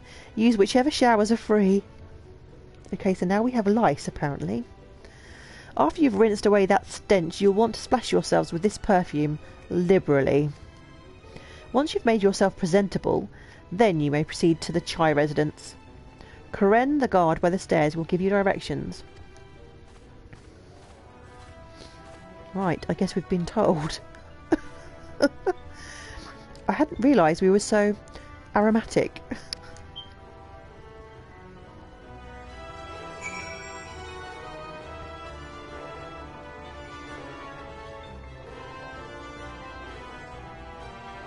What? Where am I going?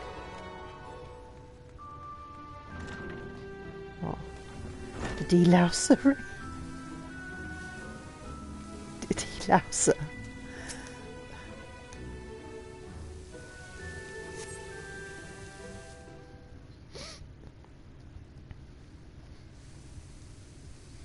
You rinse yourself clean in a stream of water. Better?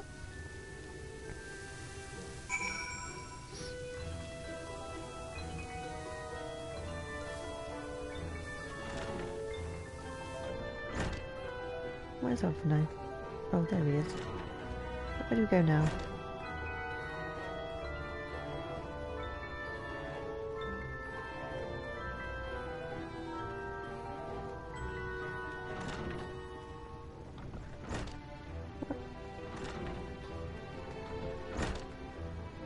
Oh, I need to put the perfume on. Okay, is that a key item, I guess? There we go.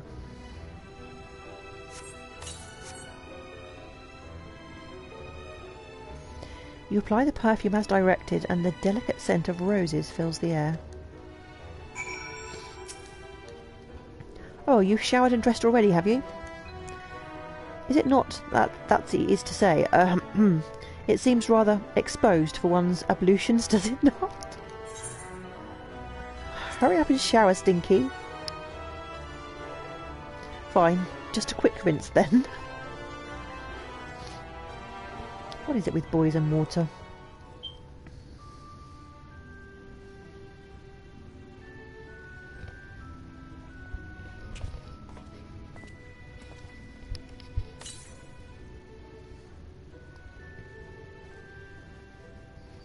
Well, that was bracing. I believe the lingering smells of the road have been successfully expunged. Shall we go and present ourselves to our new patrons then?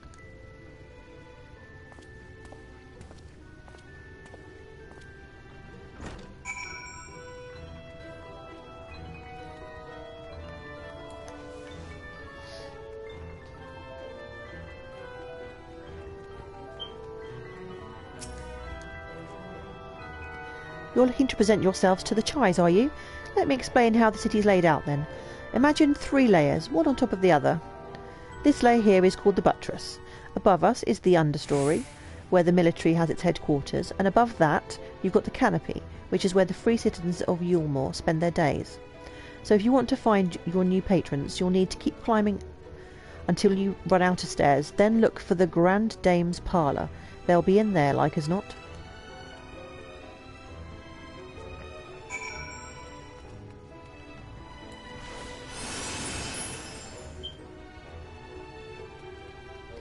Up we go.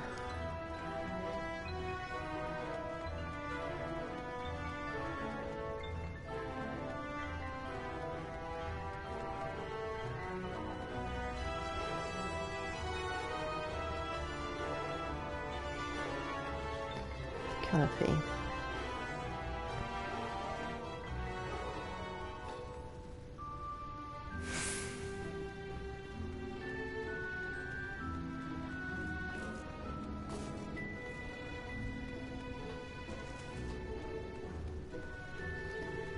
Julia Chai.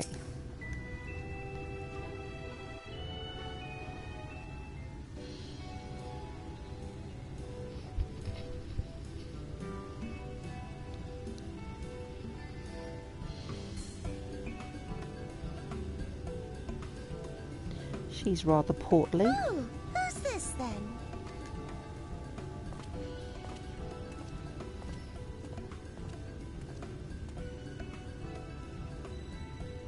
Lord and Lady Chai, pray forgive our intrusion.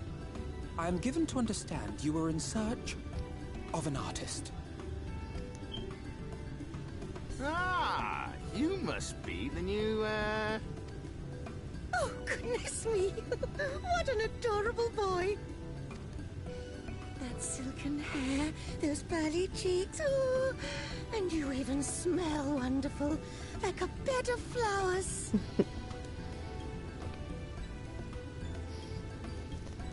Yeah, I always thought they make a really strange looking couple. Dearest. I am positive he will paint us the most delightful pictures. Who do you think wears the trousers? I don't think it's him. Yes. Well, as long as he paints better than that talentless wretch we sent packing last week.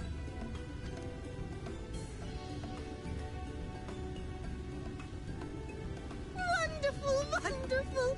Welcome to Yulmore. No, please don't insult me. Everyone else has. And this is my assistant. No more insults, please. Your assistant? I've heard of folk bringing in family members, but this seems a bit irregular. Aren't you a little young to have a protege? We are family in all but name, my lord. Though we share no blood, we have stood by each other through life's many challenges, resolved to prevail together or not at all. Of all people, 'tis she who best understands my work. With her unique insight guiding my hand, the art I create is sure to satisfy your expectations. Once the picture is begun, of course, I shall have no need of constant encouragement. And so I wondered, rather than her being in your way, might it then be permissible for my assistant to explore the city she has so longed to see? Out of gratitude for her priceless contribution to my art, I thought it only fair that I make this humble request on her behalf. Oh, did you ever hear of such devotion? Of course your assistant must have her wish. She shall be free to roam to her heart's content. Isn't that right, darling? Oh, yes. Yes, of course, dearest. Quite right. Quite right.